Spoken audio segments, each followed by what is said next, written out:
buy that for $1. Boom! Just like that, we are live, baby. All right, we got Beckerman with us this morning and Biggie Shack, all the way from the what's up? Shack Network. Morning, folks. Morning. Yeah, man. It's been a hell of a week.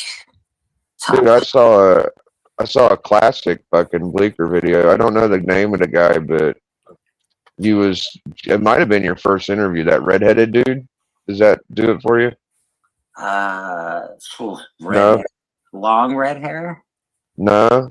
He had like a bright red haired dude. He was talking about your being a comic shop owner. No, fuck.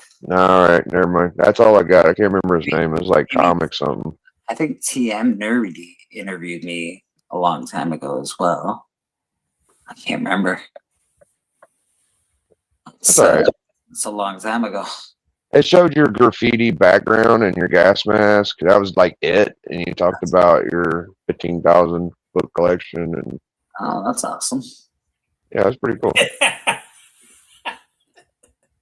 What's so funny about this for the first time? Like, not having a memory. Like, yeah. Oh, that sounds cool. That was great. I wish I could remember that. I don't know how you don't know, but that's all right. I probably do. It's just not registering to me right now.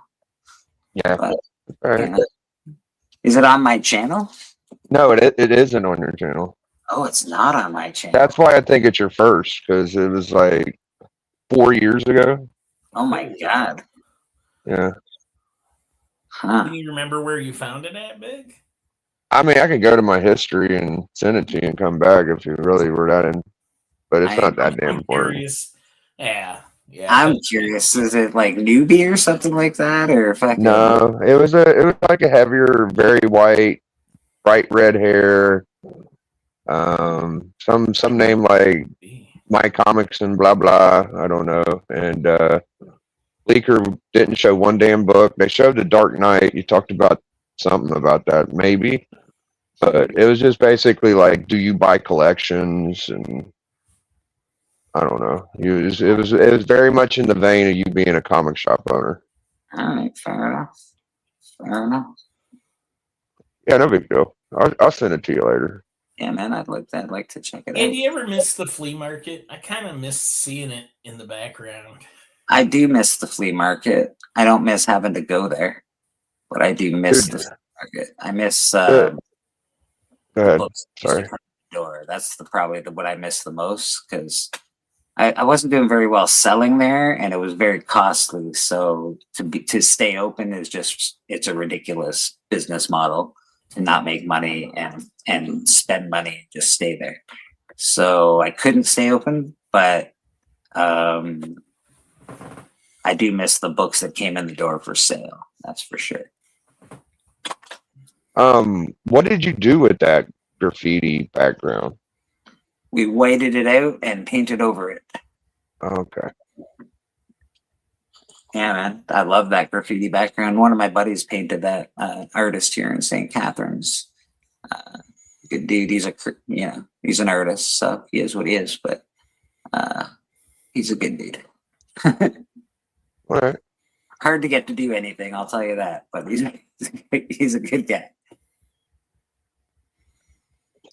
Could have been there Sunday morning, right in my hand.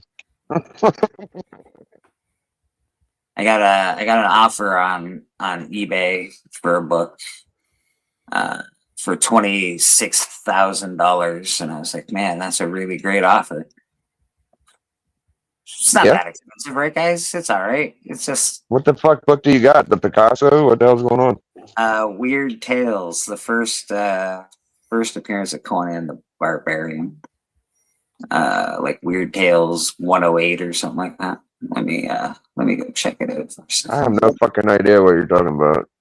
Is that the pulp? Yeah, it's the pulp. Jeez. The fuck are you doing with that? I don't understand. I was just looking at it on eBay and checking it out, and the guy must, obviously it always tells you when people are looking at your shit. And then He offered you a deal. Yeah. Call Hell it. of a deal. Let me tell you, hell of a deal. Yeah. My eBay recently viewed bids and offers. Oh no, how do I sign into eBay? I can't remember. All right, looks like we're gonna have to do that later. I haven't put. I don't have eBay on my computer. I have to remember my passwords and shit. That's a little different in your phone, yeah. Yeah. Are you using your phone to stream right now?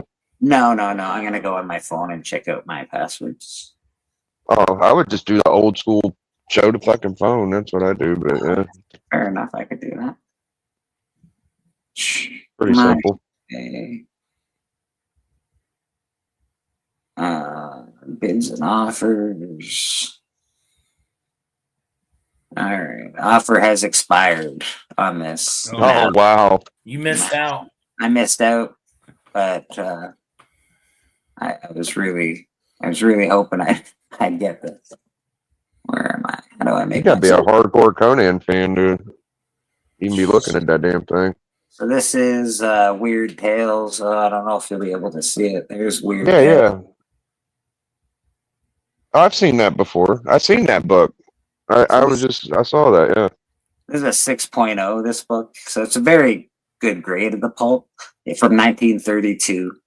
The seller offered me $29,500. The cost, I believe, was 35 grand was the original cost. 36,421 Canadian. So it's a lot of money. It's a lot of money. Well, what's funny about them pulps is that my shop has like a stack of pulps. Yeah. It wouldn't be impossible to find that in a shop, I don't think. Like, they wouldn't know what the hell that is. It would look like any other damn pulp, Yeah. I don't know, man. That'd be a fucking hell of a pulp to find in the wild. Fuck. Yeah. Not that I'm like seriously even considering getting this book because I don't have that kind of money, even close to that kind of money. But it's just a cool book to look at. But yeah, this is the first appearance of Conan.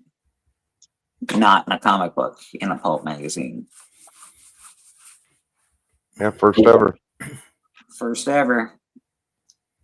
He's not on the cover though, so screw this book. I don't want it anyway. It just looks like any other fucking pulp to me, honestly. Like, pretty common looking. It's pretty dope. Let's say hi to the chat. We got GT Key first in. We got Rad. He says he'll be there in a minute. He's just waking up. We got the Immortal Sticky Shack. How was the food at the flea market? Any good hot dogs? Food at the flea market was what you'd expect. Typical flea market food, not the best, also not the worst. Have you ever gone to a skating rink and you're like, it's that kind of food, right? It's like, it's shit, but you want it. So nachos? Definitely nachos, French fries. There were hot dogs and hamburgers. I think there were healthier options, but come on, let's be honest. It's a fucking flea market. Nobody's buying that shit. So yeah, it was flea market food. You probably find. I don't know if it was a step above or a step below, like a bowling alley food, but it was in that vein. Very, very in that vein. There's a place I used to like to go to when I was younger, and I'd go pick up my pole. It was called Paul's Tavern in Dubuque, Iowa. All right. Four menu items. You can get a burger with cheese, chicken salad, or egg salad. This is a streamlined menu. No fries. They have bags of chips for sale. Perfect. That you can have with your sandwich, but those 4 items. The egg salad sandwich, you can get a plain bag of chips and put them on the sandwich and do like a crunchy egg salad sandwich. Fuck yeah. Who are you talking to? Come on. He's like, I know the tricks. I know this. I was Robert, just like that burger with cheese was a separate menu item from burger.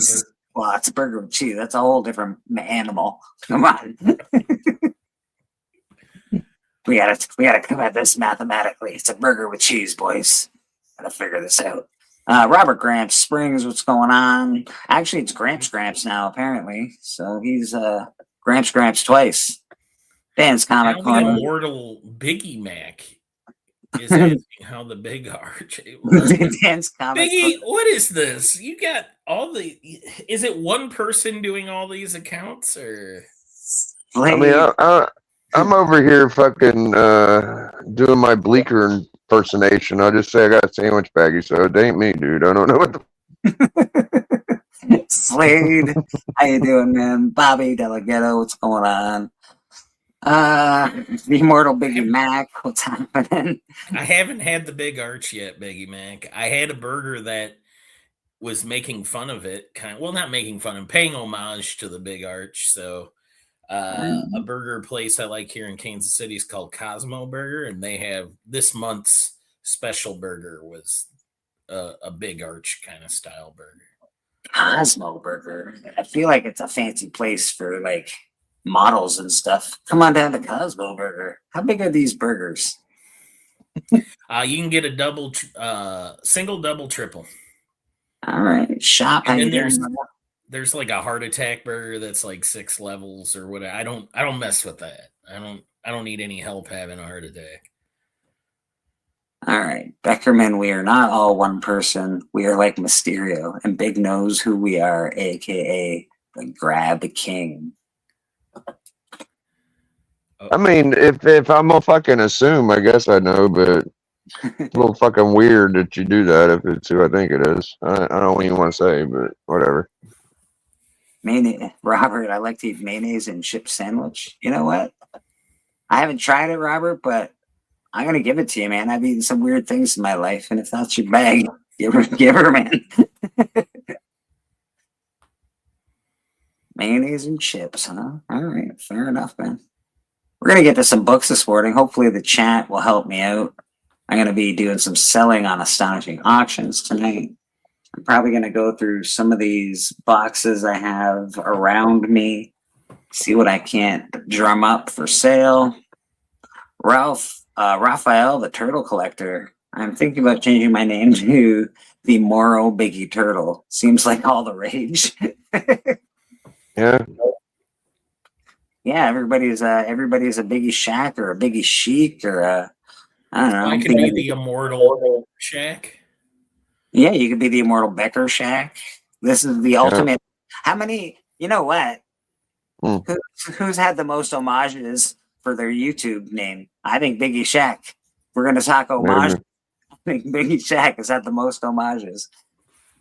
Jack Kirby YouTube tags. You are the I don't know, Jack Kirby or Todd McFarlane of the YouTube tags. Heck yeah. Yeah, something like that. The often imitated, never replicated, immortal Biggie Shack. That's it, man. That's it. I'd rather be me too. I don't know. Hell of a Friday show, though. It was a great show Friday. Oh man, we stomped asses that night, dude. Bro, I couldn't even watch the fucking number of people in there at one point. I was like, this is outrageous. I was like, can I go back to fucking 7? Like, what the hell is going on? Fucking stupid. I looked over there and I like squinted my eyes. I was like, fucking 90? You got Hey, what the fuck? You got that Al rub. You got all sorts of good things going on with I think he showed it out, said go watch the shows. Yeah, that helps. Yeah, that definitely helped. I pulled some people from the Leaderman crew. I think. He always gets like about 150. So. Gosh, man. Yeah, they like books over there. My boy Maya and what's the other guy's name? Bleecker, did you show any books on the Biggie Shack Club? I could barely get a word in on the Friday night show, so I just shut the fuck up and let people do what they wanted to do. Yeah, I did the same. I just kind of watched the boys go. Yeah, man. When you get Steppo, Allen, and Doc, they love to talk, man. I don't think they get enough time together. You know, you got Steppo and Allen quite a bit, but Doc don't really get to give him hell. You know. Always good to see you, Dan. Appreciate you, brother. Yeah, I didn't get to show any books off, but you know what? After seeing all those amazing Golden Age books, what am I going What to the show? fuck are you going to show, right? Like, I Well, got the same fuckers I've showed 20 times. Like, yeah. Yeah. Like I could show some books, and they're good books. Don't get me wrong; they're my books. I love my books, but you know, Sure. you get Alan and Doc, and these guys are showing off $100,000 books for Pete's sake. You're like, yeah, I'm just gonna keep my Spawn 187 just clicked. Oh, I'm just gonna put this back in its box. Thanks. Everything went swimmingly. That's their weekly haul is about what my whole collection is. So that's all. It's all good. Yeah, that their weekly haul is that's more than my one book is more than my whole collection. I'm pretty sure. Pretty bad when they show a fucking 9.8 Hawk 181 and it gets like no reaction. It's like, oh, okay, whatever. Yeah, it's insane, bro. Mr. Patel, how you doing, brother? I'm trying out a new name. What do you think, Blake? What do you got? That's it. Let's There you go. let's make it. The Immortal Immoral Becker Shack. Becker Shack. So I not like immortal, immoral. I love Immoral. it. Great. I think it's great. Well, I'm not immortal, but I could be immoral. I don't know what I was thinking with that immortal shit. Like, Well, come on, man. It's the Hulk. Hey, Rad, I love the avatar today. We got Rad. R.I.P. Sam Keith. We lost some good people yesterday. Sam Keith and Dennis Condrey. Like, damn. Dude, we're losing them left, right. Fucking goddamn. Well, I don't know if. childhood's dying, dude. Yeah, I'm pretty sure that Chuck Norris, he actually just took an invitation. He got an invitation and he finally said yes. Because I don't think Chuck Norris actually died. I think he just went up to heaven just to hang out. But yeah, man, we're losing a lot of people. It's not great. It's rough to think Hulk Hogan and Chuck Norris bit it. You know, like I like to just think that they're playing dead. They'll be back in a little while. Man Cave, how you doing, brother? We got her. What do we got? Any Ahoy Bleeker? What do we got? I'm pissed off that I didn't get to see your books, Bleeker. Stop it, Man Cave. I'm happy that I got to see your books. Your books are beautiful, bro.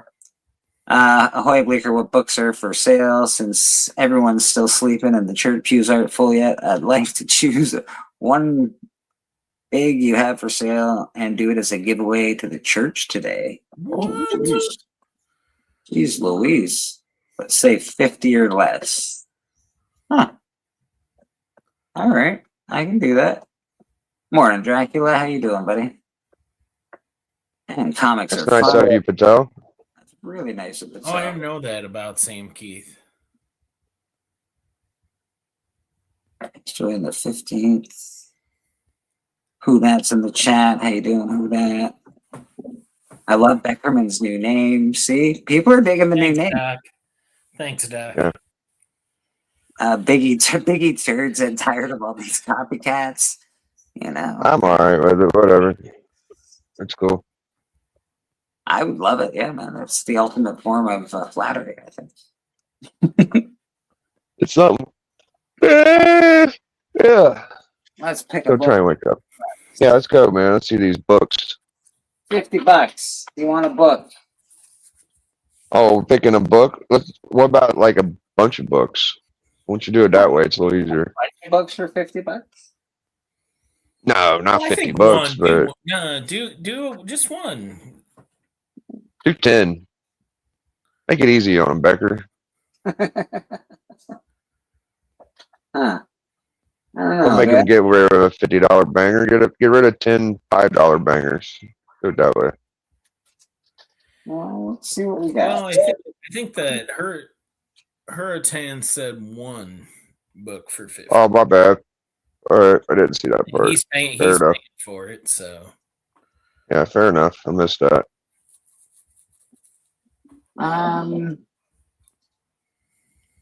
Hey, actual Dracula's here. We got Drac in the chat. You choose a 50 spot. I'm just trying to soften the blow for my boy. You know how it goes. Oh, this is a lot of books.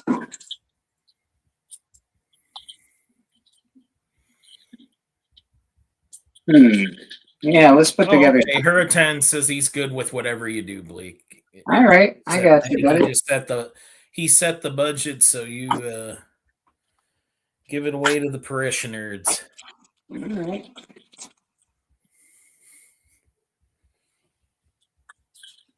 What? Well, that's very generous of you. That's really awesome, man. I'm gonna try and put together a cool, awesome lot of books.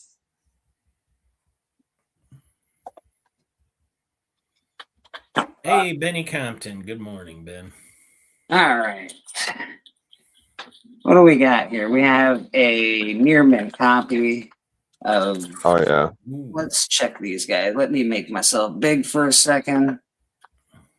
We got a near mint copy of the Dirty Harry. Boom, boom, boom. Daredevil. Very nice. We have a second print, first appearance of Okay. Kid.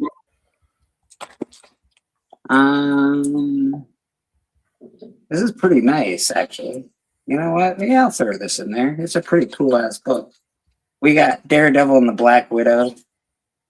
Oh yeah, that's cool. That's pretty dope. This, we'll throw that in there as well. We got Red Sonja #1. Mm. We got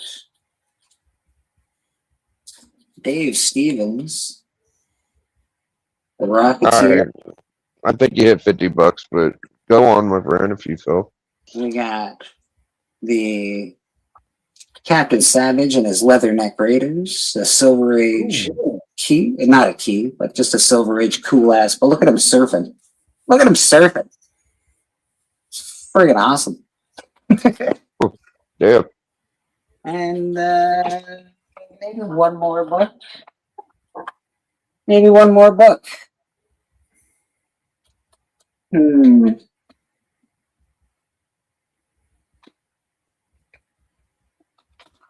We'll throw in the Invincible Iron Man annual #5. Damn. That was a $50 book back in the day. That's nice. There you go. That is a beautiful $50 book lot. It's probably worth a lot more than $50. Yeah, it's about $100 lot. Iron Man there. This is the reappearance of what's his name down there? I don't know. Yeah, it's something about Black Panther. Yeah, the Killmonger's reappearance. Killmonger? Yeah. Yeah. I forget the keynote to that. M'Baku or Killmonger. So I don't know how we're gonna give these away to the chat. What do you think? Do we just put a hashtag in? Right now? Yeah. Well, I guess I'm immune to it, so yeah, let her rip. Fuck it. You can jump in. You can jump in the hashtag. Oh, I can? All right. Absolutely. Yeah, go for it, Biggie. Absolutely. I'm not gonna, but everybody else on the panel absolutely can, 100%. Let me just work out this whole wheel of things.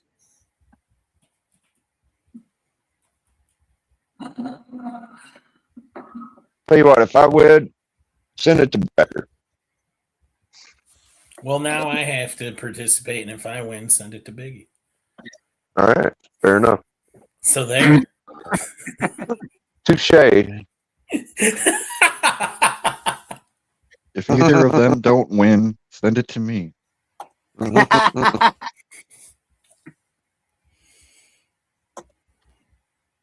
right. Random wheel of names, random name picker. That's what I'm looking for. All right. Oh, hold on. Let me get my fucking comment in there. Heyo. I know. I just gotta if figure out how Hudak to do wins, this. he's going to send it to himself.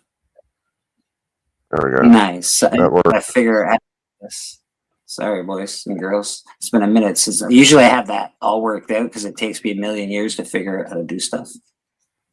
So let's see if I can do the name thingy, hashtag thingy.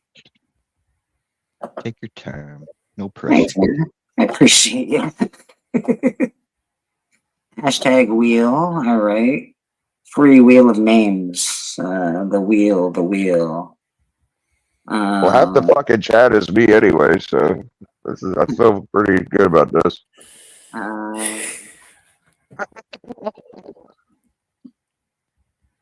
Random. What does anyone know what the actual one that people use is called, or is it just a I hashtag? have no fucking idea. I've never done it. No. Just do a hashtag, yeah. I don't know how to work it, but I would do. I think you Google giveaway tool. I don't know. I would just go to a random wheel. That's what I do, but I'm pretty fucking stupid, so I just type everybody in. All right, I'm just trying to remove people from the. I think I have a wheel up from when I was doing the top 50. Just TM. So I think I can remove that. oh, all the immortals are prize tagging Biggie Shack if they win. All right. And I don't think that's quite fair, but Yeah, I don't know. I felt a little dirty about that. Hey, they got to win first, so we'll cross that bridge if it comes to it. Sure. Yeah. Give it to a random Biggie. All right, I will figure it out. Oh no, I'm just Or reading all something. the comments. Okay. Hey, G-Man's here. Haven't seen him in a while. Hey, G-Man, what's going on, brother? I saw you had a Silver Age Sunday show. Oh, we got TM in the back. Boom. We saw you had a Silver Age Sunday show last week. Good to see you here, bro. I couldn't watch because obviously I was here at church. Well, Sure. I would say they were stepping on your toes, but they kind of had that spot, so I'm not going to give them any help. They're just back and Where's active. G-Man? Is he in the vertical chat? Yeah, I might- think he's in the phone one. Okay. I was like, I don't see Yeah, him. it's got the phone. It's got the phone symbol next to his name. So yeah, there's a lot of immortals now. Immortal D's nuts. Oh my gosh. So embarrassing. Yeah, I'm beginning to think this is definitely a troll. Like some of them are friendly, but some of them are kind of mean. Yeah.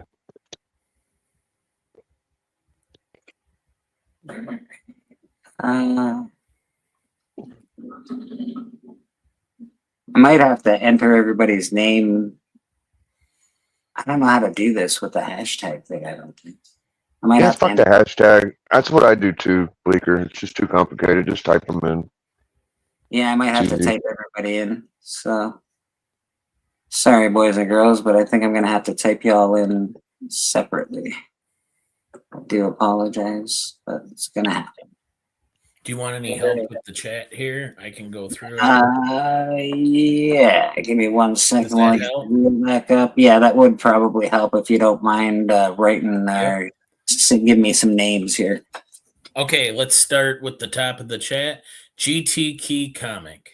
GT Key. Come on, why? There you go. Rad Art and Comics. RAD. ART.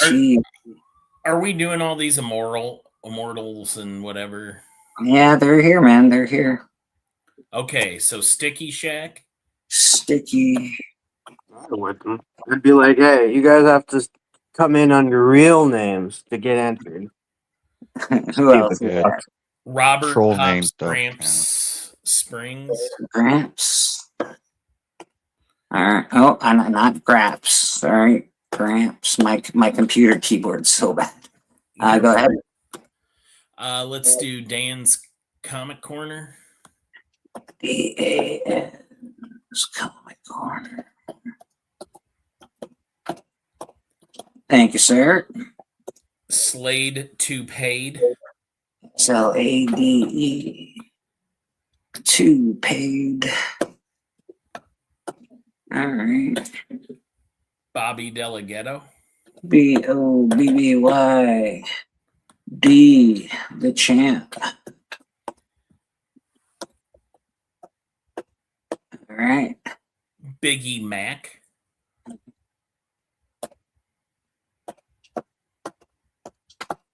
MAC. All right. Shop for Comics. CHAUP. All right. Raphael the Turtle Collector. PHAEL, I think. HETURTLE. All right. Did we get Dan's Comic Corner on? We did. Yep. We got Dan. Biggie Chic. Biggie Chic. All right. That's HIEK. All right. Doc. Man Cave. Doc. Okay.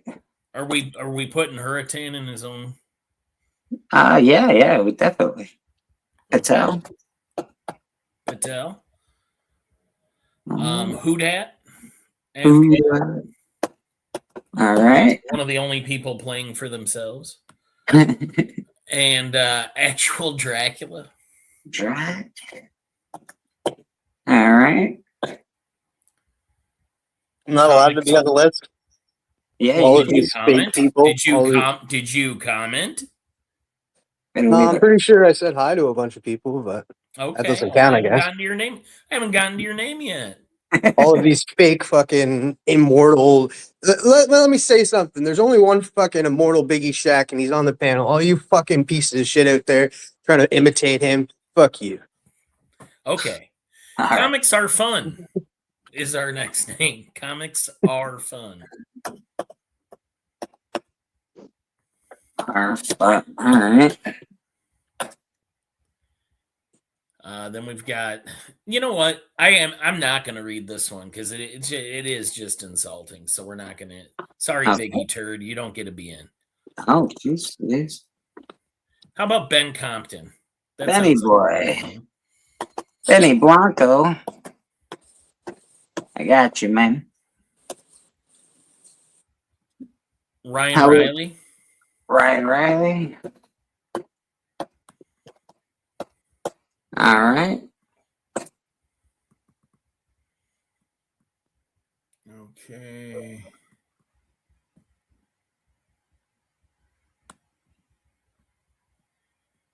The G-Man. G-Man. All right. Yep, sorry, Immortal D's nuts. You don't get to be in it either. Sequential Art Overload. How about that one?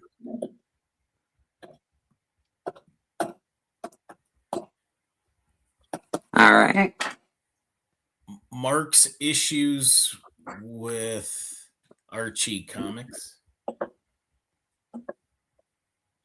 Hold on. I have to separate. There we go. I have to separate G-Man and sequential art. There we go.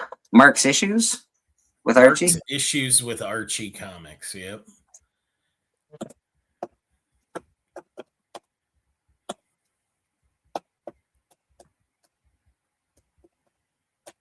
All right. TM Nerdy. See, I got to you, Timothy. TM Nerdy. I wouldn't add that guy. He's pretty mousy. I don't know. TM Nerdy with 2 Y's. All right. All right. Marshall Warpath.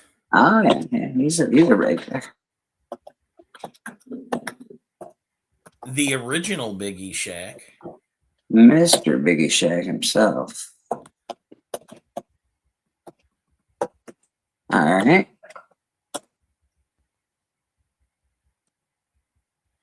It's a lot of people. Biggie Turd doesn't think it's fair. I don't care. You know Come what? back Fair here. is a Come back place- with your real name.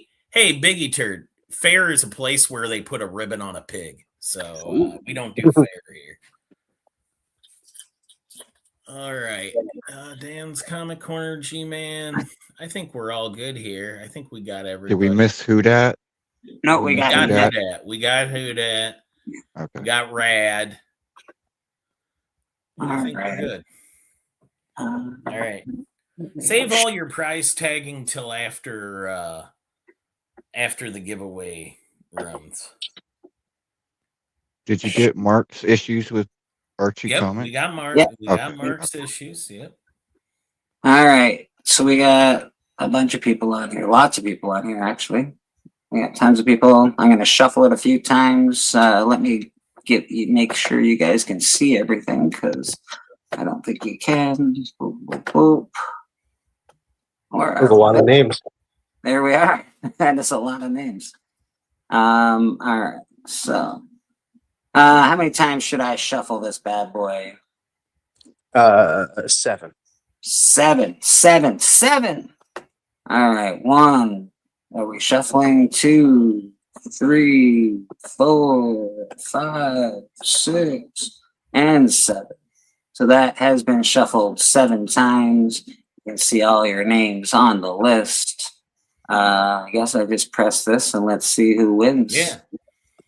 All right. You just- Are you in this, Beckerman? Did you put your name in this? No, I didn't. All right. I skipped my name. Oh, it's staying in Canada. Dan's Comic Corner. Awesome. Way to go, Dan. Dan, awesome, brother. Send me your information on Instagram, and I will get these mailed out to you either this Monday or next Monday. So don't give me no grief. But it'll be there in a bit. I promise. All right. That's wicked. Let's get rid of that. Patel. Very nice. Very nice. That was really, really nice of you, Patel.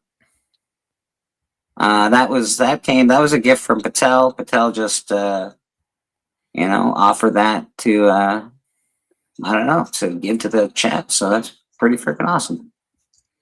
Yeah. That was cool. Yeah, man. Let's get rid of that. Dan's Comic Corner. Way to go, man. You the big wiener. It's good. You don't have to ship it to the States. And that'll Dan save you on can carry shipping. Oh, that's nice. That's extra nice for me. So yay. All right. Patel. Way to go, man. Thanks, brother. I appreciate you. Dan was, I think Dan's the closest person to me in the community now. Nice. He lives in Nova Star. We got someone backstage here just waiting around. Mr. Steven, how you Well- doing this morning, my friend? I think that was a very nice thing. I hadn't thought of buying a book and then waffling it off, or spinning the wheel. I think that's very nice indeed. That was a hell of a nice. Dan always is giving money and doing stuff like that, which I think is very nice of him. Yeah, awesome. Yeah, that was Patel that did Patel, that, Patel gave it away. and Dan won. So yeah, man. Was Yeah. it? No, isn't it Hurricane? Yeah, Yeah. yeah. Oh, I thought you said I calls Dan. him Tan. I calls him Tan, Mike. I see. Oh, the guy who won was Dan. So I got confused. Dan, and Tan. There's something there. I know it's a song. That was awesome, man. That was really, really awesome. So I can't really thank Patel enough, honestly. I don't know. Anyway, man. So thank I could thank him too because he super chats me quite a bit. So thank you, Patel, for always helping me out too, man. You're an awesome guy. you. I know he does it with Alan. Strangely, for some reason, I don't understand that at all. But Yeah, man. That's very cool. Beckerman's pretty nice too. He hooks me up too. So thank you, Beckerman. Morning, Steven. Good morning. How you doing this morning? I'm Were you up doing- late? Were you up late watching the astonishing auctions last night? I was up watching the Astonishings. You and I chatted a couple times. I bought a few books from Houdat, and to There were some nice. There were some J. Scott Campbells and a few other things that I've accumulated. He had a really nice Neil Adams X-Men, and then there was an Avengers, etc. And I bought a few things from him before. I've almost reached box filling saturation. What I did do, however, I have two. That's right, because you're right that you go to the cons with Alan and Matt. That is cool. That is very cool. I have the Max #1 is right up here. Mhm.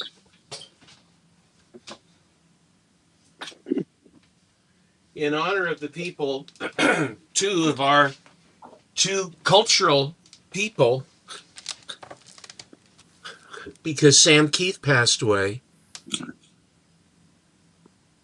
And so I wanted to show the flag. Sam Keith was still pretty young. Yeah, it's crazy, man. All these people, I found out that Seagar, who did Popeye, died at 43. Dang. So, I mean, I didn't realize that until I was doing the show. And then I have this. I have Chuck Norris #1 that I got from Slab Addict. His name is David, and he's one of the sellers. And I think I told the story, but he had a price of $4.25 on it, and I offered $300. And of course, that for him, that's quite a jump. He says no, and then a few weeks didn't sell. A few weeks pass, and then the next auction he's on, it goes down to $400. And I said $300. He says no, and so then. The same sequence again. He went down to $375, $350, $325, and each time I offered $300, and the no's got louder each time. And then finally he put it up for $300. And he says, "All right, Collecto, here you go." And at $300, I said, "Sold." And so that's how I ended up getting this one. And my feeling is, sadly, that because he has passed now, this will probably spike, but as yet it hasn't. So it's a very iconic cover for him. So anyway, but I wanted to show the flag for people that we lost. Seems like we lose more and more, doesn't it?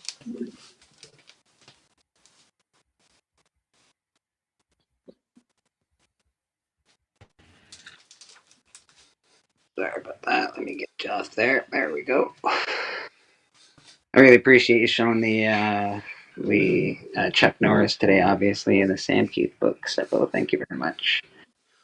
I think that I saw that Rad had Sam Keith. He had the Max on as his avatar, as well, which I think that's very nice.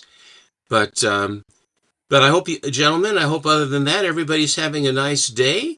It's not snowing or whatever up there for you, Bleak. It's not. No, it's a rainy day in Pizzaville over here, so it's not so bad. It's not so bad. Pizzaville, and yes. and the reason you call it Pizzaville? There's a commercial that goes on and from Buffalo or some nonsense, and the guy starts. He goes, "It's a rainy day in Pizzaville." And so I think it's hilarious. So I say it's a rainy day in Pizzaville when it's a rainy day now. That's why. This is in Buffalo, New York? I think so, yeah. I wish it rained here. Nothing says pizza yesterday. Like... I'm sorry. Go ahead. Oh, I was just going to say, it stormed here yesterday. Like snow or just rain? Snow. Oh, no. Well, we've been having what they call atmospheric rivers rolling through here. It just nailed Hawaii. They had to rescue a bunch of people in Hawaii from the heavy rains.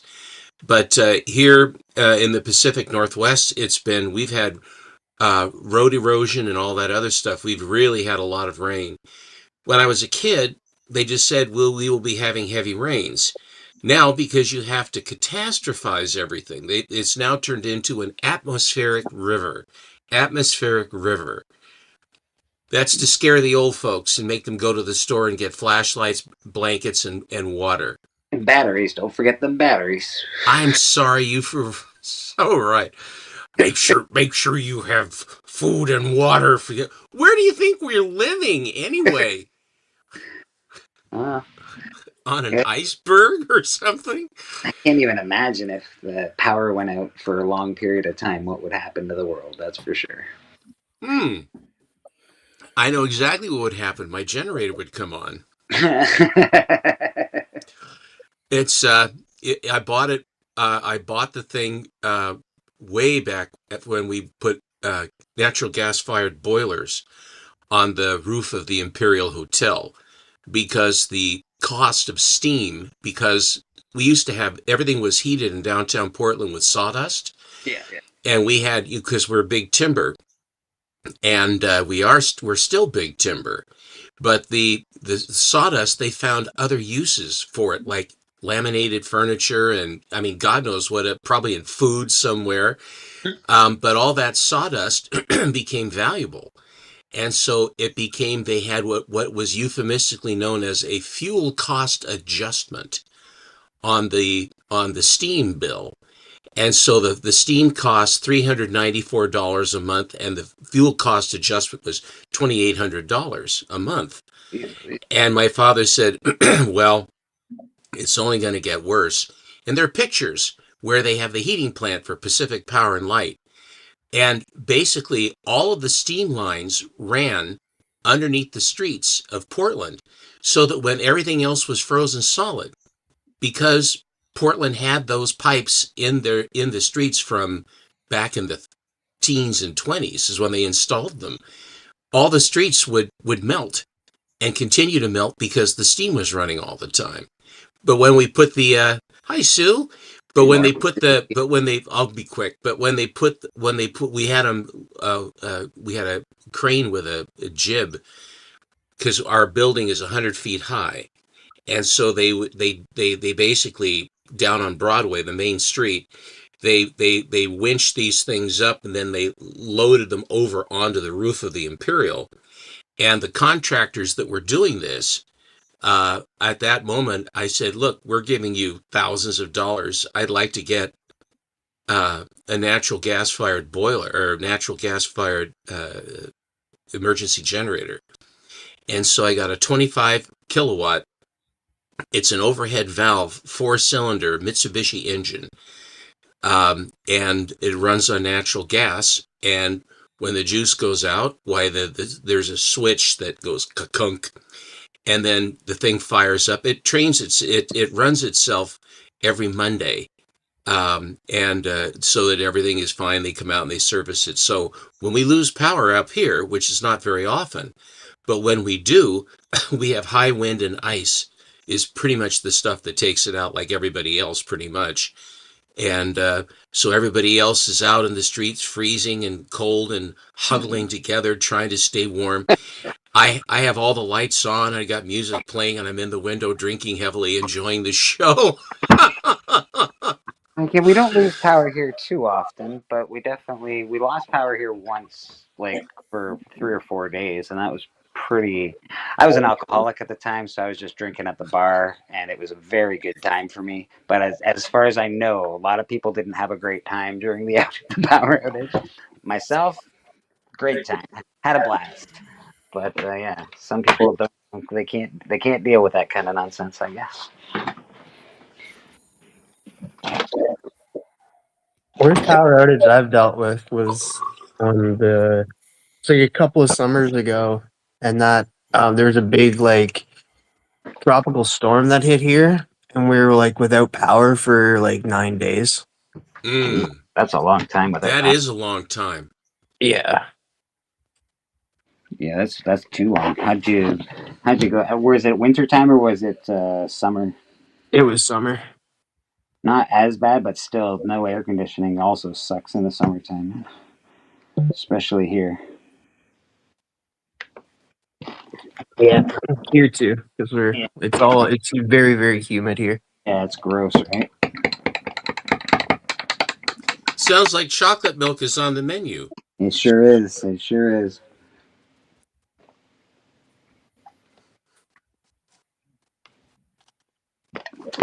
someone's got to have a drink this morning, and it's me. That was delicious. All right. We're back. Look at that. 2 places at once. And they said it couldn't be done. Sequential art, nice. All right, what did I miss? Actual Dracula. I remember when the power went out here for a whole night and day. The coldest day of the year. That was not fun. You learn real fast how cold it can get indoors with no heating. That is true. It actually feels colder inside sometimes when there's no heat. That is a fact, man. It would suck to lose all that stuff in the wintertime. Yeah, like it's hot outside right now, but in my room it's freezing. Really? I'm in a little cold spot. So that's where the spirits the spirits are there. They always say that if the spirits are visiting you, that it's ice cold. You can tell that they're there because it's icy cold. Oh, Yeah. Just look under your bed and make sure there isn't one of those clowns that has lots of teeth trying to crawl out to come and get you. it's not the clown. It's not the face or the teeth. For some reason, it's the imaginary hands and arms. I don't know what it is about the under the bed thing, but I definitely, when I was a kid, I jumped from my doorway all the way to my bed, and it wasn't close, so it was a good jump, and I would do it every time because, and I would also run from my basement all the way up to the stairs to the main floor because you turn off the lights, it was down at the bottom of the stairs, so you had to That's what run. they get you. Yeah, That's when they come out, man. That's when they come out. It's so And true. You always make sure not to have your hand or your feet hanging off the edge of the bed. Oh, I know, no, or else right. they'll be lopped off.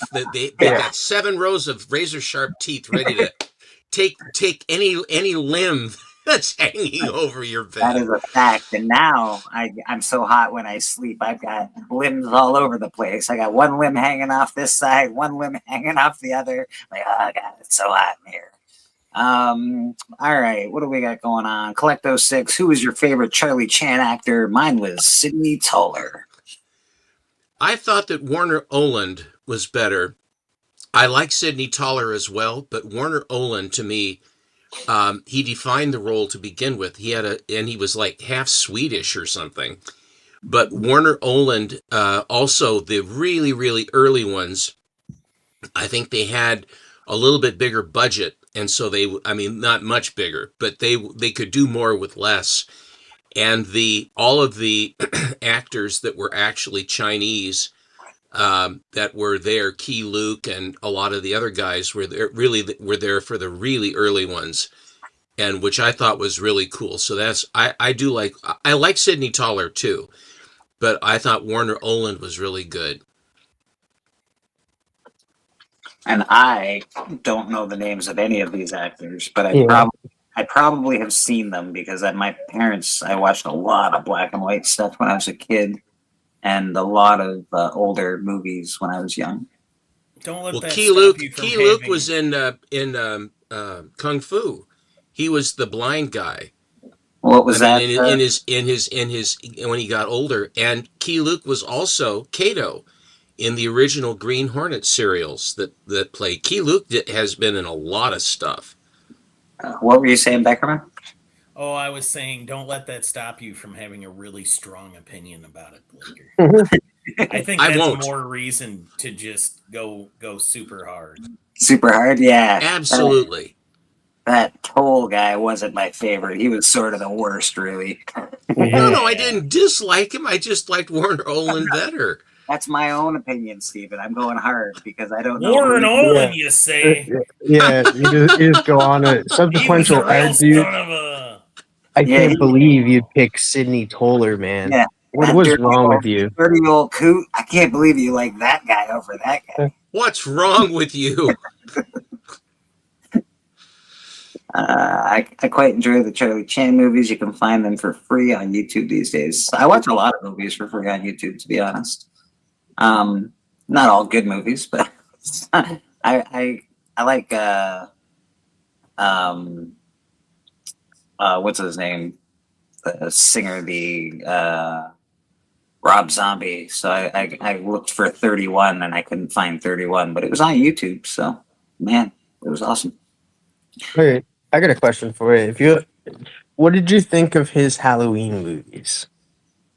Okay, I enjoyed them because I'm a fan of violence and like basically that's I enjoy that kind of a movie. Um, I understand why Halloween fans didn't like it as much, because he humanized Michael Myers, and Michael Myers. The original intent of Michael Myers was to be the Shape. It was a very scary. You couldn't kill him. There was more lore to it, and he sort of made him human and gave him a reason why he became Michael Myers, et cetera, et cetera. So you lose the fear of the unknown that way. But as far as a movie goes, I thought the movie was good. I thought it was shot well. I enjoyed the most of the acting in it. Sherry Moon she can just sort of, she can do it. I, She's I will say the first one I didn't mind. The second one he did wasn't the best, but it wasn't all his fault because I know the studio got involved quite a bit and said they wanted to go this way, that way, and didn't let him really do his own thing. yeah, yeah, it would have been again, but he did humanize Michael Myers, and that's not what you want for a long-lasting, scary horror villain. Most of them Yeah, have, you don't want to feel for the villain. Be like, you know what? He's killing for a good reason. yeah, like he's just lonely. He had a really bad childhood. That's not what you want in a horror villain, I don't think. So he sort of he wrecked him a bit. Yeah, who played Jason Voorhees? A lot of people played Jason Voorhees. I think 4 or 5 people have played Jason Voorhees, my man. Kane Hodder is it Kane Hodder? I think it's Kane Hodder. He's probably the best one for Jason Voorhees. So he's played him a lot. Susie Q's giving us all advice on having extra heating available for when the power goes out. You gotta have some wood stove or some sort of plan, man.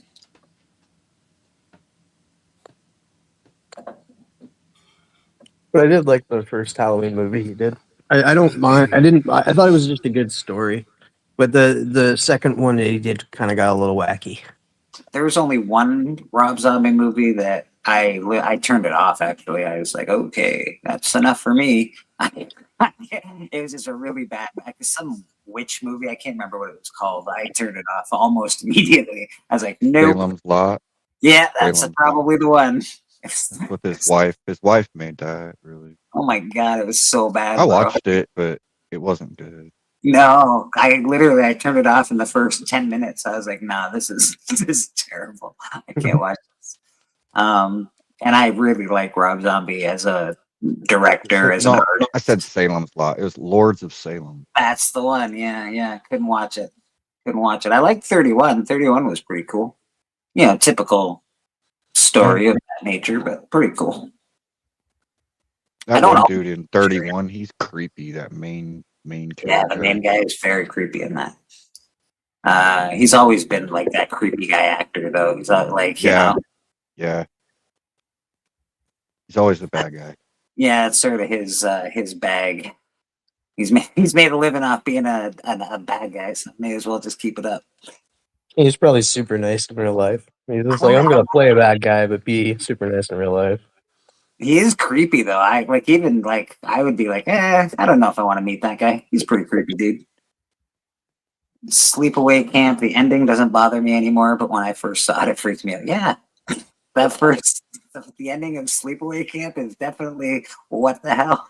I think everybody who has not seen Sleepaway Camp, we won't give it away, but go watch Sleepaway Camp. And the sequels aren't that great, but the first one is. If nothing else, go watch the end. Jesus, it's a shocker. Let me tell you. I don't even know if people will guess the ending or like guess who the killer is by the ending because it throws you for a curveball. Well, maybe I don't know. As adults, most of us are adults. We can figure it out. But when I was a kid, I was not expecting that. That's for sure.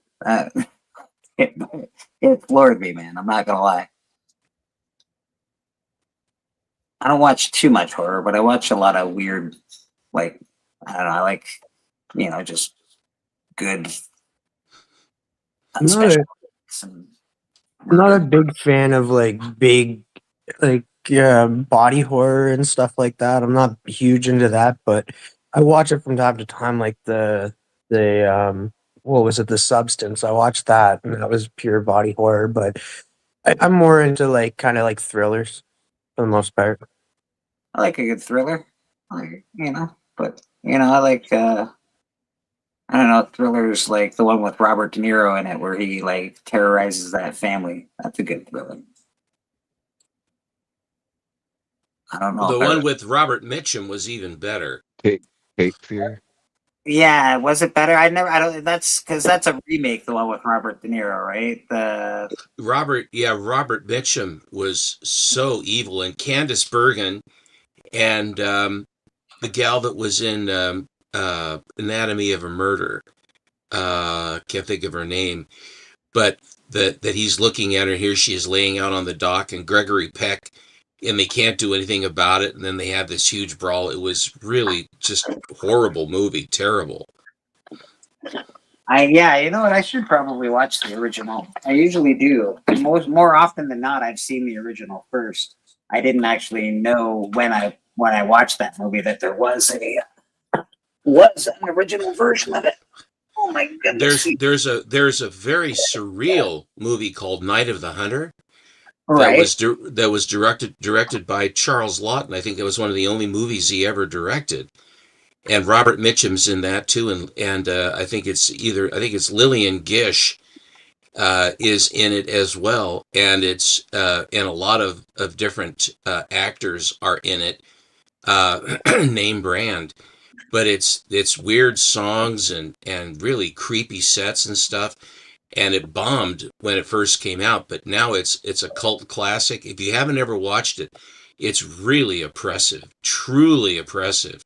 It's unrelenting. It doesn't let you go, and you can see the evil, but the people in the movie can't see the evil, and how evil he is as a minister, and he's killing people, and it really is creepy. How many? Cape Fear is correct. How many image Darker Image number ones does someone need in their collection? Apparently, they need a few in their collection. You need everyone that comes with a different card. Apparently, you need a whole bunch. This one is a newsstand. I think that's why I bought that one. God damn. Because I got one with I got two. I got one with the Max, and actually I forget what other character. I think it's the Darkness, the Max and the Darkness characters. It think came I with can- those. I think I can sell a few of these. What do you guys think? Do you think I could sell a few of these? Maybe now, I don't know. They're not the easiest sells, but they might be. I think maybe those books could be for sale. I think. I'll keep one. Keep one. Do they come with the cards? I haven't looked at them for a long time, Sam, but I could check for you. What else do we got here? We got The Boys, Dear Becky. That's the free comic book day one, so that's not Yeah. really anything. But we got Dear Becky, number 2. Number 3. These are all in mint condition. I don't think Would you miss them? Told them? I think I missed number 1. I don't know why I don't have number 1. Hold on, it might still be here, but it might not. I'm saying if you sold them, would you miss them later? No, I No, wouldn't. all right. I have a boys collection. I've got a pretty decent boys collection. I think now might be the time to get rid of them. What's the difference between these and the Charles Bureau boys? These are later, and like this is like volume 2. The other ones. Volume 2 of fucking boys? Okay. Yeah, I think it's you like, missed a joke, but yeah, sorry. yeah. So I could probably sell the boys. See about that. Yes. What was it? Wildstorm had the first volume, and then Yeah. Dynamite bought them out, and then they continued the series. talking about the Golden Age Vireo boys, but I know what you are saying. Now this I'm not selling because I love it, but maybe I can sell this one. We got Thundercats and Battle of the Planets, which is really cool, actually. Yeah, maybe I'll sell that one. This stuff I'm not gonna sell. This is my Thundercats Wildstorm book. Got number 0. I got number There we 1. go. We got another number 1 because you have to have all the number 1s. You Yeah, can't just. do you What's have that? the boys 65? Pardon? Do you have the boys 65? I think so. Yeah. Yeah, that's that. I feel like I feel like it's gonna hit off because this season I feel like somebody's gonna die, The and only that's one the death of. I don't have some of the early. I might. I think I don't know. I'll have to look at them. I've got like 10 to 50, I think, and a few later ones. So I have to look. But yeah, got these cool Thundercats. I should probably get rid of JSS Brooklyn in the chat. How you doing, JSS? Good to see you, man. Awesome. Cool Thundercats. Some Mumra action. Woo!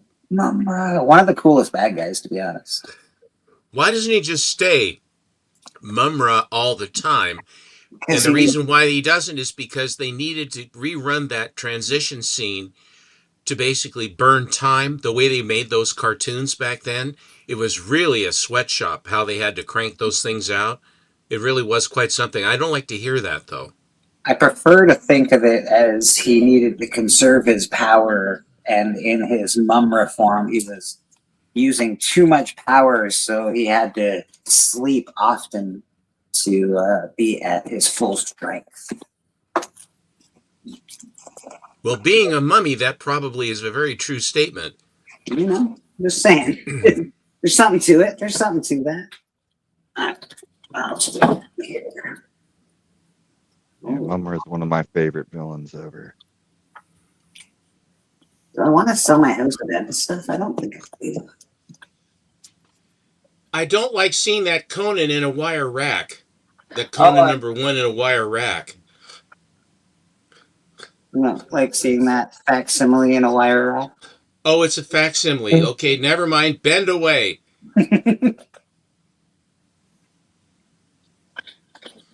Yeah, I did collect the House of M stuff.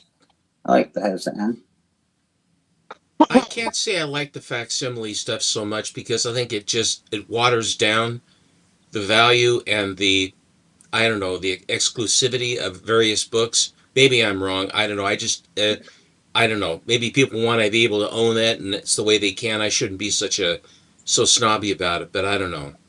It's a good way to read it if yours is in a I slab. think it would actually get more people interested, but I hear you.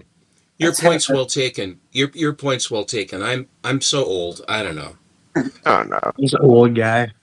It's House of M 1 to 6. We got House of M, the Fantastic Four as well here. I had that one. I sent that one to Legend, yeah. Yeah, these are all this is the House of M, just the Fantastic Four stuff.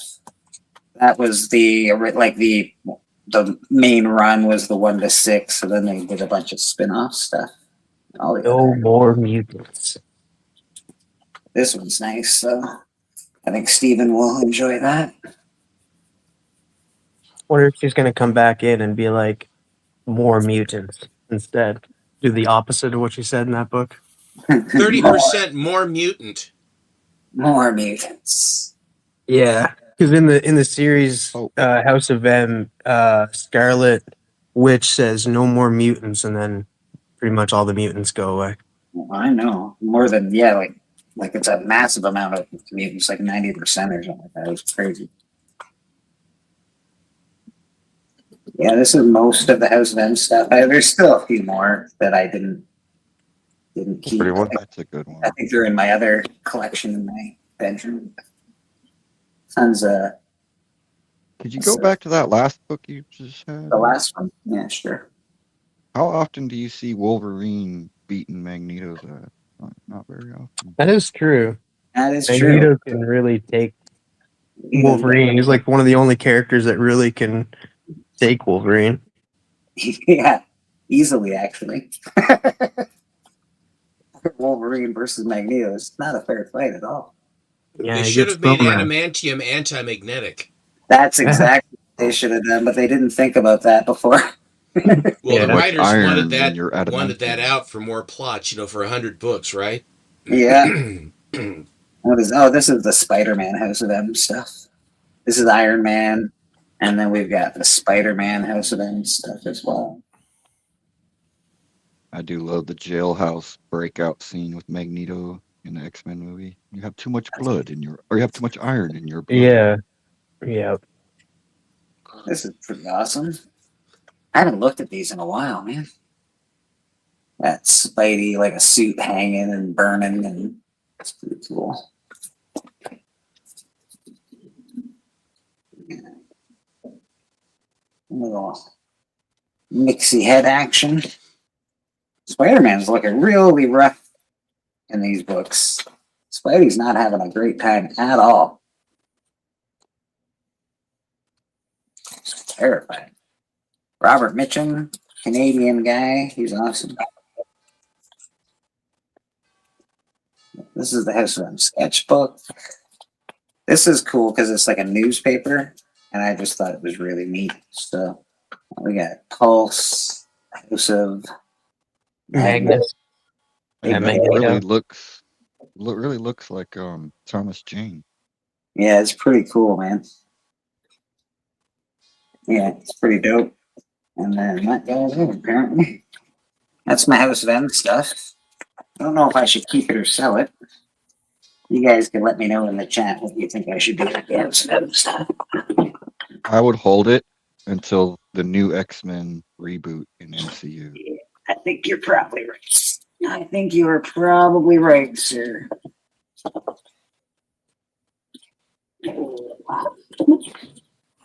It was a cool little series. It didn't last very long, which I was very depressed about. They stopped this series pretty much as soon as it started. It's a great cover. That's just an awesome Morbius. Really cool covers of these. I think tormented vampires are better that are crazed than the ones that are like so refined and stuff and then just bite every so often and just sort of wander around. I like it when they're like when the transformation becomes really like Fright Night, or that kind of, when they really Yeah, Well, it becomes you less. have to believe. It becomes less like, hey, we're gonna make this sexualized, and that the vampire is very Yeah, sexual. I It's don't gonna dig that. prey on women and stuff. And this is actually like a creature that's turning and can't control himself. I think I can. Vampire. If the vampire glitters in gold, I'm out. Yeah. Well, that's the thing too. Then they always have they have all the broads that have been converted, and they're in their white gowns and they're all screaming and stuff. That's kind of cool though. Oh yeah, Dracula's wives are always hot. I did like what was that? I am like An Interview with a Vampire. I started watching that. That's pretty good. It's one of Interview with the the Vampires, most famous too. Well, it's not the movie, but the TV show. And I'm liking the TV show more than the movie. I think I I think we love the can movie, probably- man. Kirsten Dunst was so scary in that. This I is like the the Three Jokers series. Three Jokers. Is that the same one? It is the same one. Yeah, they had like a lot of covers for that. Yeah. Yeah. That reminds me of The Mask. This is the whole series. I don't have that one. So they all have a card with them as well.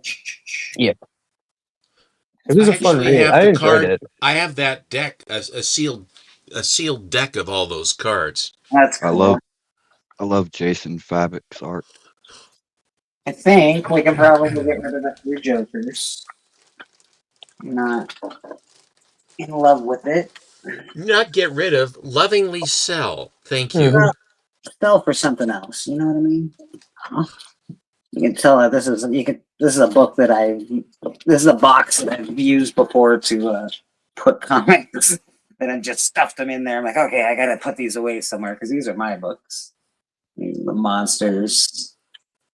This is one of my favorites. This came from, I believe, Susie Q, and this is one of my favorites. It's awesome. Return of the Living Dead. It's wicked. When she got that, the first thing she says is, I know who needs this. The monster stuff, it's cool. It's all right. I'm not a huge Mark Spears fan. I'm sort of happy to have some in my collection because I don't have any. But I like, as far as his like wanting to continue to collect his stuff, not really. Like, I don't need it. I have enough now that I'm satisfied that I have a few cool ones. This one is awesome. I will say that there is one that I really like from Mark Spears, and that was the there's a Dark Side cover that I really like. I love this cover a lot. It's beautiful. Well, you got quite a few. This, I'm really Like- happy. I bought this when it came out. I only bought one copy of it, but I really knew that I needed to have it. So that's the first cover A of Exquisite Corpses #1. What Well, does the title exquisite? alone. Yeah. Anyone know what that goes for? No, I have no idea. Probably a couple bucks, but it's my book. I want it. I need just the title alone, exactly. And there's my one copy of Chuck Norris. Cool. 2 copies of Chuck Norris. Cool. What do you think? You can probably get rid of one of those, right? It would make sense. Yeah, I know. All right. I'll get rid of this one. Right behind you so it can't be seen. Great. That's a perfect place for it. Well, we'll move them around a little later, but you know what? I'm gonna send this. I think I said I'm gonna send this to Huda. This is Black Panther #2. It's a really nice copy of it. I don't think it's a 9.8, but it's like it's a High really grade. nice copy. It's a very high grade copy of it, and I think Huda needs it. I think he does. If he doesn't, just let me know, Huda. But I think I'm gonna send it to Huda. Black Panther #2, man. It's awesome, and it's a really nice grade. So, Our good buddy Alan just jumped in the chat. What's up, Alan? hey, this I love. I don't, but you know what? Do I need it in my collection? I love it. I love That is green cool. covers. It is pretty awesome. Is that Me issue too. 1? Me too. Yeah, it is issue 1. Yeah, I don't know if I would. Me personally, I wouldn't get rid of it. I'd be like, this is too cool. Yeah, we're gonna hold on to that one. Werewolf by Night's not going anywhere. This is Todd McFarlane, Philadelphia. Philadelphia. Yes. Yeah. This is awesome. And I think we're going to keep that. I'm definitely keeping this. This is one of my favorite covers for the Spectre. I know it's stupid, but I love it. Oh Yeah. yeah, that's great. Boy, And it's that a- must have taken a long time to draw. And it glows in the dark. So, Oh, Pretty like cool. you do. right? You just can't. This is such a great Spectre cover. It's so, Almost like a Kubert homage. dude, it is so cool.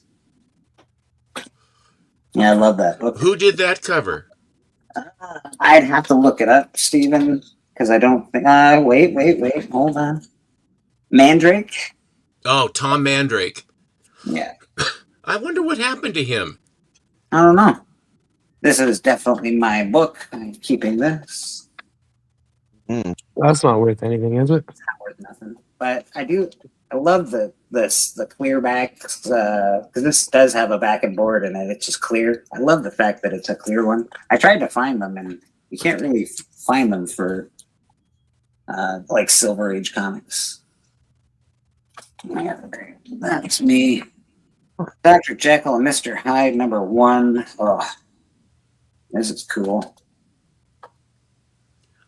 I had all of the Marvel Classics, and the print quality of that series of books was absolutely terrible. They did not line up correctly.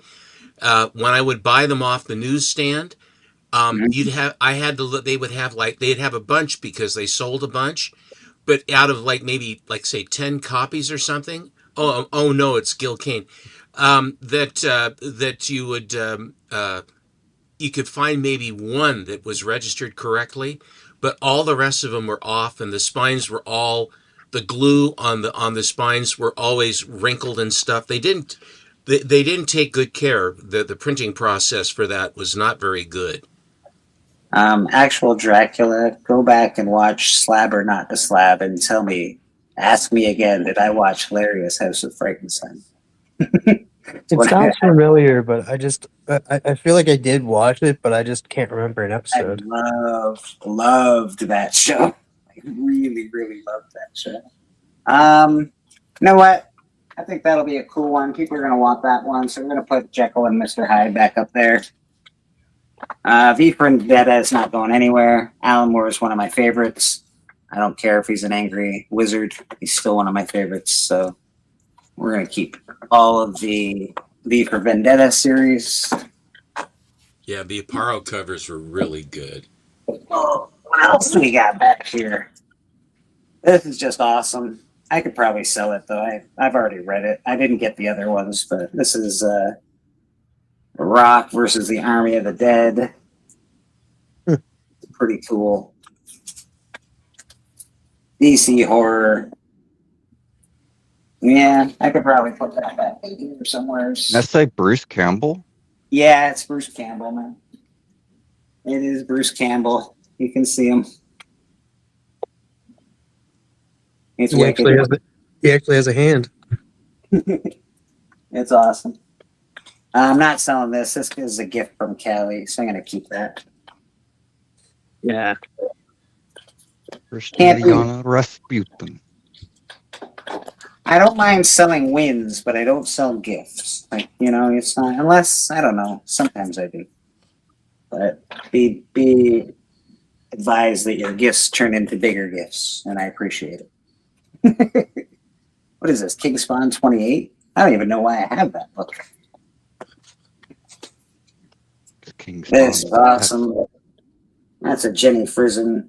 The Sick is not going anywhere. Maniac of New York is not going anywhere either. I collected this series when it came out. I enjoyed it. I'm going to keep it.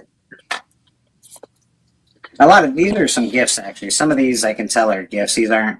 I have some of these books in my in my boxes, but some of these were gifts from Susie Q. That's And I nice. believe Steven as well. But like, look at that. That's awesome. Yeah, Shadow Man. It's awesome. This is a great cover. Little Conan action. Supposed to be getting the King Conan. The Lamentations of the Women. That's right. That's right. We got some monsters, more monsters. So these, like I said, a lot of these books are gifts. Some aren't going anywhere. Some are going somewhere.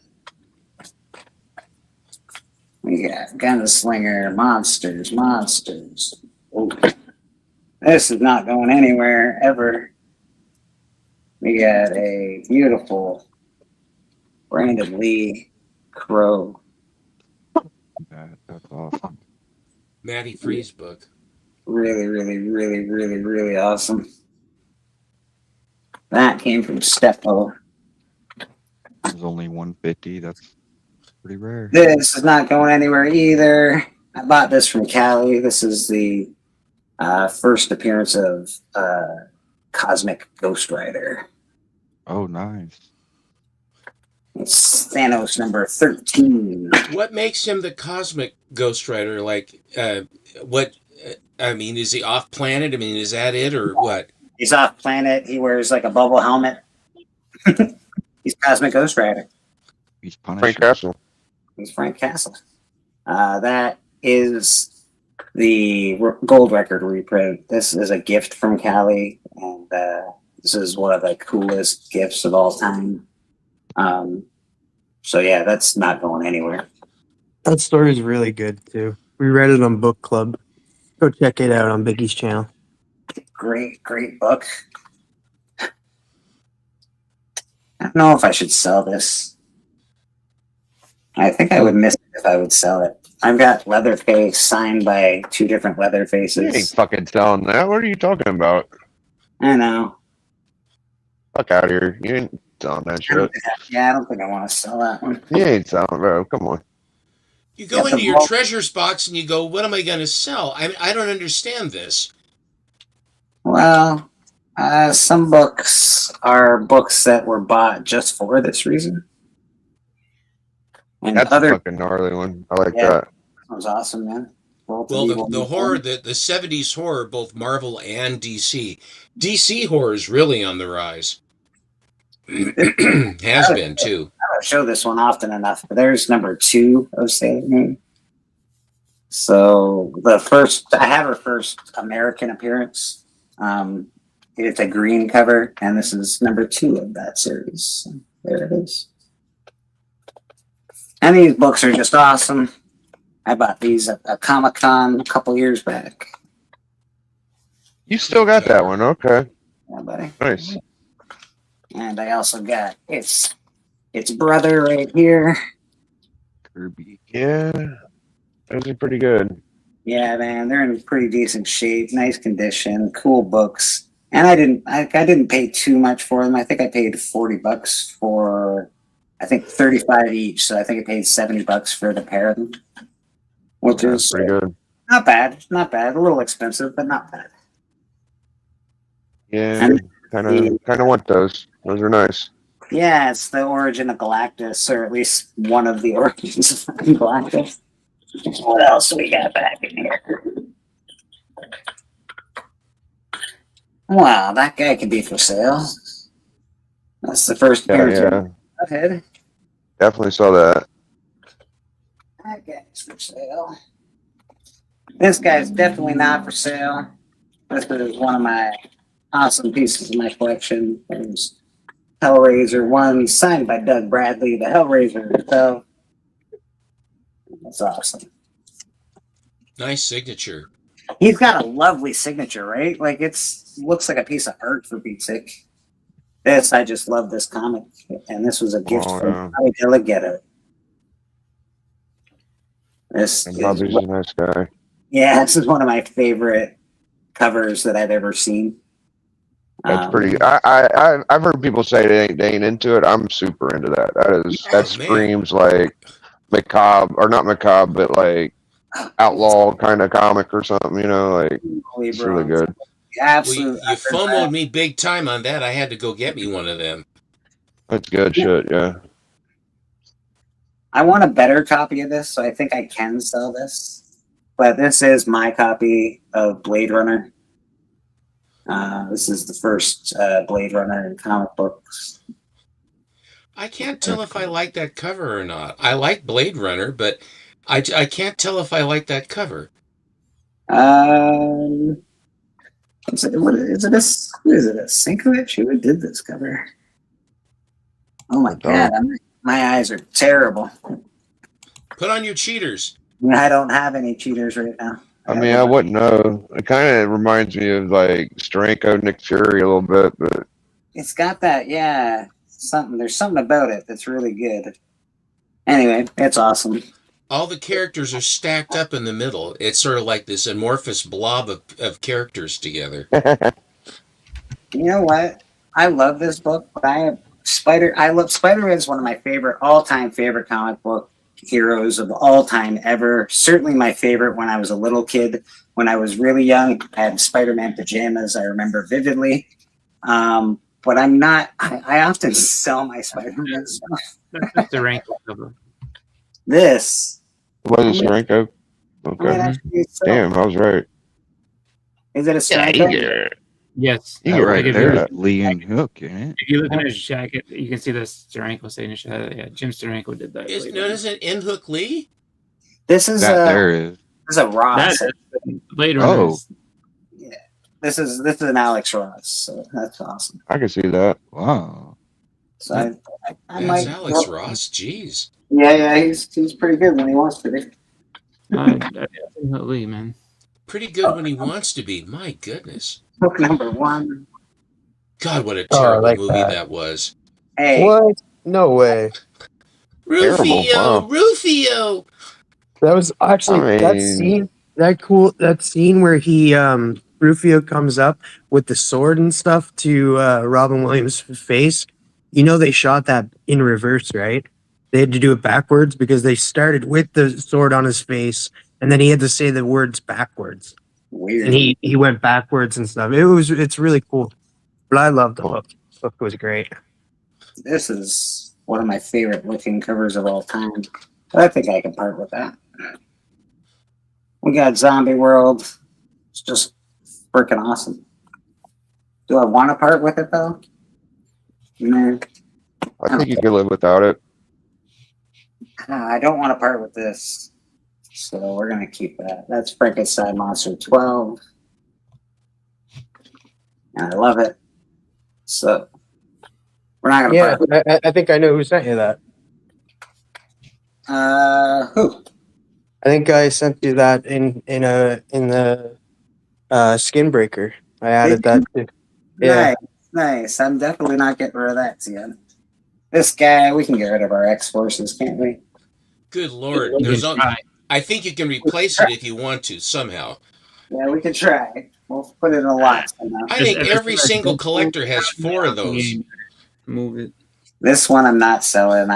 This is my last copy of this. I had, I don't know, a bunch of copies of this, but that's my last one, so I think I'll just keep it. Yeah, you sent one to me, or I bought one off of you. This That's it. I'm not selling because I love Mr. I Magical. don't know. That was a gift from Doc, actually. Really cool gift from Doc, man. This I bought from Callie. I'm not selling. Well, you know what? I probably could sell that. But I really like it, so I'm not selling it yet. Marie Severin. I would not sell that. No. That Living is, Tribunal. well, First Living Tribunal. It's a great cover. I love the red and the yellow. That's a killer cover. I mean, unless you want to upgrade and get a better copy. I kind of went out my way and got a nice one, so I didn't have to deal with it. You know what? I want a nicer copy of this. I could probably sell this. There's my Werewolf by Night number 2. Oh yeah, I got that. It is not in the best shape. No. Sell it, make money, and get a nicer one. I think that's. I have a pretty I wanted to get to Werewolf by Night 1 to 13 or something like that. So I've got a pretty decent start on that. I've got Werewolf by Night, a bunch of good ones. These are The all dress, that gal in the red dress with all the white guck on the front of her, I never previous issue. Yeah. I just kind of went, okay, now what are we doing here? She looks like she's part of a circus troupe. Actually, is what the deal is. So that looks Oh like my god. and The then- MCU definitely dropped the ball on that series. They could have came out with more Werewolf I by agree Night. with you. Oh yeah. I agree with you Well, completely. They misused the character. Especially kind of load. Well, that's what it looks like. Oh man, this is actually a really hard book to get, and I do have it, so I'm pretty lucky. This is Rick There and you Morty, go. free comic book day. Rick and Morty. That is very hard to find. Not going anywhere. Back off. But I will sell this. Again, this isn't in great shape, but I think someone will enjoy it. Maybe I'll just, Dark Shadows. I would keep that damn thing. No, I'm keeping that. I only have one of them. It's a gold key. It's not in the best shape. I might just give it to somebody, to be honest. I don't know if it's even in good shape to sell, to be honest.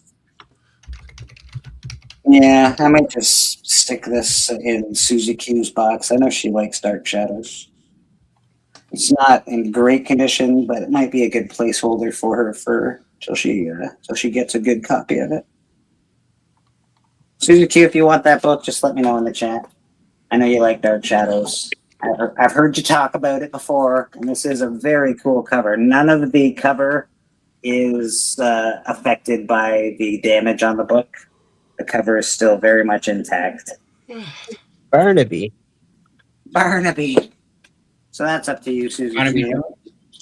Where's David? Where's David? I have a whole bunch of these. I can probably sell it. I think I got 4 or 5 of these guys. So. I Is think that- you need to buy a new zipper for that for your tire there. I That know. the zipper doesn't lock. Doesn't it have the tab where you just click it down and lock it on? The tab is no longer there. YouTube's gonna flag this video for potential nip slip. All right, YouTube, relax. YouTube police. I love Dark Shadows. I know you do. I know you do, Susie. So I'll put that in your box, Susie Q. You can just have that. It's not in, like I said, it's not in great shape at all, but it's cool. I kept it because it's awesome. So Yeah. I think you'll enjoy it. All right. So we got a few books out for sale out of the first box. Didn't really thin much out. I'll tell you that right now. That's okay. One box down. I think let's give everybody else a little chance, a little shot here. I'm digging the shoulder. I got some. You got some? Let's see what you got, Rad. Oh, yeah. Where's Rad here? Boom, boom, boom. Madam, good morning to you. One second. Let me just get this in order.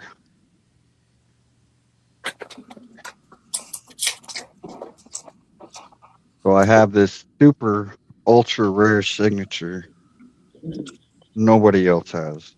Oh my goodness. TM nerdy. Oh Yeah. wow. Wow. That was just a random thing to throw up. I didn't expect that, but yeah. Random is good. Big There's red. my super rare TM Nerdy auto. Last night, me and Benny Compton, we were watching Whatnot because Perillo and Carla Cohen were on there. We were trying to win their books. Oh, Neither yeah. one of us got lucky, Okay. All right. but I do have a Perillo Sig X23. Very cool.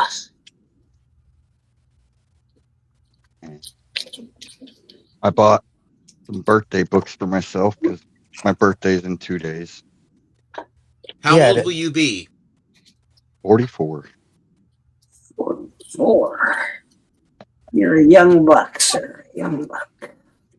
I got me the first Vigilante. Nice. God dang, my light really. There we go. Yeah, this book's awesome. I got Sheena 3D special. Oh, that's a beauty. I sold that to Steven. And I got me a Todd McFarlane Sig. That one's really cool. I'm glad that you got that too. Those are some of my favorite books. And that's all I had to show. That's it. I'm not going to take up the whole show. Yeah, what are you gonna draw on that X-Men cover? I haven't decided. Might not draw nothing. Watson Chris, I disagree with you. I didn't say anything.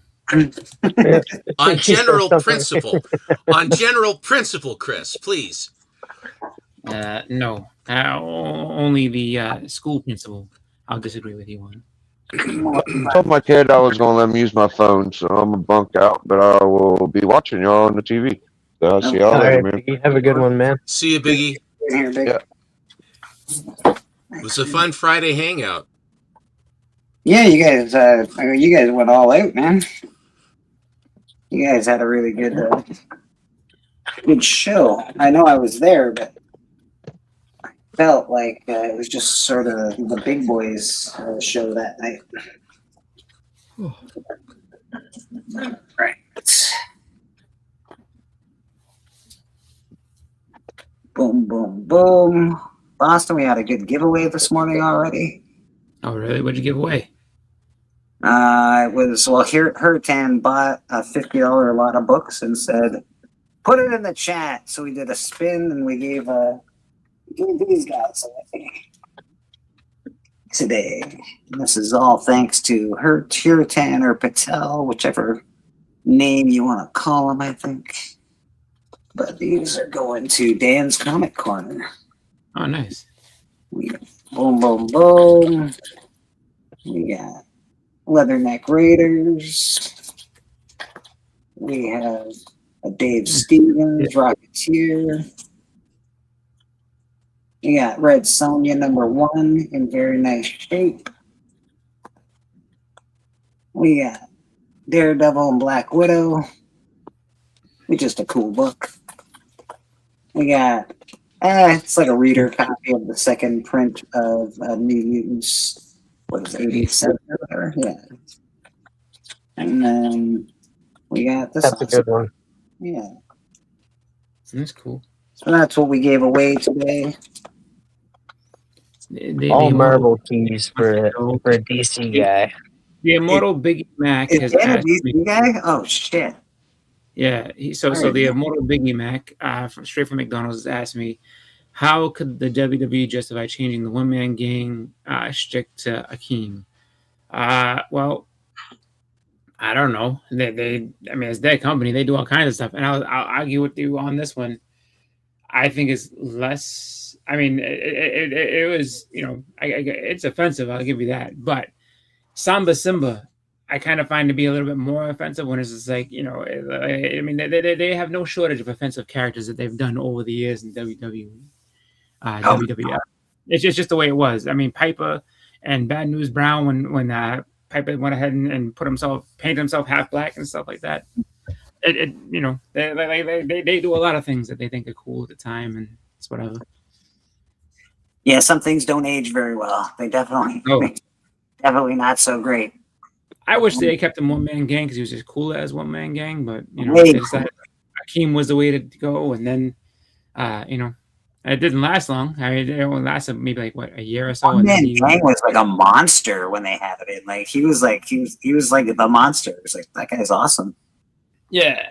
No, well, he went back to being that, and then he went back to doing that in WCW, and then you know, then he just kind of bounced around. But he was always was one-man gang. Just Akeem was just that little blip on the radar for like 5 minutes of his career. But I did get my wins from Cali. I don't know if you saw those, Boston, but they're pretty awesome. I got this guy. Oh yeah, no, I did see that. I did see that. Guys? That was last week, I think. It was. And I got this guy. Oh, that's cool. So these were wins from Cali's 1,500 subscriber giveaway, as well as a win from the Hunt for being the longest battler on the Hustlemania. Yeah. I did not win Hustlemania, sadly, but I was in there quite a long time. So appreciate you, Jess. Apex, I do, because winning is not easy to do in Hustlemania. It is not. I think TM fucking Nerdy won that year. Unbelievable. This guy. TM ended up winning it. Bobby was in there for a long time, and it was kind of a, you know, I thought that if I was going to bet at the time, I was like, oh, I think Bobby has this. But then it was just one of those things where, you know, as it kind of went forward, it was just tougher and tougher to find more books, because that's the problem. Like if you're in Hustlemania for a long time, like from, let's say you go in the beginning or even like in the middle of that match, then once you get towards the end, if you make it that far, you end up having to just kind of be like, okay, what book do I have? And you're scrambling because this is like you've shown so many books in a row. And everybody's coming fresh with all their big books still in hand, and you're like, I think I got one around here somewhere. Where's my Fraggle Rock? Yeah, or whatever book. And that's how I end up showing some, you know, anything book. Like, you know what? We got I don't know, this book, and then people are like, oh, that book's terrible. Or you get lucky and be like, hey, we like that one. Like, oh shit. Oh, Bobby's WrestleMania craving, is a tough one. Bobby's craving revenge on Hustlemania. He will have his revenge. Oh my goodness. Violent. That I would say, as far as everything, is probably the one match that I would say to anybody who goes into it that expect the unexpected, just because you never know. It's such a tough one to be in for a long period of time. So I give credit to anybody who lasts a pretty decent amount of time in that, just because there's no rhyme or reason to that match at all. It's just like you just go in and you hope for the best. And if they vote for you, great. If they don't vote for you, you're going to be out very quickly. Oh yeah, it's not easy, man. Hustlemania's no joke. Animal was the best character in Fraggle Rock. Well, he was. I mean, he was never in Fraggle Rock. He wasn't in Fraggle Rock. Come on, Apex. Master Chris, do you feel that Honky Tonk Man has merit in saying vote of confidence was rigged against him? I have no idea what vote of confidence even is. So, the vote of confidence was rigged against him. I don't know. Honky Tonk Man. I mean, he knew how to draw. He knew how to keep a belt. I thought he did that. I mean, like, if what you're saying is like based on like he got the title just because I mean they pretty much, like, he wasn't supposed to be the champion. Like he just kind of like they knew that Ricky Steamboat was taking time off, and then like the story, the way it goes is just that like they were trying to figure out a way to get rid of the title from Ricky Steamboat, and then the next guy that walked in was like Honky Tonk Man, that said you're gonna win, and so he did, and then he kind of finessed his way into keeping that title as long as he did, just because he just was like, look. He's like, I will just keep cheating, because he didn't feel like losing. So he's like, I'll just keep getting disqualified over and over again, and then I will just become this long reigning champion. And that's what he did. He just kept getting disqualified over and over again, and then eventually he got enough heat. Oh, he showed them that he had enough heat that he was able to go ahead and people wanted to see him get beat. So it's just like, well, the longer he keeps his title on, the more people are going to pay money to see him get beat. So eventually they did. They did a telephone poll back in the day where the Honky Tonk Man had confidence in his performance, and the fans voted against him, and he became a legendary bad guy. Oh yeah, now I know what you're talking about. Yeah. When they wanted to say it, yeah, like when he very first came out and he was a baby face. Yeah, like they didn't like him. They didn't like him at all as a baby face. But then he didn't do nothing as a baby face. The fans hated him. Well, they brought him in on purpose. Like he was supposed to be like kind of like Hillbilly Jim. He was supposed to be like Hulk Hogan's like tag partner and all this stuff, and it just wasn't working. And then he became the bad guy, and the next thing you know, because he wasn't just the Honky Tonk Man. He was the Honky Tonk Man Wayne Ferris. He had a whole name and everything. And then he became a bad guy and just became the Honky Tonk Man. So I got some books to show. Oh, all right. Let's see what TM's got. Hey, that's some rad art right there. Yeah, first cover art by Rad. That man has no shoes on. The Doctor #2. This one's for Bleecker. I got this one a while back from Actual Dracula. Actually, it's an Aftershock exclusive of Maniac of New York. Number 1. Need to bring some more strange sports stories.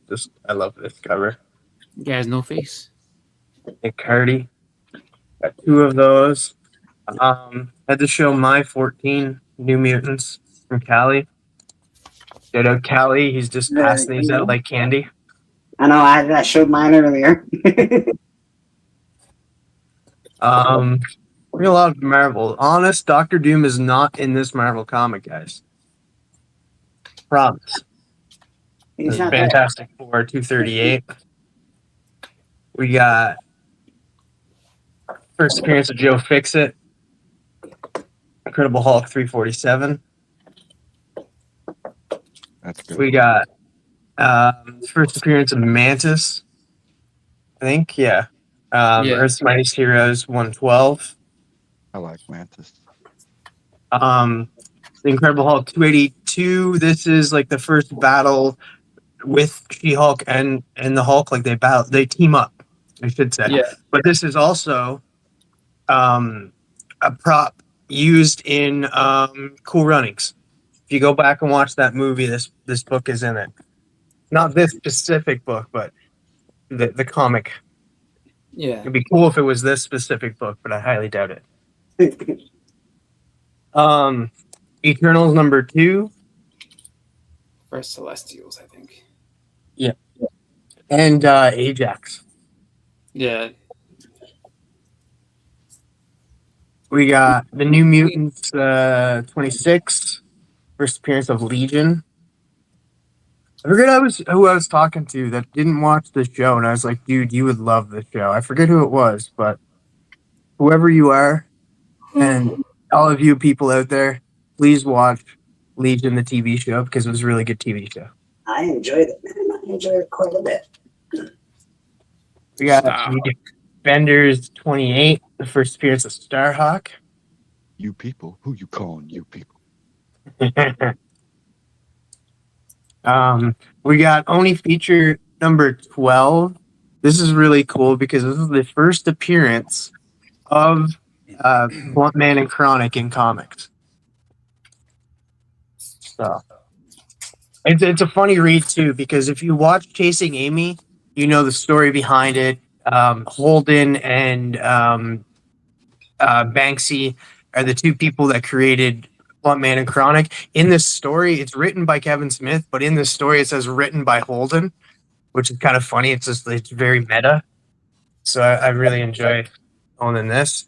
Then we got Mortal Kombat #0. Mortal Kombat's just around the corner. This one I got from Susie and Steppo. Oh, nice. Hey, real quick, TM, back on Kevin Smith. My friend I watch, he has a YouTube channel, Six Element of Hip Hop.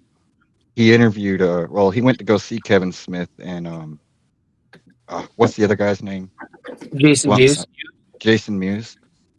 And he said that Kevin Smith had a line with 100 people, and they were all in line to get a hug for $100. Oh, So they were all wow. getting hugs from Kevin Smith for $100. But Jason Mewes, he said nobody was in his line. You know Oh, why? man. He's not offering hugs for $100. Nobody recognized him. It's because his teeth lost. He cut his hair. Oh Yeah, shit! Oh, He's all man. curly head now. He don't look Well, that- nothing like he did. And my That's friend true, walked too, right man. up to him. He hung out with him like all day. All right, I'm gonna shout Jason Mewes out right now too, because go on YouTube and I'm not sure if it's Jason Mewes or Jay Mewes on YouTube, but he has a new show out on YouTube called 5 Things, and he's bringing like celebrities that he's friends with and going through a little convenience store, and they're picking 5 things and talking about like it's a cool little interview he does with them. It's definitely worth checking out. I like Jason Mewes. I've heard, I know his story in that, and like all I can think about is like, dude, you've gone through a lot of shit in your life and that, and you've pushed past it, and you're Yeah. better off for it now. And I'm so happy that you're where you're at, man. Like, it's not like he's gonna see this, but I am just happy when you can see somebody that like fell on hard times and then get through those hard times and like get better off. Like Lindsay Lohan. Say what you want about Lindsay Lohan. I do like that she came back and she's doing better. Fair enough, man. Fair enough. I don't wish anybody ill will. So yeah, man. Yeah, the Mortal Kombat. I'm pumped for the movie. Rewatched the original movie and the second one, Annihilation. You can skip Annihilation. That was bad. You can skip the new one too, because outside of the first 10 minutes, that movie sucks. No, dude, I actually rewatched it recently, and it's not that bad. It's awful. It's still bad parts, but it's just not as bad as like Annihilation. Not as bad as that, but like once they get past the Sub-Zero and Scorpion thing in the very beginning, it just turns to absolute shit. Doo-doo. I sort of agree, but I didn't mind some of it. It was all right. Generation X #2. Generation X is not going to play a huge part in the X-Men 97 season 2, but they're going to be in it. That's cool. But this is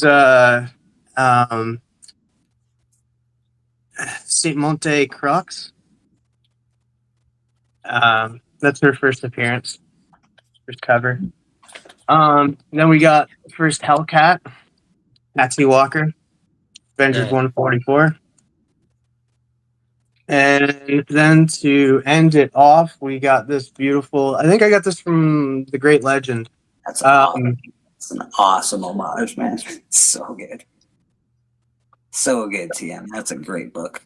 Archivist says he saw Shannon Doherty sitting by herself at a con and no one was in her line. It was sad. That is sad. Well, that's sad too, considering her passing. Yeah, man, that is really sad. Just the fact that, I mean, people don't. I mean, you think about it. You think that like she would have had somebody come through, just because you figure there's plenty of people that, you know. I mean, shit. When I was little and 90210 was on, like you couldn't hear anybody not talking about, you know, 90210 this and that. And then she was on Charm for a while too. So it's like I believe Dan's Comics Corner is part of the Black Order comic club, right? I'm pretty sure. Dan, I think so. I just found that. It says the Black Order number 3 on it. Guess what? Yeah. You know who that character is? It looks like one of the whatchamacallits, one of the gargoyles, but it's not. It's Cole Obsidian. He's one of Thanos' News. Black Order. So I collected all these because they have the Stan Lee titles. That's why I bought these. But yeah, I'm gonna throw that in with Dan's win. Because he's part of the Black Order comic club. I think that's the only book of the Black Order that I had. I did find this though, that I think I'll put up for sale. That is a lenticular cover. Can't really see it that well on here, but it's pretty cool. Yeah. So I think we'll put that guy up for sale. Boom. Patel says dope books, man. And that was from TM, I'm sure. Yeah, I don't have good books. You got dope books. They're pretty dope. Those are pretty cool. Nothing wrong Yeah, with that, that. right? When the spirit moves me, Dan, I give books away. Dad, did you see the book that I have? I don't know if you actually want it. It's not a 9.8, but it is a really nice copy of Black Panther number 2 that I have. I was gonna put it in a package for you. Yeah, I don't have issue 2. I think we talked about that before. Yeah, I don't have issue 2. I got 3, 4, 5. I got 1. It is in very, very nice shape. You could probably get a bit of a press. It's got some stress lines, but that's about it. The only one I graded was issue 1, so the rest of them I'm keeping all raw. Yeah, this is a pretty nice one for the Rock and for Rock. Yeah, if you just give it Put it in a pile. We'll work on something. Yeah, man, those are dope books. Give Dope his books back. All right, cool. Yeah, we got a pile for that. I still got a book that I gotta send Rad that I forgot to put in his pile of books. I saw somebody ask earlier, what did everybody think of the Spider-Man trailer? Oh, well, it was a good trailer. It was good. I enjoyed the trailer. A lot of CGI. Yeah, lots of CGI. A lot of CGI. I still cross my fingers. Sadie Sink is Typhoid Mary, not Mary Jane. Or, not Jean Grey. Jean Grey or I hope not. Rogue or something. I don't know. I hope not hope not Typhoid Mary. Hope something else. But I don't know. That's just me though. But hey, if anybody finds a newsstand of this in issue 1, let me know. I got 2, 3, 4, and 5. It's actually very tough to find a newsstand of these Image Turtle books. So Image. This is back in the day when they were just letting the turtles do anything. Like, look at this. This is a freaking shark. Looks like a shark biting one of them. Jesus Christ. But yeah. And look at this. I don't know if she has clothes on, but I see legs. Basically. That looks like Electra. Yeah. Very long legs. The legs do not match. I'll probably say the body type because her top is this big. Long-legged woman, man. Long. It's a tall drink of water right there. Yeah, it's like super long. I picked up another Luke Cage though. This is actually I found this on eBay. Like high grade copies, Mark II, that I needed. I thought I had 17, but I guess I didn't. Because I looked around, I said I don't see about 17. That was the song. TM Nerdy say people are saying it's either Jean Grey, Typhoid Mary, or Mr. Negative. Oh, she's gonna No, be I'm, missing. I'm Callie's question. That's for Callie's question. Okay. Yeah.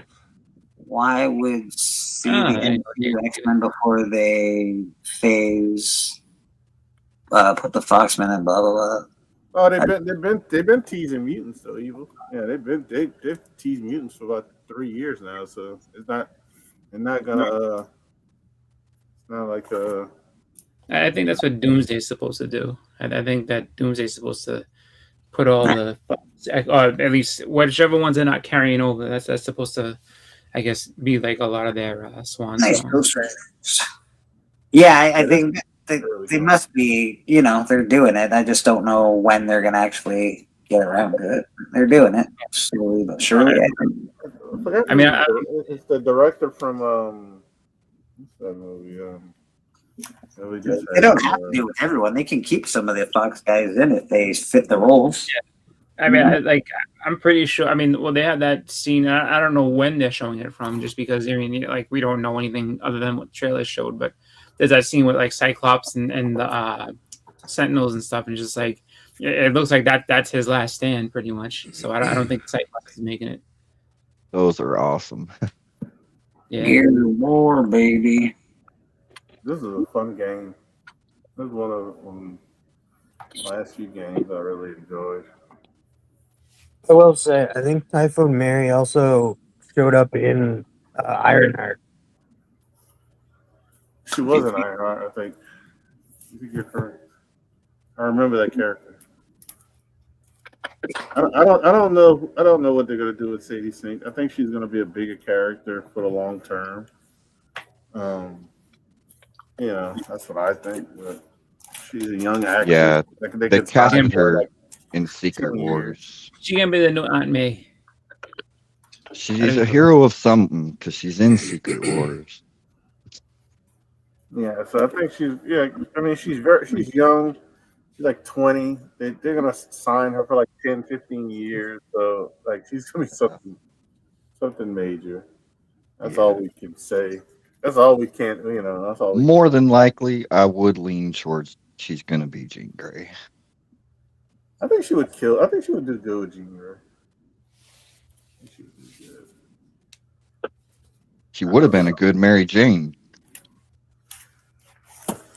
They've kind of taken that storyline all over the place now. So it's like No Mary Jane. It's just Michelle Jones. yeah. Okay. Do you guys mind if we get into the keys of the week? We'll do that. Check out what's happening in comic book land.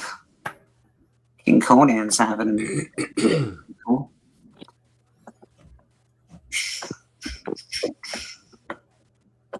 All right. Man, I gotta quit zipping by this stuff. I keep zipping by what I'm supposed to be putting on, and it's not working out for me. There we go.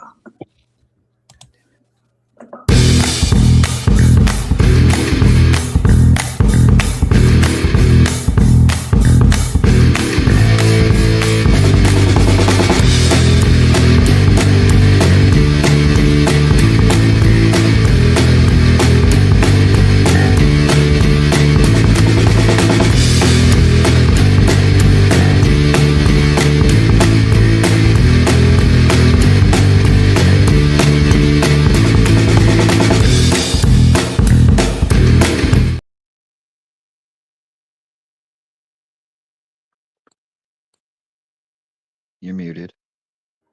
It looks like it mutes everybody. That's kind of It funny. does. Weird. Yeah, it just keeps me muted. Weird. All right, this is keys of the week. Key collector. We'll see how accurate we think they are this week.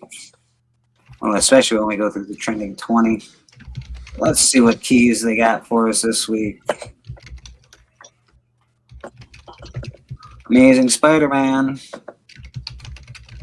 Number 25, Death Spiral Part 5. That's been going on for a while. We got some cool variants, probably. Spider-Man always has neat stuff. Oh, that's interesting. Very anime. Rose Bash. Okay. This is Haven't pretty. haven't There. seen Rose Bash in a while. Ooh, that looks like Bermehu. This one's awesome. This one's really cool. The Jackal. That is really cool. I'm gonna have to check who did that one. I think 1 it's in Bermehu. 100. So this one will be fairly expensive, I'm sure, especially day of. Not for me, because I ain't buying it. Cover artist Lieber Miho, yeah, as suspected. Alright, so yeah, some cool Spidey covers. This is pretty nice too. I don't know, is he biting her or what's going on here? Yeah, they're kind of off a little bit. I think he's got Bitter. teeth. What's happening, Spidey? It's not He's a great. biter. She's bleeding from her neck. What's happening there? You do have a trade dress with this, which is still pretty cool. You lose a bit of the jackal, I guess, Jackal. Yeah. but still pretty dope. I think D Runk would love that cover. Oh, he would, yeah.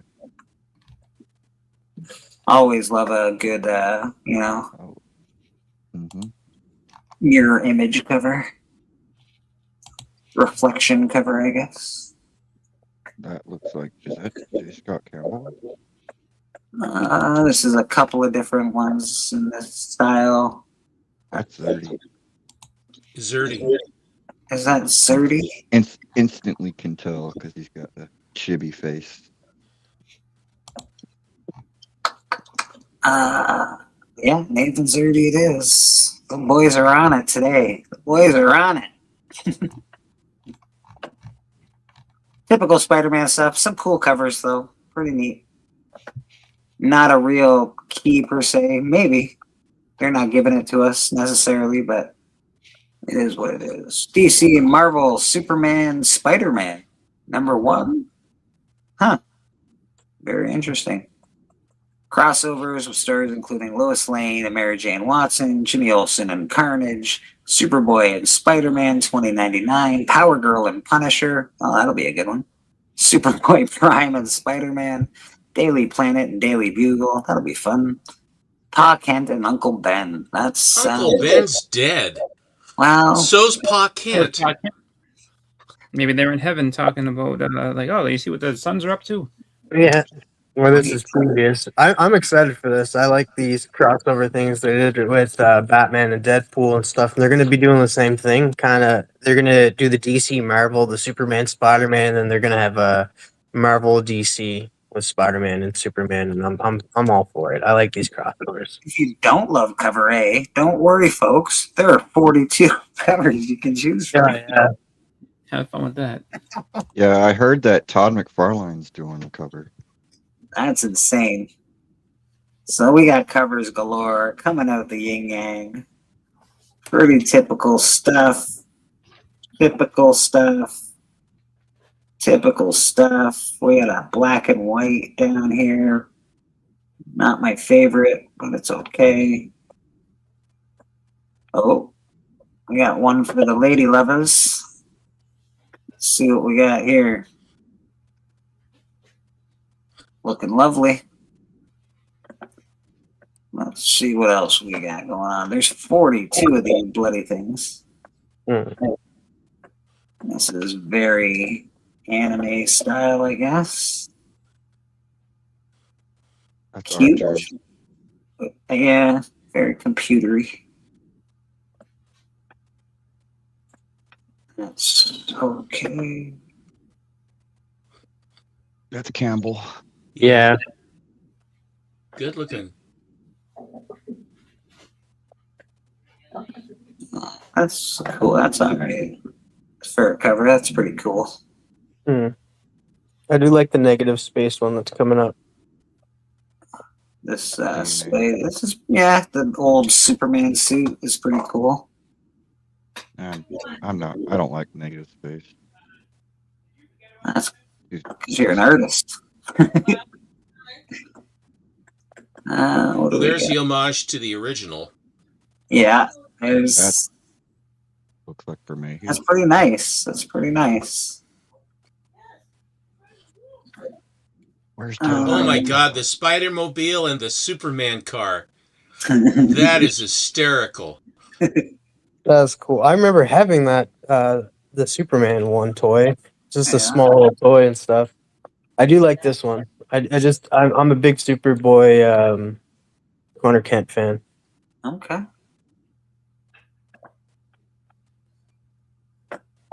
We got so many covers.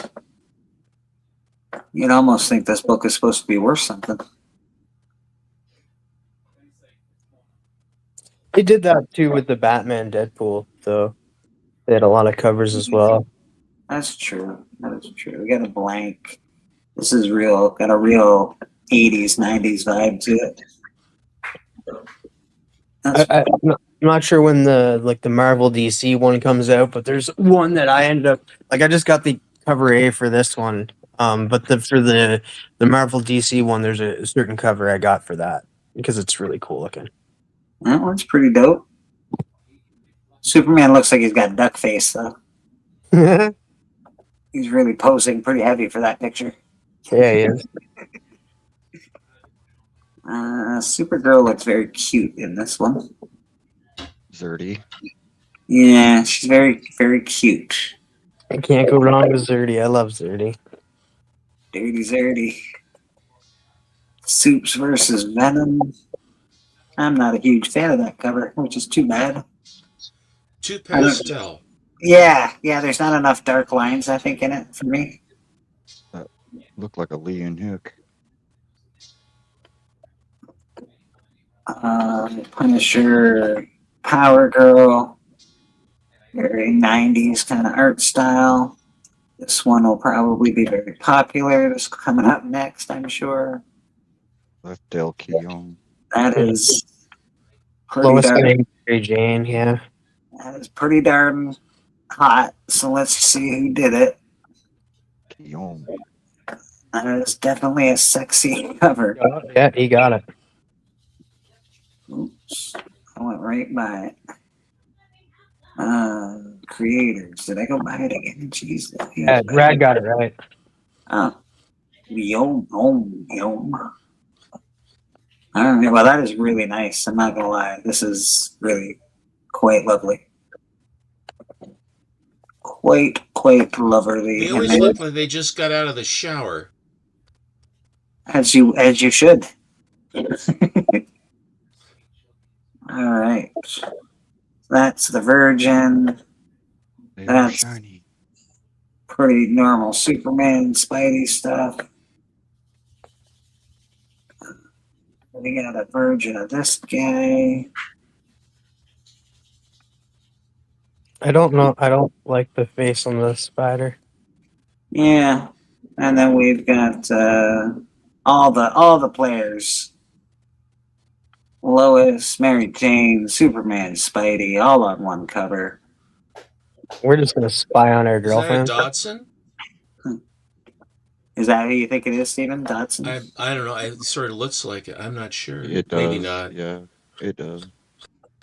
I think it is. Yep. Terry Dodson. Our Husband wife couple. Our Husband panel wife. is team. on it today, folks. They're on it. Holy smokes, that was only the second book. Wake me when it's over. Detective Comics 1107. First appearance of who? We got a first appearance of Arabella, a homicidal teenager. Wow. Well, she's got that going for her.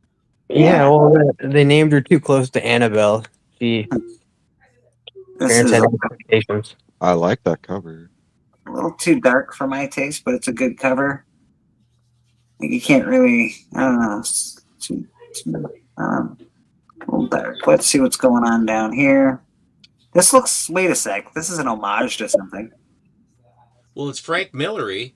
Yeah, but this is a picture I've seen before. What is this? This is like a piece of art. I just can't remember what it is. Interesting. That's a cool piece. We got just that symbol, and then we got Batman being Batman. That's is that a Jorge? I don't know if those are the Jorge Coronas, are they? It'll be a foil for this one, and it is George Jimenez. Jimenez. I got the last name wrong. Jorge Jimenez. All right. That's Detective Comics. So that is the first appearance in Detective Comics. Not that we haven't had them periodically for the last couple of years. There's a first appearance in like every other book for them these days. Fantastic Four, First Foes. Is this like, or do they look like they do in the movies? Is that what this is all about? Yeah. Yeah, it looks like it. Yeah. Looks like Pedro. Yeah, it looks like the movie characters. Also, I'm gonna give grief to Pedro. Apparently, he shaved his mustache for an upcoming role. That's all I'm gonna say. Great Legend said that there Why was don't a 1 you, in 25 mute of that. Boston Chris? A 1 in 25 of this? Yes, that he said he wanted to look real good. That's the 1 in 25 right there. Oh, that's the one he wanted. There it is. It's a nice one. If you're gonna get one, that is probably the nicest one out of the bunch. And then of course you got this guy as well. Roll two. It looks like that car looks like the back end of a 1960 Thunderbird. It does. It does. And then That movie had the whole 60s vibe going for it. yeah, I don't know what you'd call this, but it is something. I think that Legend's got the 1 in 25 is definitely the choice as far as covers go. I don't know if you'll be able to all find the 1 in 25, but you know, you get the this one's pretty decent. It's got that 50s vibe to it. What else do we got going on around here? Green Lantern. Green Lantern's coming on TV pretty soon. This is Green Lantern 600 milestone issue. Solicitation states a new Lantern stands poised to step in for Hal Jordan. Again? Yeah. Yeah, Hal Jordan. Like, just by listening to people talk, Hal Jordan did come back and stuff. People are loving it. I would think, yeah. Hal Jordan's sort of the guy that most people recognize. Kyle Rayner's my favorite. But Here's a David Nakayama.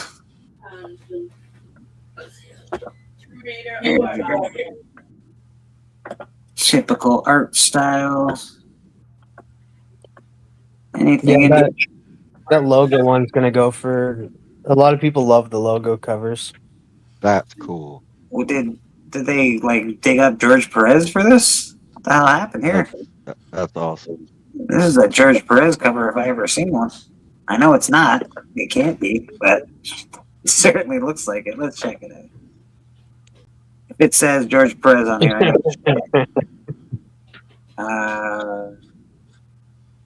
Oh, Scott Scott. Polish. Okay. Scott Koblish. Well, he's certainly taken a page out of Perez's book, that's for sure. That's a lot of people in one book. So that's some Green Lantern. I know it's coming on TV, so they're probably going to try and push this series. Buyer beware. Who's gonna play Green Lantern? They got two. They got Kyle Chandler for Hal Jordan, and I don't remember that other guy's name.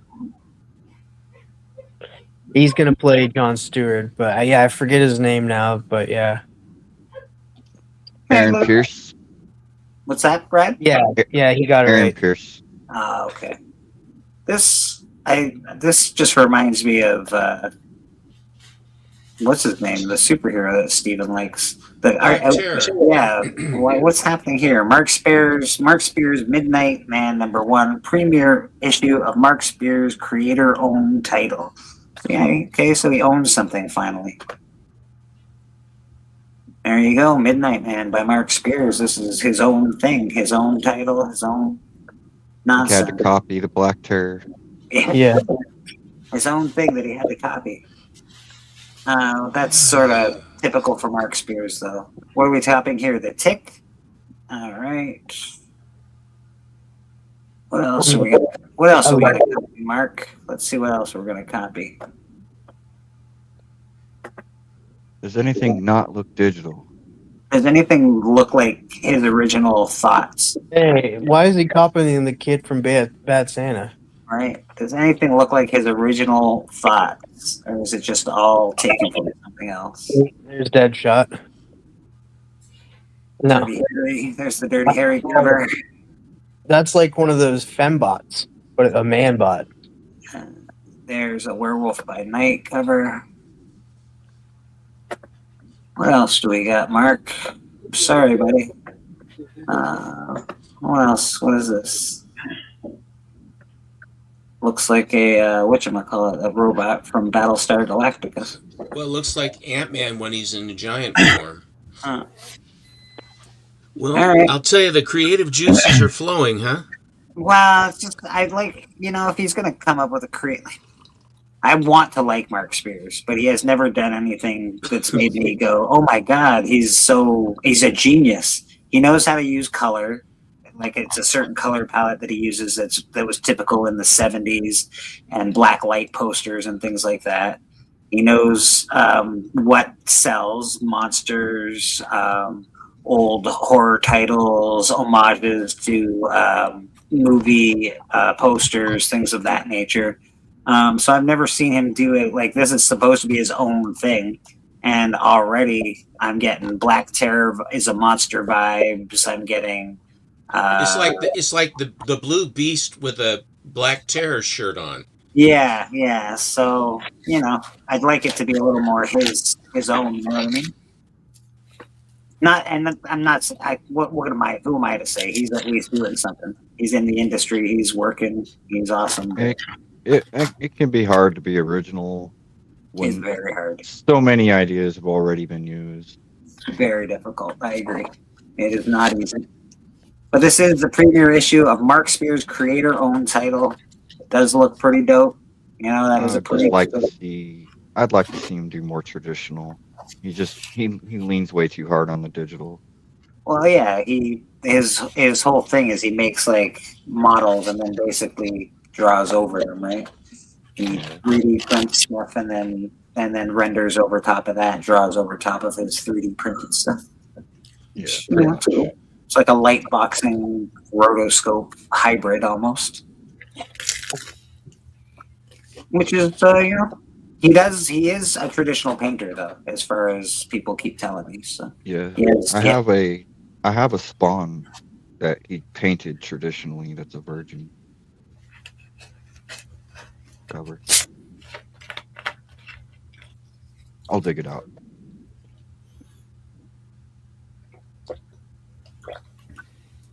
He does do traditional in it. When he does, it's great. Just I don't care for any of that digital stuff.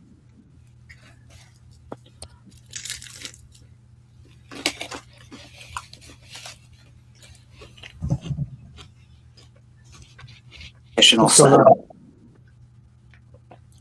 What do we got? Do we got anyone in the back room? I think we're all good. Okay, let's go into the 20. Was that it? That's it. That's it for Keys of the Week, man. That's pretty thin week. It's not. Let's see what's trending. Let's see what's trending, guys. What a surprise.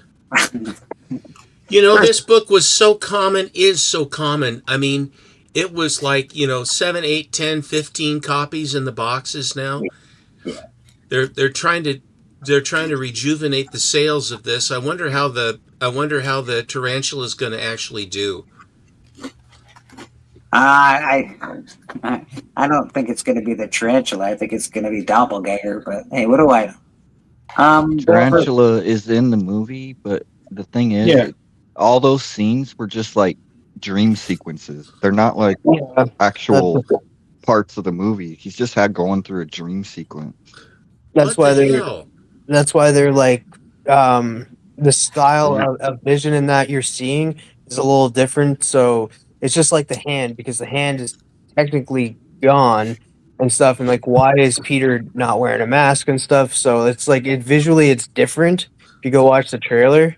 And then like they're stating it is a dream sequence when it's like he's getting his mind taken over either by something, somebody that's jumping that woman to the DoD agent to the DoD agent up top and stuff. So it's like something that's already it's in his mind and stuff, or it's a montage, one of the two.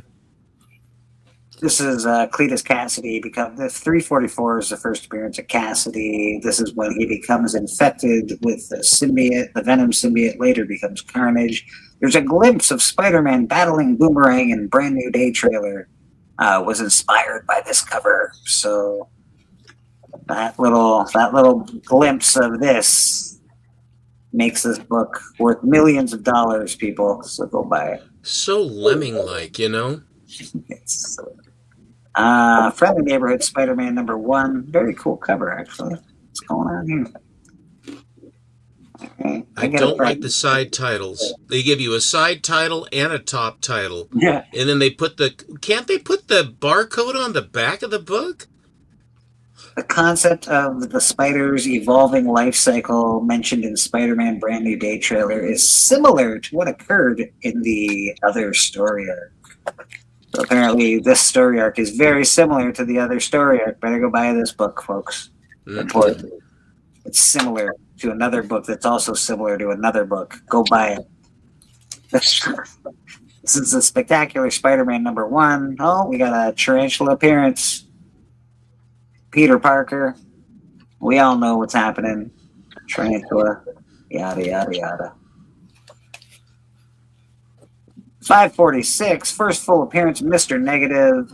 Hey, first appearance of the second Jackpot. First cameo appearance of Freak prior to receiving powers. The rumored and unofficial title of the fourth Spider-Man movie, Brand New Day, shares its name with this story arc. There you go. A Brand New Day. That's noted. It's not similar. The whole story is nothing like this book, by the way. Just so don't go buy this book. Please. Oh, No, you want I bought it in the Hot 5. I brought it for the Hot 5, not due to the Brand New Day, but for Spider Noir, because he was seen in Spider Noir. Where? Saucer Country. This has got a movie coming out, I think. Vertigo title. I didn't read this. I actually looked to see if I had it because it does look like something I would have picked up. But apparently I do not. But, you know, this is going to be a TV show or a movie or something. So if you do have Saucer Country, now's the time to dig it out. See if you can't make some money. Spectacular Spider-Man #20. This is a great cover. All right. Very cool. Looks very Harry Potter with the big spider. Definitely. We got some Potter-esque. We got a little Lord of the Rings action. Increase in copies sold this week versus previous weeks following the Brand New Day trailer revealing that Spider-Man's transformation will result in organic webbing. So because the webbing, we're buying this book. Awesome. We're a really smart group of people, let me tell you. Tales to Astonish 81. Now go buy this book just because it's awesome. Mhm. Look at this. That's great. Tales to Astonish 81. Nice Silver Age. 12 center. Increase in copies sold this week versus previous weeks after Boomerang was spotted in the Spider-Man Brand New Day trailer. This is the first appearance of Boomerang. But it's probably... So that's a new one, isn't it? No, that's been on there for a while. It's been on here for... This is a 12 center. That's a cover. I don't think I've ever seen that cover before. It's definitely been on there.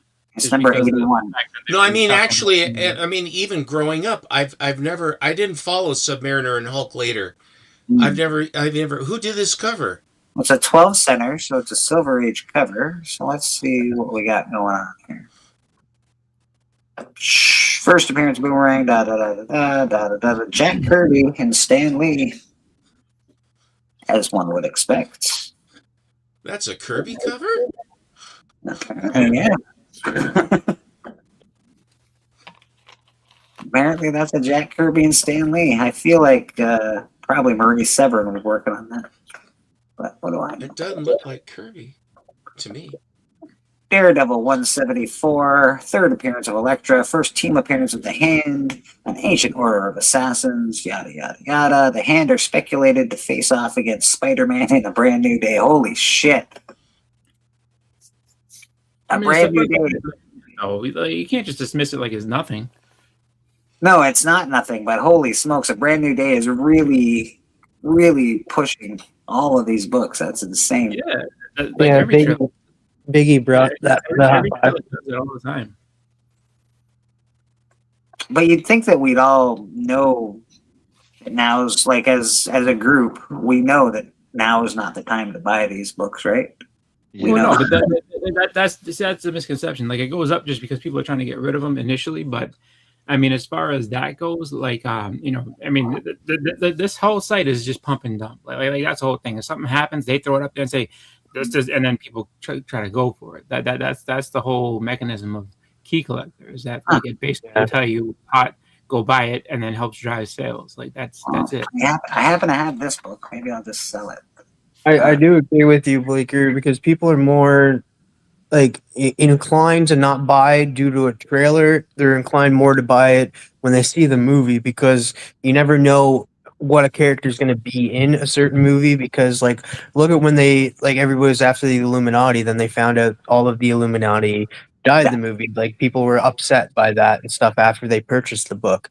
I know. And Yeah, but the thing is, though, is that it's still like the supply of them gets put out there because everybody that has it's like, oh, I can sell this, and then everybody, such as us and other people who go on to sell these things, so they're like, all right, let me buy this cheap one, because I bet you most of those, what they're telling you is that most of those sales is that okay, increase in copies sold. They're not telling you what they sold for. It doesn't mean that people are making a fortune. It just means I sold all these quickly. Yeah. And then, I don't know how they established this. I don't know how they established these percentages for issues sold. How do they track that kind of information? Go on eBay, sales, whatnot sales. There's a bunch. Yeah, there's a bunch of different ways to it's do it. numerous sales all calculated. It's not just eBay sales; it's whatnot sales, YouTube sales and stuff, heritage auctions, all added together. How we're kind of coming at this and being like, oh, like, you know, oh, this is crazy. Why is there anyone to do like this? Then you go on to your wonderful favorite auction or whatever one it is, and they're gonna tell you why you need to buy this book, and then people be, oh, I have to buy it. So that it's a whole big cycle. Like this feeds into that, and that's how they. Like, I mean, literally, it's the same thing. So it's like this is what feeds the monster every time. I will say, I brought this to the Hot Five a couple months ago. I told people to go buy it while it was cheap. Yeah, because it's just not going for much and stuff. Buy it cheap, because once the movie comes out, because Tombstone is in the movie said to be the main villain. Yeah. And that of the movie, he's playing a kingpin type of character and stuff. And he's said to be in Spider Noir as well. And he's supposedly going to be the overarching villain of all three of the movies. And I'd like to say, the second or third time this book is popped, though, just because I mean they've been saying about him for a minute. That's one of the reasons I actually, when I watch Spec, I'm not watching Spec because, oh, look, Spider-Man just came out. I already know. When I'm watching Spec, I like watching Spec that's, hey, guys, go get this book now before you won't be able to get it in your collection. That's the Spec I appreciate. Go get this book when it's $5, not when it's going to be $100 in a month or 2 or 3 months or whenever that shit comes out. I appreciate the Spec that says, hey, this is cheap right now. It's not going to be cheap in 10 minutes. Go get it. So. Yeah, but see, this is another book that I say like this is about the third or fourth time that someone's like, oh, like look how hot the book is, because like I mean, people would have should have known about this shit years ago. A few months ago, years ago. It's just like just because of the fact, and I'm not saying anything like disrespectful to anybody who's saying, oh, buy this book. I'm saying that just like but this is like the third or fourth time, because you had the what's it called, that Spider-Man cartoon show, right? Now but you're not letting people in though, like, because like, what if somebody just got in like 6 months ago? How are they supposed to get that book years ago? That's true. Well, that's the deal. It's just like I hear what you're saying. I'm just telling you, it's just that like, and that's where you get like the people that will overpay for things or get in at the highest time because they might not know any better and be like, all right, I you know, this is the hot book. Let me get this. You know what I mean? It's all just, I mean, it's all one of those things where it's like, you know, as much as we all will say like, oh, you should have known, and this and that. It's just like you say, you make up a good point where it's just like it's all about when people come in, and then on top of that too, it's just like, it's a big machine that feeds itself over and over again. So it's just like, like you can, I guess, look at it and be like, well, aren't we smarter than this? Well, yes and no, because then you got people that are buying it to resell it, and then the people that are going to resell it and say, oh, you have to get this. So it's a whole cycle that keeps going. It's just as you get experience in doing it, you'll kind of know better. So I'm not saying that you can't, bring something up, but like if, let's say, like you said with the Illuminati, everybody who overpaid for it, and then those people who died in the movie, and everyone got upset. Well, there's like, you know what? Great for you, everyone who didn't buy it the first time around. This book is going to definitely go down. So if you really want this book, go get it. How about the Eternals? Good time to buy the Eternals now. But what Bleeker said earlier is that he likes when people say, "Hey, buy this when it's cheap. Buy it when it's $5, not when it's expensive." We're giving people an update saying, "Hey, it's a good time to buy this before it goes up in price. Don't buy it when it's high. Buy it when it's low. Catch it before it goes up, and catch it after it's crashed. I mean, it's very easy. Technically, we all know what's coming. Like, we all can go on the Marvel movie coming list. We all can go on the DC what's coming list and go, okay, I should go buy these books. But it's nice. That's the kind of spec that I enjoy. People that are doing it a little bit before and going, hey, man, this is coming out in a few months. Can I stop evils right now for spreading misinformation? Marvin Jones III is confirmed to play Tombstone. Okay. Good old Marvin Jones. I don't even know who that. Like, I feel like that's someone I should know. I don't recognize. He played. Hey, Tacoma, how you doing? What's his? I know I've heard the name. Tobias Whale in Black Lightning. Okay. All right. I was just trying to place a Tobias Whale. What a handle. This is the Death of Green Goblin. It's just a good book. I would buy this book if it was in front of me right now, just because it's a good book. No real reason it's on any list, I don't think. But yeah, Death of Green Goblin. Yeah, so they go by. Tacoma was saying that they go by. Key Collector at least goes by eBay. So they just they must have like a I don't know, something that grabs the information, says, all right, how much has this gone up? So they can just easily track that. Yeah, they do it like it's a whole, but it's not just eBay, but that's mostly what they use. Serenity #1. Serenity is coming out with a cartoon. I think all the actors have been, doing little blurbs and little gifs and stuff like that. And finally, we get the news that they're doing a cartoon. I'm not sure. I don't know if I'm excited for it. I like Serenity quite a bit. I don't know if I'm excited that they're all getting together for a cartoon. That really doesn't, Yeah, I wish it was a show, not a cartoon. Serenity and Firefly are both very cult favorites, are they not? Yeah. That's what this is. It's the whole Firefly team getting back together, and they're supposed to do a cartoon of it. So we'll see what happens. Amazing Spider-Man 147. We got Tarantula on the cover, so I'm guessing that's why this book is selling. Yep. And it's Amazing Spider-Man 147. It's a good book to have in your collection if you're a Spider-Man collector. Literally doing that cover homage in the trailer. That makes sense. What Evil said. So I guess Evil said he says that if the anime show does well, then they're gonna shoot a live action. So I guess it's more of a test to see, like test the waters, see if people really want this to come back. There's a cult following for that stuff. They clamor for that stuff. Then they're promised, and then their hopes are smashed.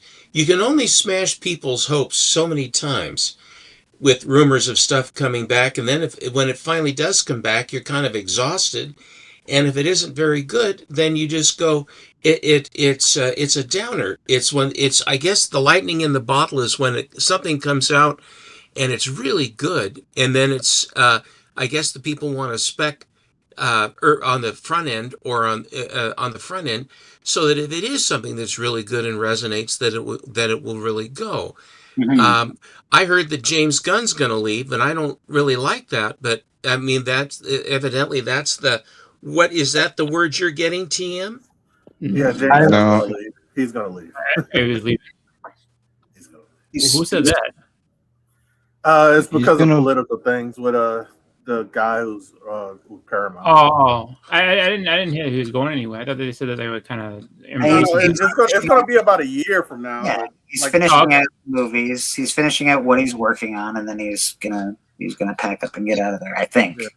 Why Yeah, are they that's- doing this? What's the matter with them? What they That's will all agree. saying. First off, they'll agree. He's never I think Tina said will that he agree. was They'll like agree. They should have stayed with Netflix, and they wanted more money, so they're taking Saudi money, like money from overseas, and all this other stuff, and I don't. That's just too much. What were you saying, TM? There's no confirmation that he's leaving. It's just all speculation right now. That is true. Well, I hope it is, because Yeah, the idea that they would throw him out right after Superman did so well, and presumably Supergirl's going to do great, and the second Superman. I mean, I don't understand this unless they're playing us like a fiddle, and raising our hopes and dashing our hopes and pushing us around emotionally on this stuff. Because if you have an affinity and you identify and like something, and they say, well, now we're gonna let you have a little bit. Sorry, now we're gonna take it away from you. I mean, get your ass in gear. Well, I think it's not so much that, it's just that like that the merger with Paramount. I think a lot of people's politics are starting to really come through, and so the person or people that are in charge of Paramount don't like James Gunn's politics. So that definitely could be a breaking point. I could see that happening, just because of the fact that people are very. I mean, it is what it is. Just that's unfortunate.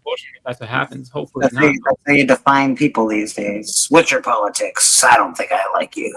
Amazing Spider-Man I 360. just wish politics didn't even come into it. I wish that they would look what happened to Mark Ruffalo. I do get a He's an kick out of it asshole. because like everybody's upset about how the new Star Trek TV show that just came out is too left wing and it's on Paramount, which everybody's saying like, oh, they were right wing. It's just funny because they were calling the new Starfleet Academy very, very woke. Yes. And stuff like that. So it's funny that like they think one way, like they're going to swing one way, but then all of a sudden you have like a TV show on there. And then they also have South Park who continues to go after freaking people. South Park. I don't love South Park as a show. I don't watch it, but it's a funny show. This is first cover appearance of Venom. No real reason it's going up, just because it is what it is. This is Star Wars Shadows of Maul #1. First appearance of Captain Brander. First appearance of Two Boots and a Droid. Prequel to upcoming Disney animated series. So I'm guessing there's a Disney animated series, and this is the prequel to it. There you go. Yeah. The Shadow of Maul that's coming out. I'm pumped for that. I would liked the Clone Wars and the ones with Obi-Wan and all of those things, and they just went on and on and on and on and on.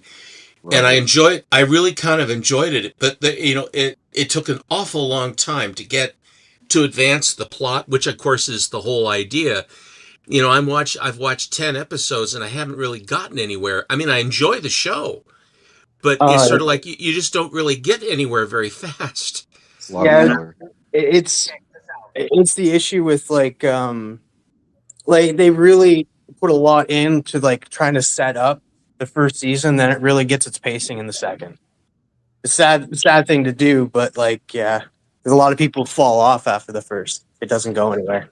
I've watched 3 episodes of the soap opera my whole life, and every time I watch an episode of the soap opera, guess what? I feel like I'm in the exact same position. I'm like, I watched this 25 years ago. How are we still doing this? It's the exact same episode. Do you remember in Crocodile Dundee where he said, "Oh yeah, we have TVs in Australia, yeah." He says, "I wonder what's on." He turns it on, and it was I Love Lucy. He says, "Yep, that's it. That's what it was. Good enough." Click, and it turns it off. I thought it was a great commentary. Amazing Spider-Man 318, cover art by Todd McFarlane. Brand new day trailer is specking this book. Brand new day trailer is specking everything today. The whole thing has been spec on brand new day stuff. Amazing Spider-Man Venom Death Spiral #1. This is a first appearance. this is the book that you want to get out of this series. So if you're going to get one out of this whole spiral, death spiral, this is probably the expensive one. And of course, we knew this was going to be in here. This is in here more often than not, but this is also Brand New Day has done it again and made this book go back up in price. There are an awful lot of copies of that book. This is the one that you should get, though. This one, it's just never in a million years did I think that we'd ever get like a Spider-Man and Punisher in the same movie together, and we're getting it, guys. We're getting it. This is actually has got, when I was looking at this a few years back in the COVID era, like this was $7,000, $8,000, $9,000, $10,000 for like a 6.0, 7.0. This has gone down. It's like about $1,000 a point now, a little less than that, I think. You can get like a 6.0 for $5,000, 7.0 for $5,000 right now. This is not too bad an investment, to be honest. I know it's expensive. I know not everybody can afford. I can't afford it for Pete's sake. But if you do have that kind of money, it's a decent time to invest in this book as far as pricing goes. It's a great character, one of the most enduring. This is a character that's going to endure. So people are always going to be interested in the Punisher. It's just the way it is. Yeah, because there's a Punisher show coming too, like another show as well for Disney. And this was on last week. I actually said that I liked the look of this book, and wouldn't you know it, here we are. Dead Ringers. It's trapped in a nightmare of their first prom. Yeah. I hear it's good. I hear it's a good story. They have to face ever more brutal deaths until breaking the cycle leads to a shocking revelation beyond anything they could imagine, Stephen. It's a little kid in a crib dreaming the whole thing, and he wakes up and he says, "Mommy, I'm hungry," and it's over. I don't know. I like the sound of it, to be honest. That sounds pretty cool.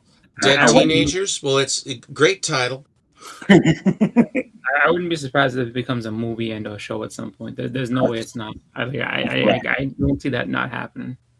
I think most things are written for that these days. I forget what the game was. It was either Until Dawn.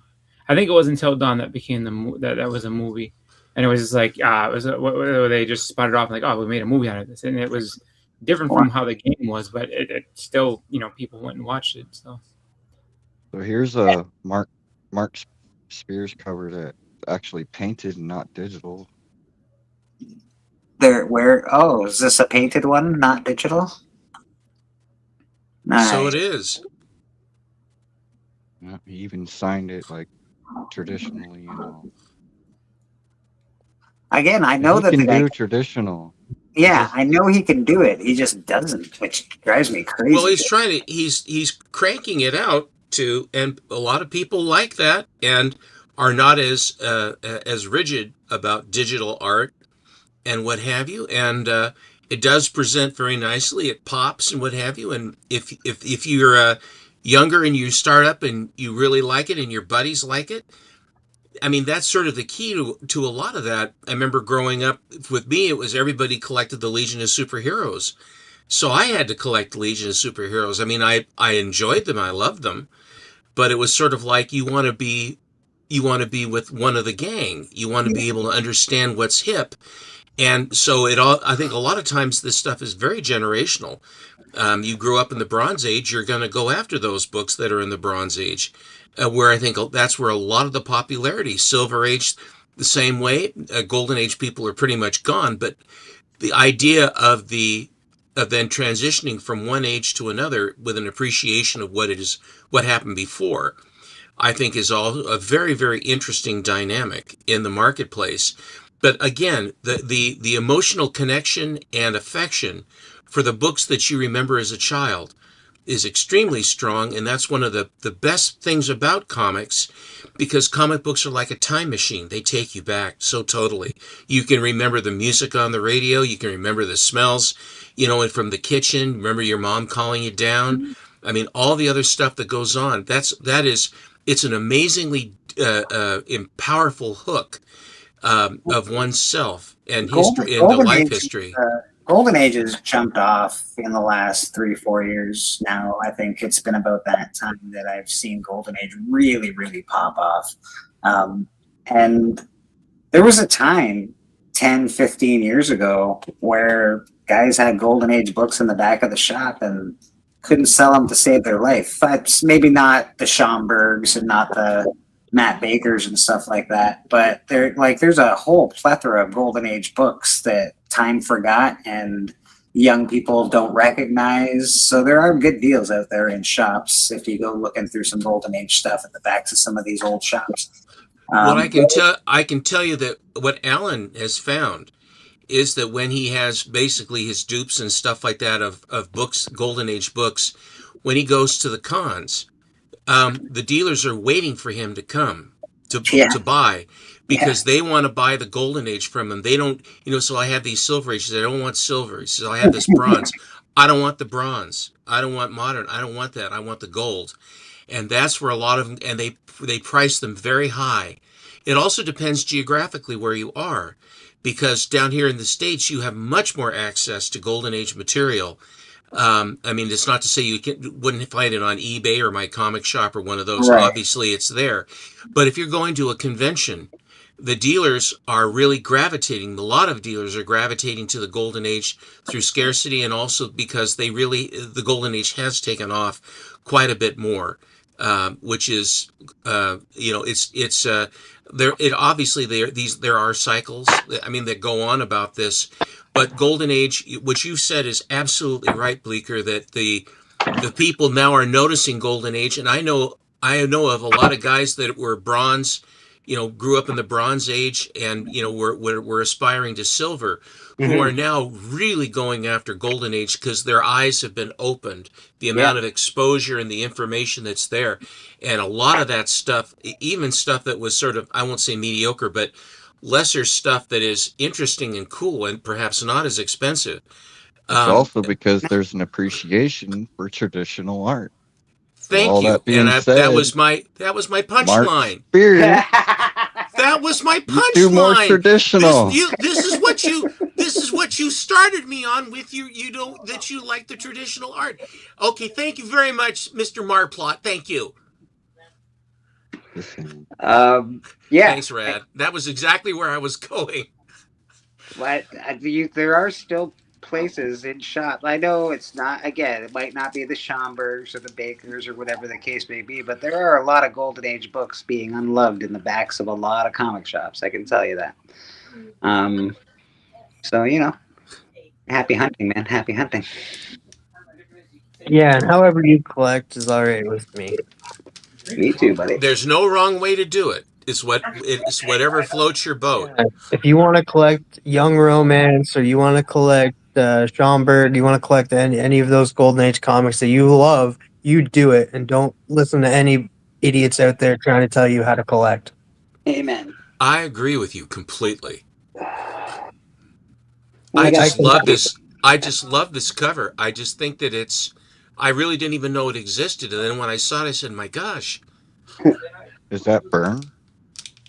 It is Don Gardino, Ed Hannigan, and Dick Giordano. Hannigan and Giordano did a lot of these Supergirls. Spoken like a true comic book collector. I just saw it and I said, I gotta have it.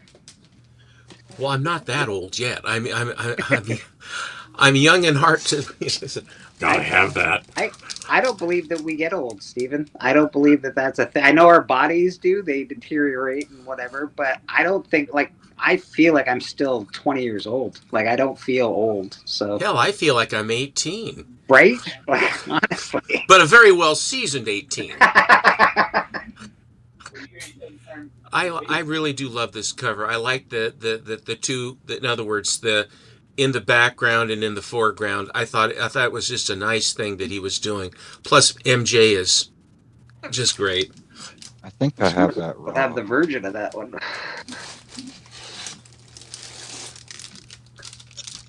I love Tyler Kirkham's Battle Damage covers. Oh, is Biggie asking for a link? I didn't even see that. I would have. Yeah, I got him. You got him? Thanks, brother. Yeah. Yeah, I love this cover. This is one of the ones where they say if you order it now, we guarantee a 9.8, and then everybody else has their copies, and it's everything, and then you're waiting and waiting for CGC to get off the dime. That's one of the things that I'm in the process of doing right now. I have a book that's with Matt Taylor, MT, that is being worked on. That I'm going. Actually, I have quite a few that are going to be going into CGC.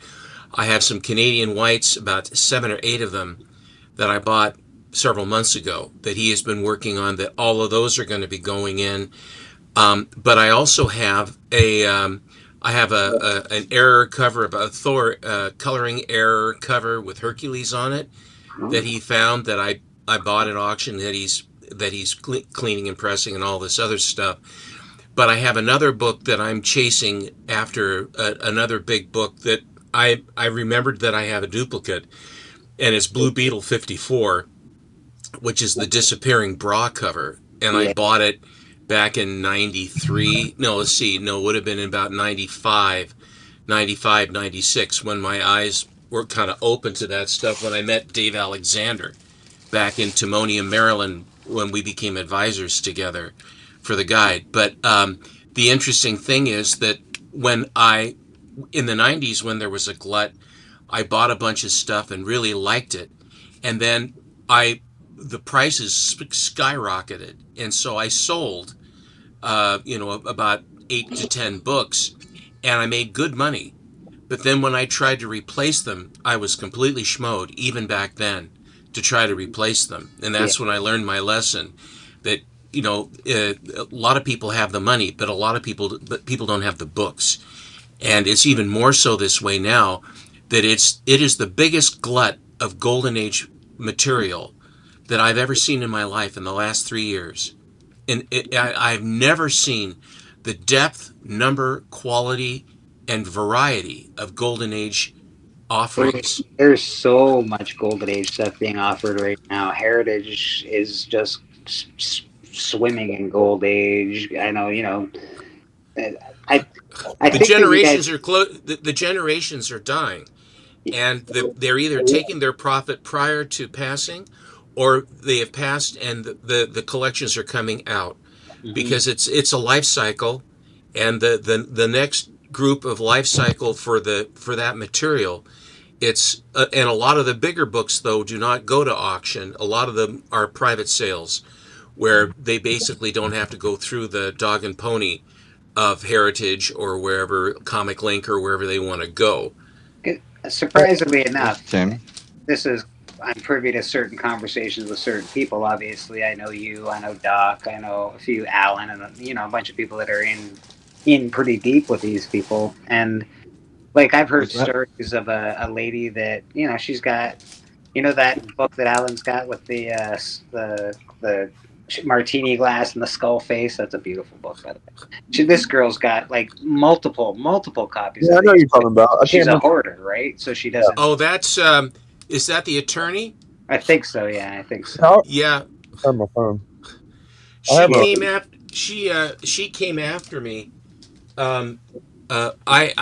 She was very friendly and liked what I was saying, but when I was showing the propaganda covers of the war, she argued that indeed that they were racist, and that her sensibilities as a modern woman was such that she took umbrage to that. And I said, well, you can't pluck this out of context, out of continuity, because during the war, I've beat my drum enough. No. I understand. You also can't erase history. Like, I'm sick and tired of people trying to erase history. History's not great, don't get me wrong, but there's great parts of history and shitty parts of history, and you can't get rid of them. It was in a time when we were trying to be removed, ended, and what they were writing about and saying about us was 10 times as bad. This is, well, 2 wrongs don't make a right. Yeah. No, but understand that was our survival. There is a dynamic at force here, and that's what makes them so historic, is because it really was in the crucible of our way of life, And I guess sometimes don't people. I have a very strong appreciation for history, and so to not to try to apply. It's just like what they were doing to all the founders, where that they had slaves, and they said that they're all evil people because of it.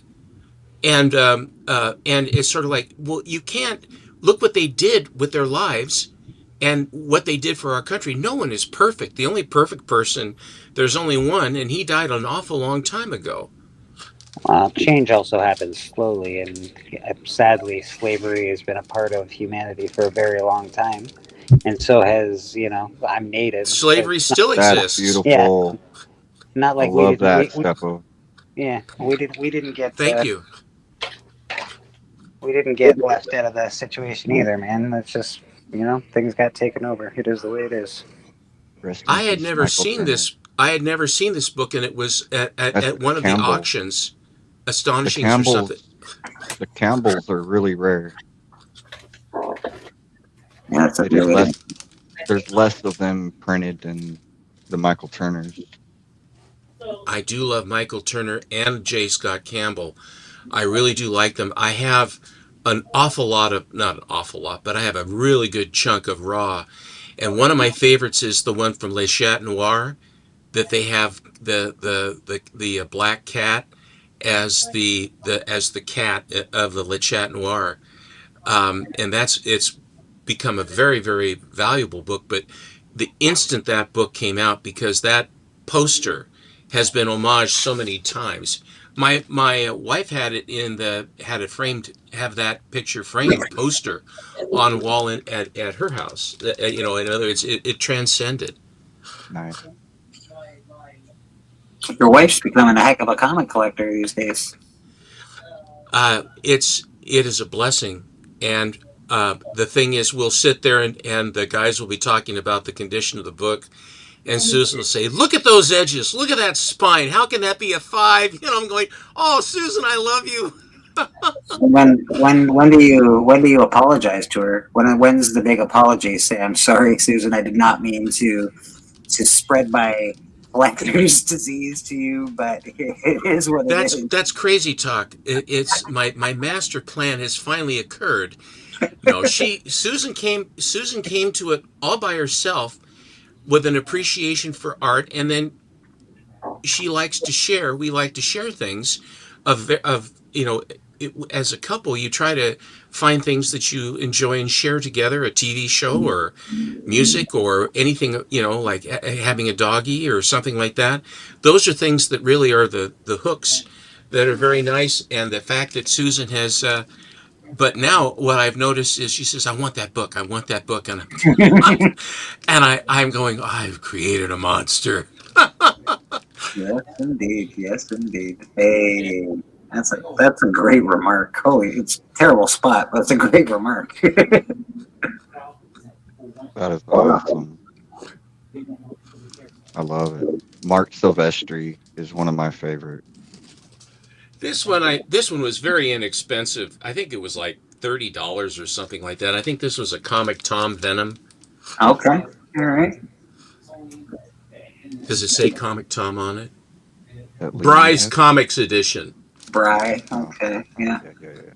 You can just throw that in the garbage. I'm just kidding. Just kidding. And this is what is this? This Emperor whatever it is, Emperor Doom Oh or God, whatever it God is. Doom. Yeah, it's like God Doom in that one. That's good. I have that.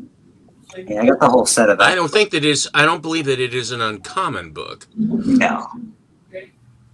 Anyone who has the first set of Secret Wars collected Secret Wars, the second set. This was just a cover by because it was in high grade, and a lot of times with these foily covers, it's hard to get a higher grade.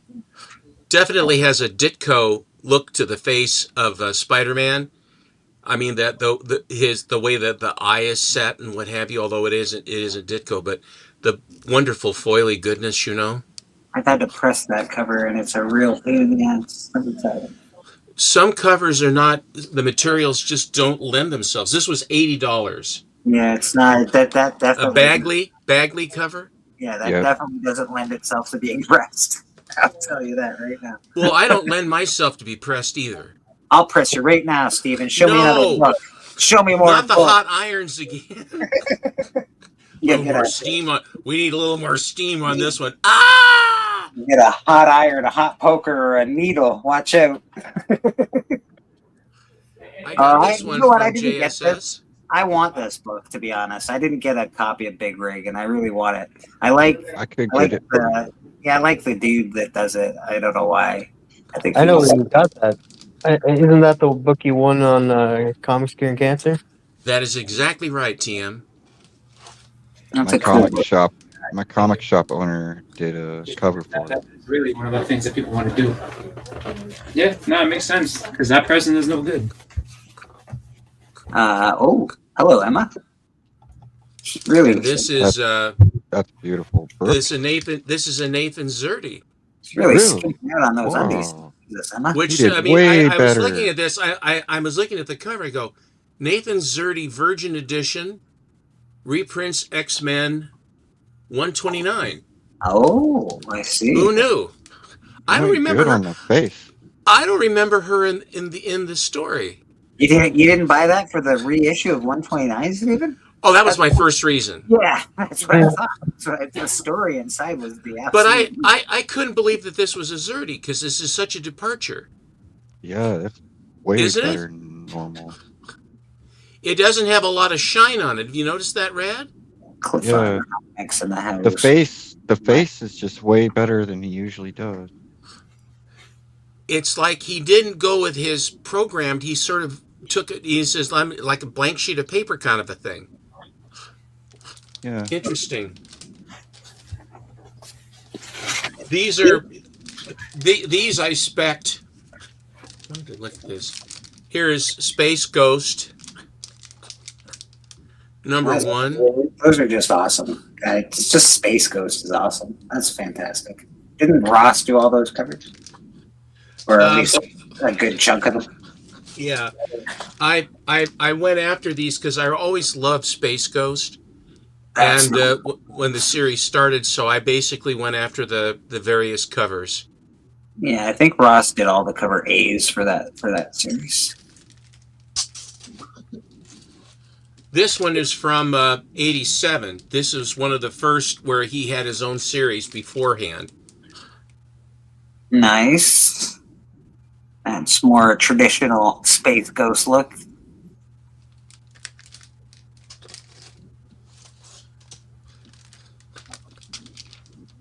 Hey, That's I cool. know where you got that.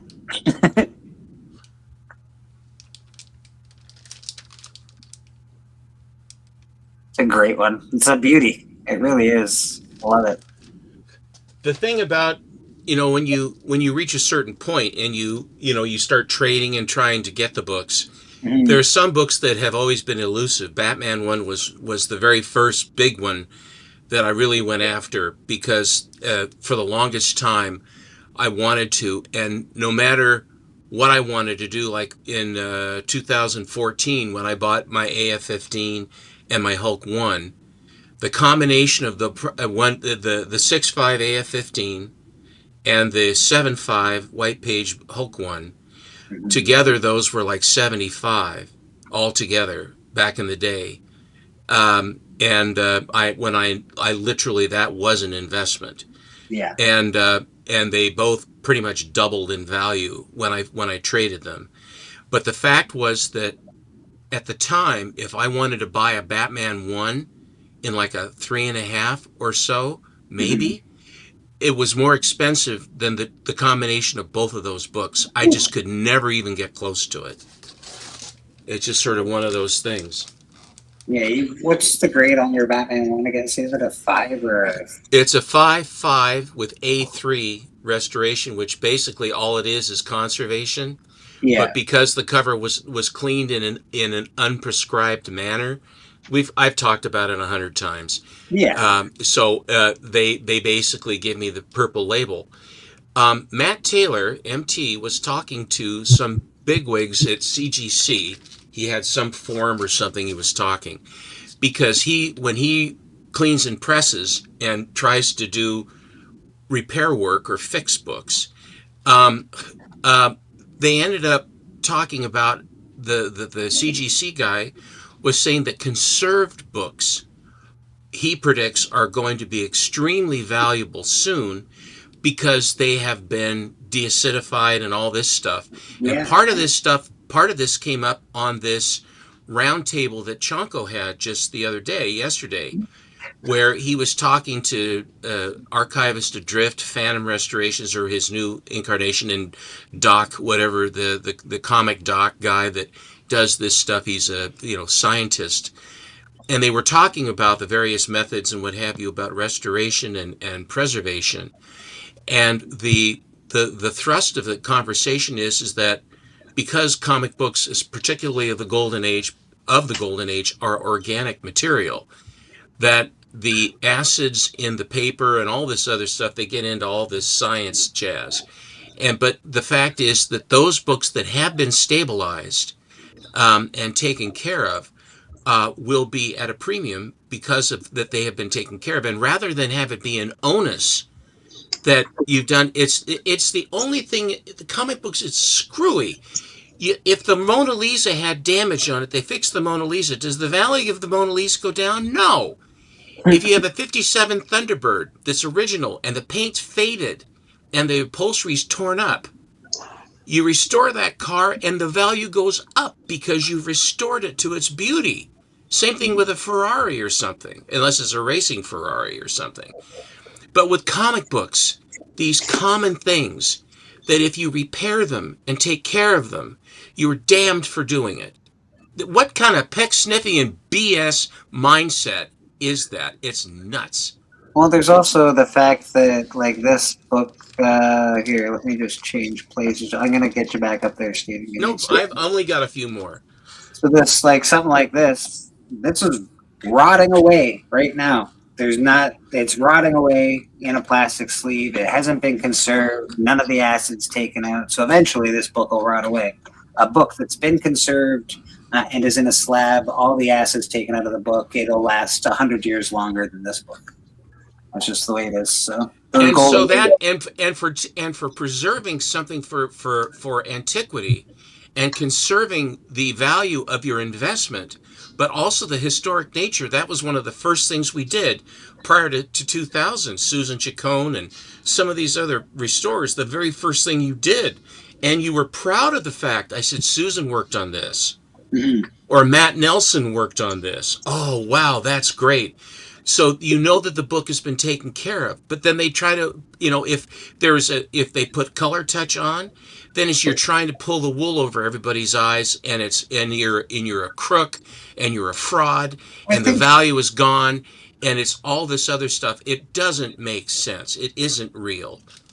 I think that if you give someone prior knowledge of that, it's not trying to pull the wool over anybody's eyes. It's like, yeah, this book's been restored. There you go. In the business world, you call that a meeting of the minds. Yeah.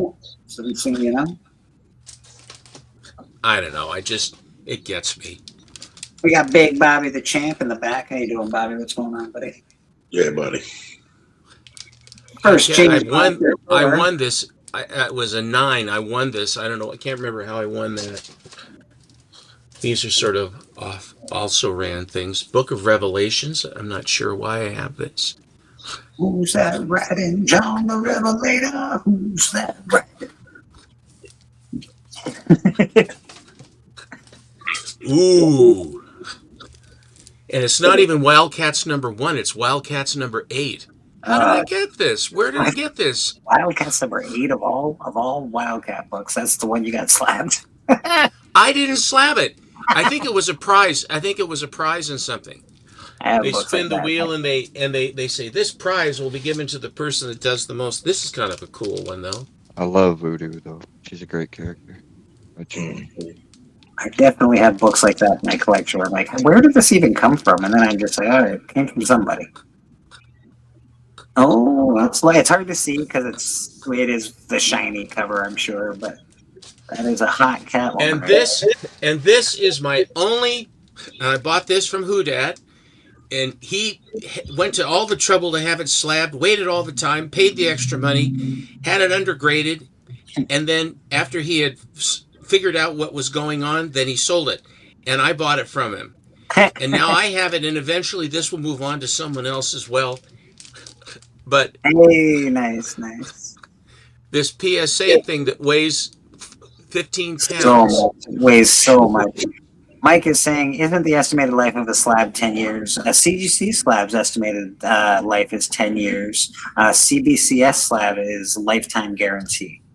So, But the thing about it is, the idea that I'm going to PSA is also, reslab any of my books in my lifetime, the answer is no possible way am I going to do it, because now they want to basically they will adjust the price, or they'll adjust the grade, or they will charge you more, or it's turned into a profit center.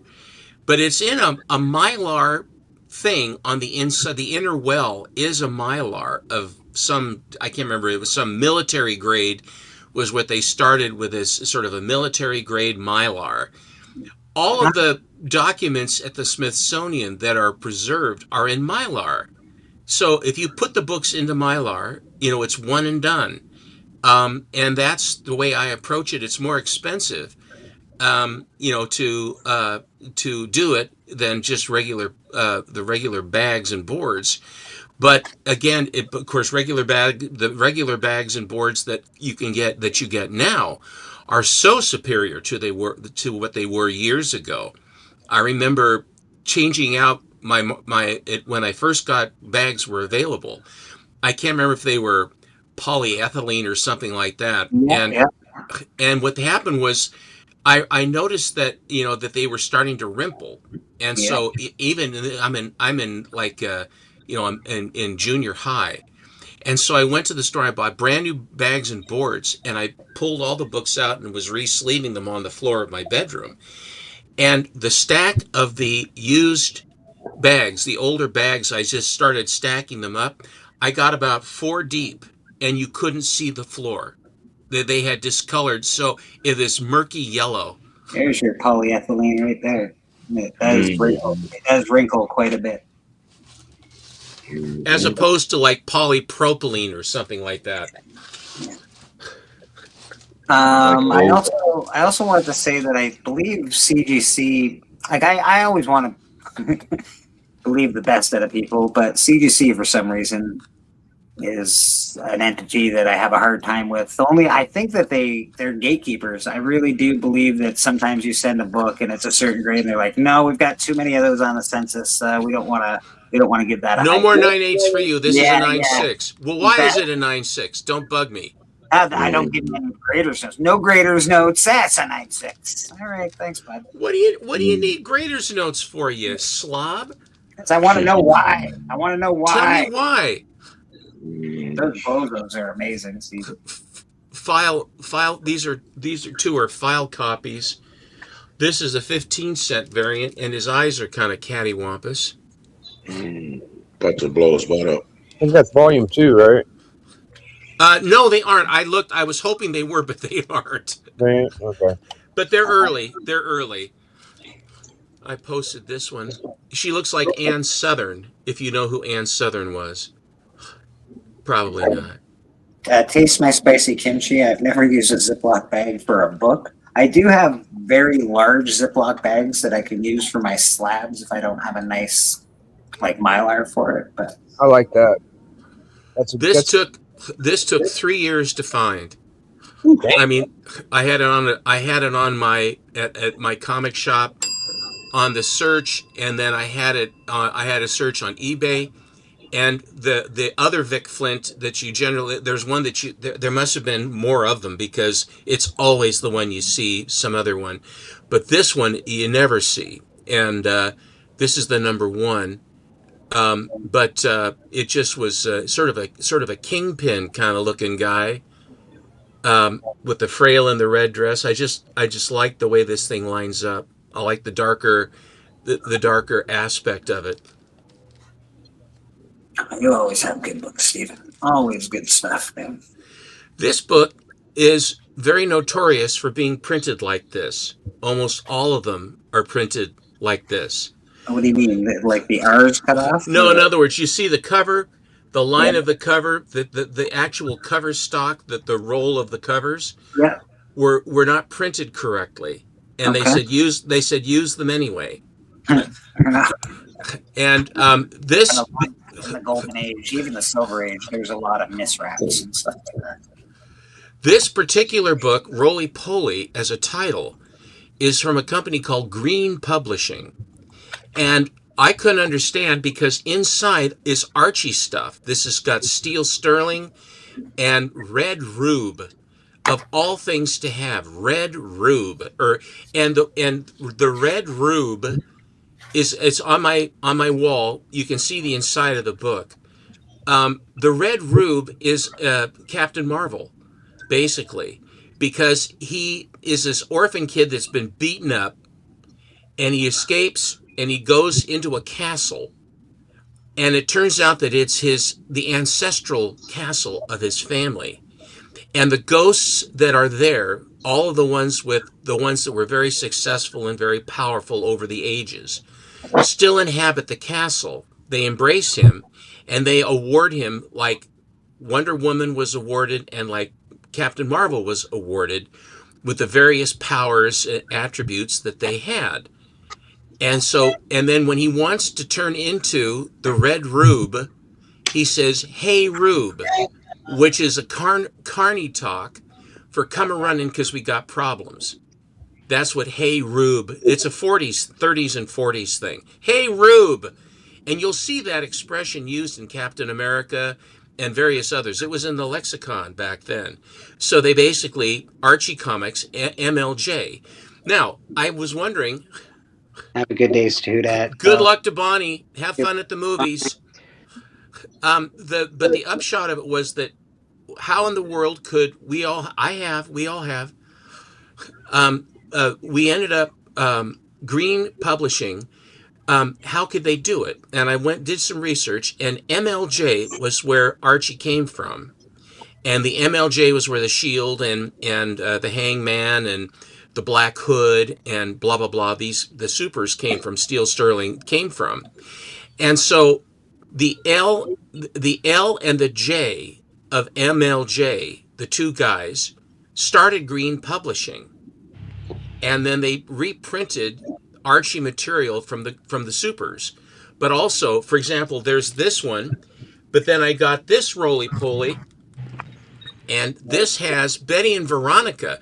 When I was looking at the inside of this one, has a Black Hood story and a Susie story. That's cool. And so when I was looking at it, I said, how in the world did they do that? I couldn't understand. This book is from someone put 46 up there. This came from 1946. But the interior is from 1943.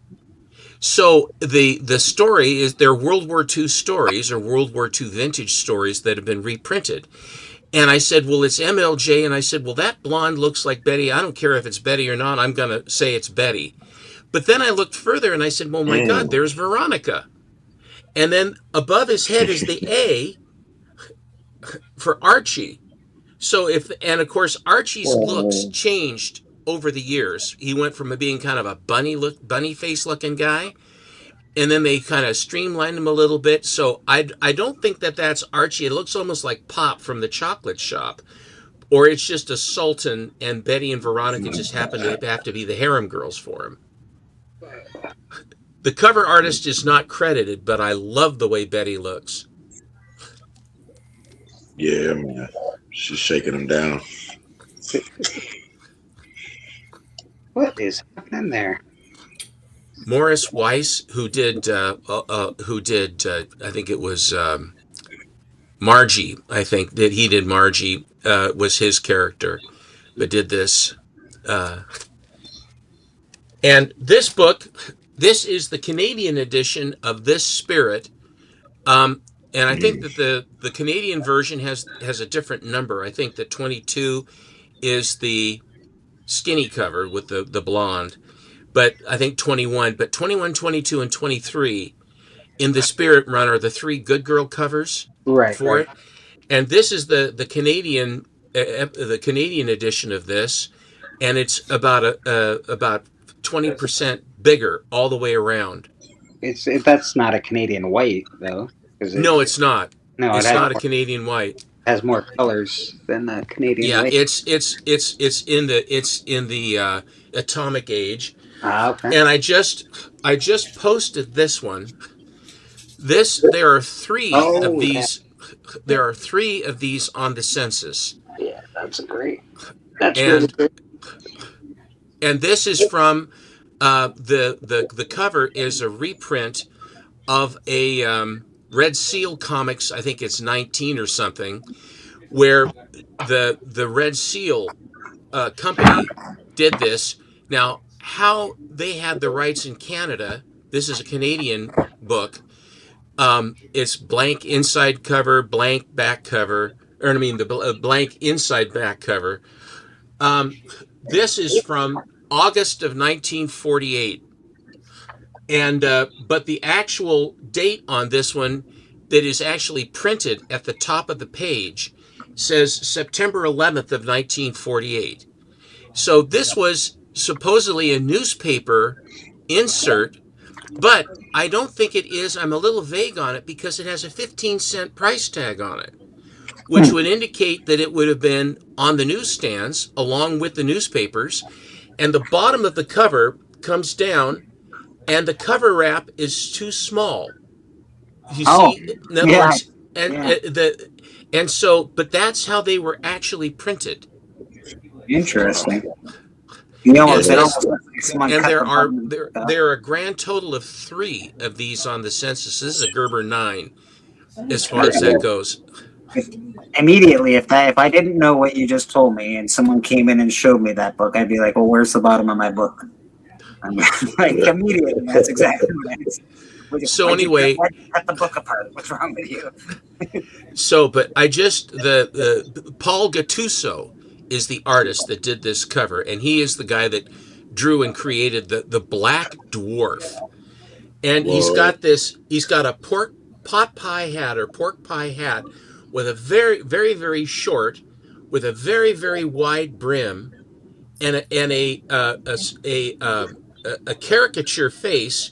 He is not Oriental, but he was a small guy who was tough that took on crime, and he had a supporting crew and what have you. The Black Dwarf.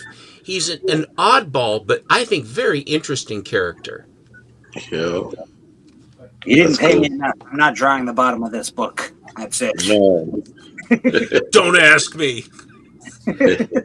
Well, couldn't you make the cover bigger and wrap it up all the way? No. No, Okay. you didn't pay me enough.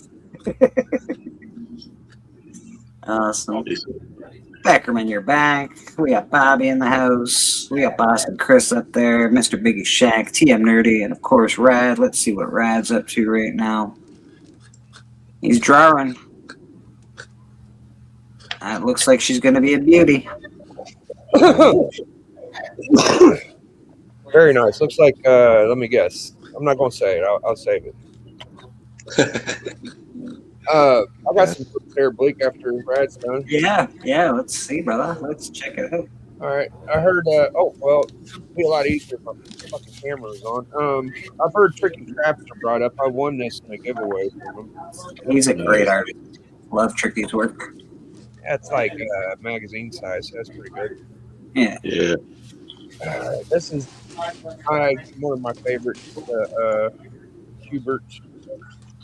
Oh boy, you're singing my tune on that one, Biggie. Man, you can show Hubert all day long on this channel, buddy. That's one of that is in my top 3 Silver Age books of all time, right up at the top. I love that cover. Beautiful. Got lucky on that one. Yeah. No, Oh yeah, I'm at War. Great stuff. Yeah. Here's my Sam Key sign. Max One. Nice. Oh yeah. Rest in peace, brother. Rest in peace. And my Yeah. Max App. What is he saying there? What is he trying to tell us? Biggie, That please reminds me. explain. Translate that cover for me, please. That reminds me of our friend Pops. Yeah, that reminds me of Papa Willie. Yeah, well said. Rest in peace, Papa. Yeah, man. Love you. You know, nice. Hey, that's I nice. want to see how bad I'm doing. That's a newsstand too. That's a beauty. Yeah, Is it? Okay. There's, that's cool. birds and shit, Hannah. Gil Kane. Yeah. Well, apparently you can't get away from Gil Kane. You can't swing a dead cat without hitting a fucking Gil Kane cover, for Christ's sake. It's not a Gilson collection even. I'll tell you that. He's got a ton of covers. I just didn't even realize how much work he did. Jesus. Oh.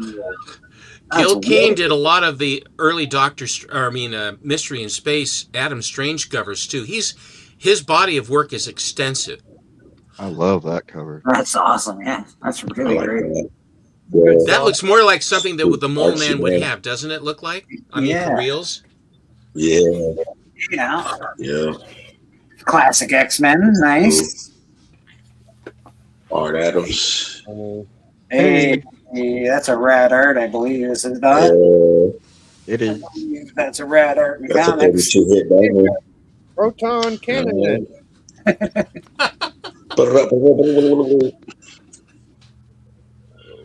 Curb stopper. I'm glad you got that. Toga. To get a shittier copy of this, man. He waited just a little bit longer and got this beauty copy for a great price. Great price on this book. Yeah, it's a nice little collector item. I like that one. Hell yeah. There's just a couple more. Here's a Yeah, take your time, baby. Fuck yeah. Wolverine Here's a Sabretooth. beauty. One of the best Wolverine.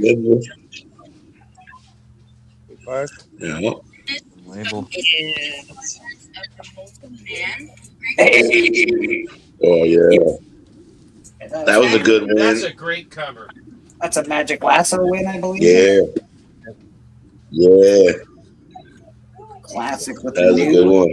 Biggie, do you like when they print them to look distressed, or do you prefer to have them look fresh? Oh, I mean, the two Wonder Women I got, she's definitely distressed. So I'd say distressed right away. Go, yeah. In other words, they print I them like to when they look look distressed, fresh, you yeah. know? Oh, Yeah. or you mean like they look like the quality's bad in the paper, or are you talking about the girls? I'm talking about the that when cover. they print the cover new as if it is distressed. Yeah, I love Yeah. that. I absolutely love that. Okay. I like like to get them new and distress them myself. Yeah, I'll do the distressing myself, man. Me too, buddy. Let the distress happen naturally. Yeah, that's why I always pile my bills up on my books and just let them sit there a while, really stress them out. That sounds nice. Oh shit. Oh, Hey, haven't we seen your dork enough, Steven? Come on. Now. Would you stop telling people? just I waving got it this around.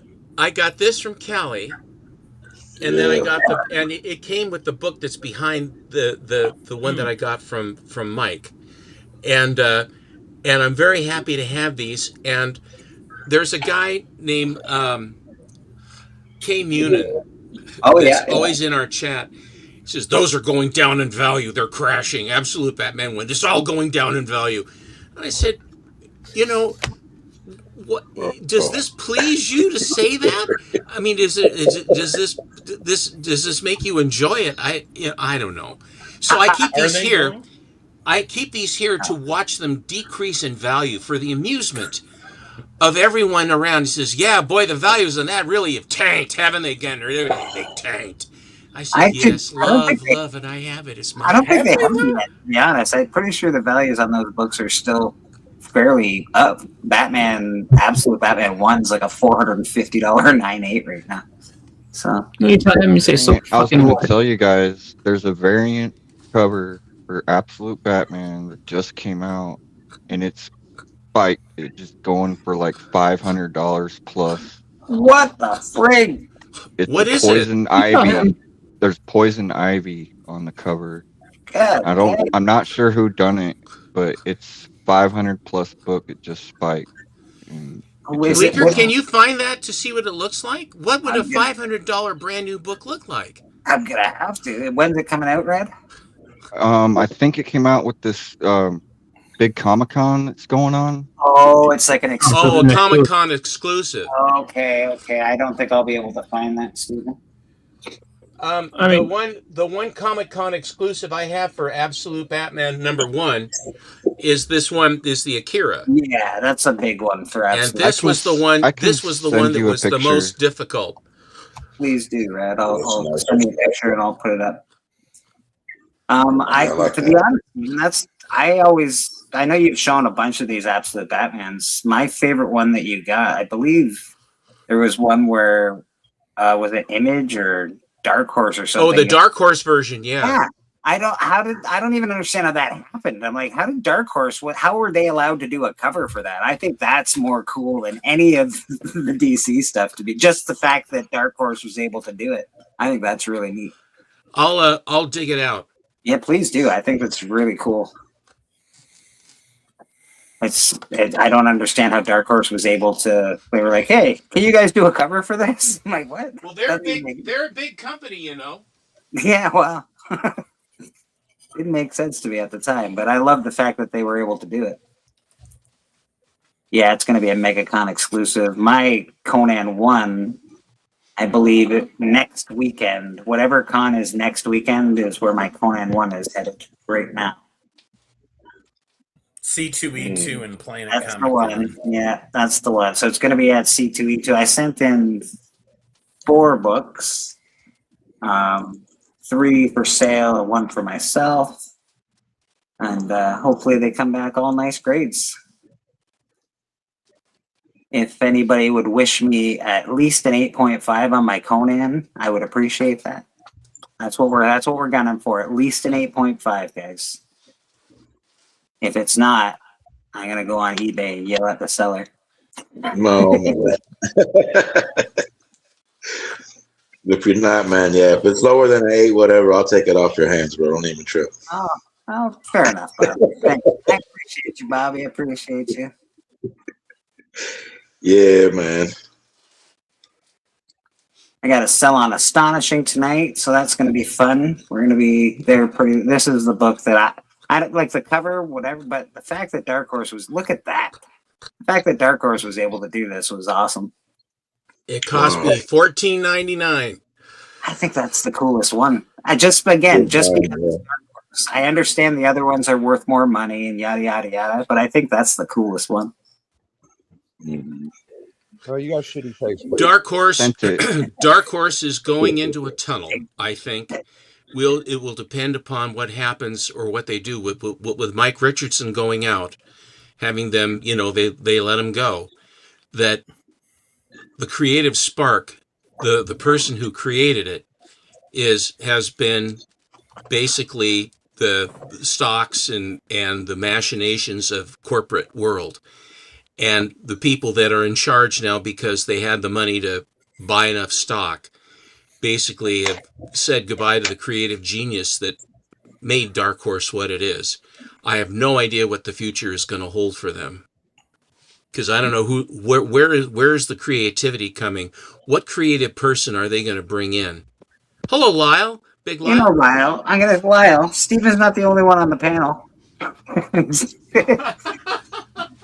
like, good morning, Steven. Just Steven? Come on, man.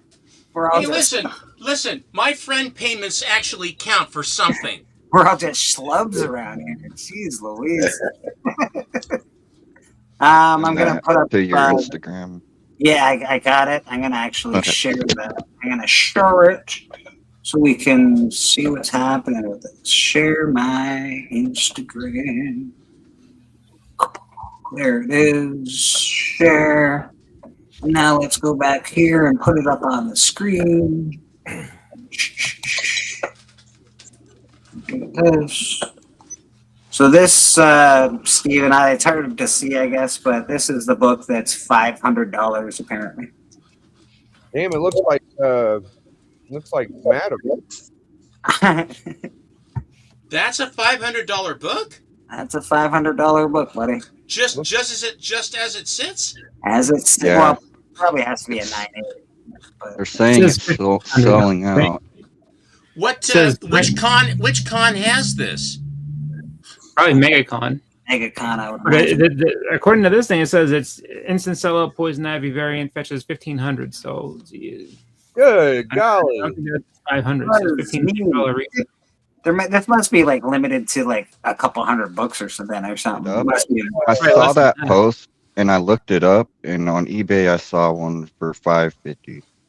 I Oh would, yeah, no, I don't doubt it. I think That that one is- probably went the highest because whoever maybe like not live sale at the time, but my God, like that's insane, dude. That's insane. $1,500 resale on this. I Jesus. paid $1,500 not to have that book, please, because that shit is trash. I'll tell you Be what. the most expensive absolute book. If you give me $1,500, I'll go find all the copies and destroy them.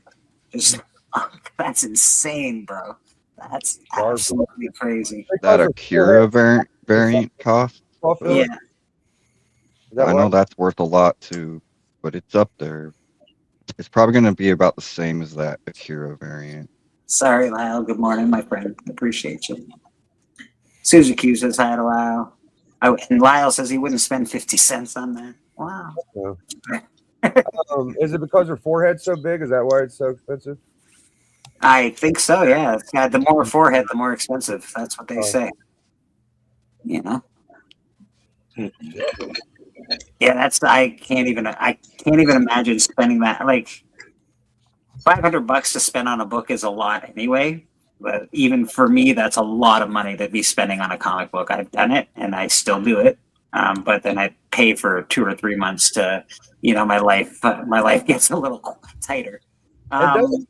It looks like a that's cosplay. the thing. It's like, It looks like a I cosplay. wonder, I wonder how that all happened. Just because I feel like that had to be something that somebody bought and then went live on like Whatnot right after. Like, all right, who wants this book? And then people just went crazy trying to get it. Wait, that's a bullshit purchase. That is bullshit. It's lucky to hit 500. 1,500, that's some bullshit. I'm actually with you, Biggie. I think that's inflate. Somebody's inflating that price. 500 is enough, but 1,500. It had They to need be be something. arrested. Whoever did that, they need to go to jail for market manipulation.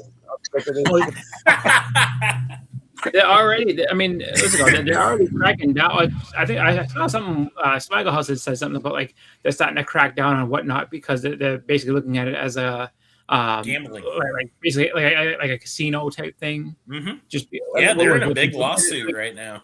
Yeah, it's just like what fucking took you so long? It's been I've seen that since Whatnot kind of started, or at least since it started with comics. It's been ridiculous. I saw all kinds of crazy stuff to the point where people are like yelling and getting mad at people for not bidding their stuff up high enough and everything. Like that is regulation for a while. It's mostly cards and blind bags. But yep. I saw the worst blind bag thing you'll ever see in your life. This guy basically took he had blind bags and they were all it looked like it was like tinfoil. And it was like a battleship game. So you would bid to try to win the chance to get, to choose a book. And so you'd be like A5 or whatever like that. And he'd pull the thing out of A5. And then after you bid a whole bunch of money to get this book, all of a sudden someone opened it up and it'd be like, oh, okay, here's a New Warriors book that you spent $35 on. Okay, next one, come on. And he goes, there's a Hulk 181. Hey, so why'd you have to say New Warriors? That's a big winner, man. That's a big winner. You trying to hit below the belt here, Chris? No. This actually really truly is what happened. Like the guy opened it up. Oh yeah. The guy bid, and it was like maybe like $100. It was like $100 that it was like Warriors. Okay. Boston, let's go through this for a second. I saw somebody gave me $500. I went to MegaCon and I said, screw that stupid $500 book. I need to go spend my money well. Let's go see what we can buy for $500. Omega Man number 3. I'd say that's a much better book than that. And that's only $100 in high grades, probably more closer to 150, maybe 250 if it's a 9.8. But there you go. Boom. First appearance of Lobo. You want to go buy a book for $500. Here's the first appearance of Beta Ray Bill. Boom, that's an $80 book. Probably again closer to $300, $350, Yeah. $400 in a 9.8. I don't know where they're getting that $80 from. That's Me cracking. neither. Me neither. You're not buying that high grade for no $80. This one's a little too expensive, folks, but that's all right. But if you want a mid grade, you can get Gobbledygook #1 for like about $560, apparently. So let's say I don't want that book. Meh, screw Gobbledygook. I don't need it in my collection. This is a great book if you're a G.I. Joe collector. Silent issue, first appearance of Storm Shadow.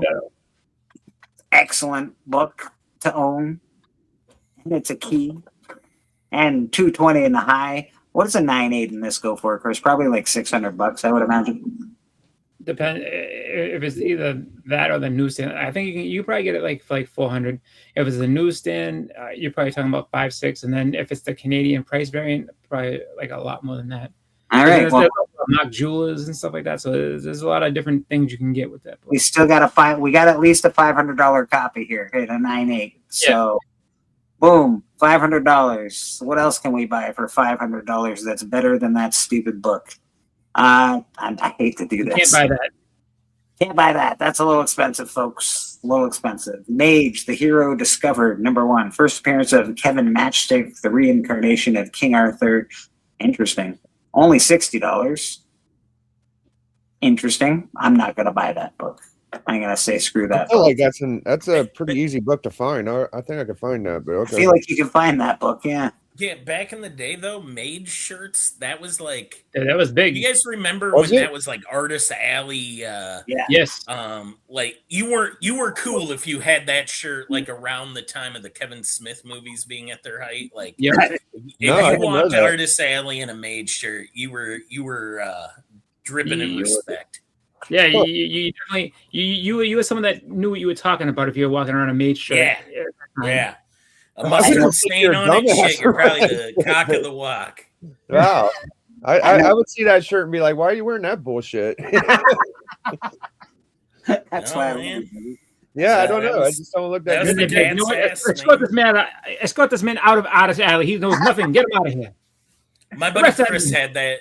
My buddy Chris had that shirt. Hey, and stuff, hey, and Hey, Doc, I ain't co-signing what they said earlier. I didn't hear any of the fucking 9.8 talk. Did y'all say a 9.8 was $100 or what did y'all say? For what? No. The fuck, I know I y'all didn't, couldn't say, have I said didn't that. say anything about it. No, G.I. 9.8. Joe 21. Oh, that's got to be about $500. Oh no. That's a fucking like $1,800 book at 9.8. No, you can get it for less than that. You I'm can not get saying that that's wrong. I'm saying like depending on where you look, you can get that for less. Bullshit. I swear you can. Yeah, you You can. swear you can. All You right, shouldn't swear. let's go for Swamp Thing. Do it every day. What is this? This is the cameo of John Constantine. I know for a fact you can get this for about $220 in a 9.8 very easily. So this book is easy 9.8 material. Go buy it. Pretty cheap. This book, if I had $500, I don't know what this goes for in a 9.8, but I would. The You one have thing, sorry. You would definitely be able to get a 9.8, and you'd have change to buy other stuff. Yeah.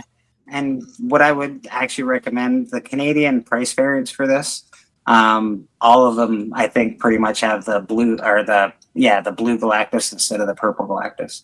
So if you buy a Canadian price variant, check inside of it. It probably is a blue Galactus. Just so you're aware. Amazing Spider-Man 252. I don't know what a 9.8 goes for in this, but you could still. I think about what 1,000. 1,000. In that area, because a 9.6 is $452. So you go for a 9.6 in this bad boy, and you go, there you go. I got a 9.6 in the first Black Suit Spider-Man over that other book. I'm just saying, if we had $500, what could we No, buy? it was $452 for the newsstand. Oh, god dang. Now that G.I. Joe came in first, second, and third print, so I'm seeing first print selling pretty fucking high. Like 9.6 sold for Yeah, almost Man 800. Cave seems to have the I believe it. I believe It's Man in Cave. those. I don't know exactly Yeah. how much the book goes for, but I believe him. I'm on Doc's side. Yeah. I believe him. This is Firestorm, Nuclear Man, first appearance of Blue Devil. You could probably buy this in a 9.8 in like a few $100, I would imagine. Oh, less than that. Most Yeah. 9.8s are weird though. 9.6s are like $100, and a 9.8 is like $500. 9.8s are really weird. Doc watches the 9.8 prices close Yeah. as a motherfucker. I don't know. I Yeah. don't think I know anybody else that watches 9.8. No. That's why I definitely, when Doc says a 9.8's a certain price, I believe him. I believe I'm him. the same way with buffets. I will be buying that book. This is TM's book. He's getting this book. This book is probably worth a lot more than 75 in a high grade, I would say. I think it's Yeah. I don't know how much it is in a 9.8, but I don't think it's $500. That's a bargain buy, man. You could get Yeah. that for like $20-$30 raw, and it's so pretty, man. It's a Yeah, beautiful man. book. Dick Grayson becomes Nightwing. Joseph adopts Jericho. Origin of Deathstroke and Jericho. Great book to have. Yeah, I'll buy that over that stupid $500 book or $1,500 book. Yeah, you can get that book very fine plus raw for like 80 Canadian. Ouch. First appearance of Demon Bear. Look at that. We got a New Mutants book on the list. It's I'd rather have in a 9.8 than that book. Yeah, first Warlock, first Demon Bear. Story. I have that book. I'm stunned. I think I have that in a slab. I didn't know why I had it. I think It's a there's great more of book. those than Mr. Sinister, actually. First Mr. appearance. Sinister, my favorite book of all time. Thank you very much. I can't find one of those. They're so Please hard tell to me find. we were about to talk about Power Pack. We can talk about Power Pack because this is the first We just took right past it. for like $10. So I'm sure like a 9.8 and this is probably $150. I'm Oh. pretty sure I have a 9.8 of this, and it was cheaper than that. Right? They should have called this damn series Child Abuse because all it is kids getting fucked with. Though it's You know, I mean, so go ahead. the good shit Friday may need to get called into court, but fucked up, man. I don't think you can get a 9.8 of this for $500. I think this is like again about an $800 to $900 book in a 9.8. But Yeah. I think you can get a high grade raw copy for a couple $100 easy. Yeah. I think you can get a mid grade copy of this for $65 if you I don't know want. what version of that goes for. I'd imagine at least 300. I don't know. Easy. Yeah, it's pretty high. Yeah, it's pretty high. That's Yeah, a you can't monster book right there, though. That's a pretty big one. This one's a little hard to come by. You know, You're not getting You it. might be able to get a copy for 500. Beat to hell. Yeah, I mean, I'd have a hard time seeing that. Like, it'd have to be like coverless or something. No, I don't know about that. Come on, man. Macross #1. First appearance of Robotech you could probably get if you're a Robotech fan. Oh, that's an easy book to get. Yeah. Look at that. Boom.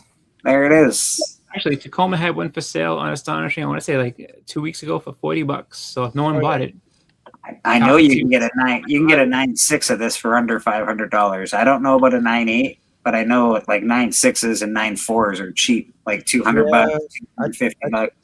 I think that the ASM 252 is still higher than that one. Yeah, it is. It definitely is. Uncanny. This is a $30 book. I just sold this for like $10. You can get a lot of Golden Age for under $500, man. You can get a Catman complete low grade for 500. Yeah, under 500. First interior art by Todd McFarlane. What else we got? Let's look at some good books. Raphael. I don't know. Not a 9.8, but like Oh, a high hell grade. no. Yeah. A high grade for 350, 400 raw. You could probably find this book for. Yeah. But a 9.8, probably not. But just to have this book in a high grade would be awesome. Couple hundred beat up. Yeah. This book I have behind me right now, in fact. That's a This book is cheap as hell. I showed that book earlier. First of all, I don't even know why it's $20 in high grade because this book is typically a I $5 book, $10 book. know, man, it's crazy, dude. I don't think a lot of people watch the TV show or know much about the character. Like, he's a cool character, man.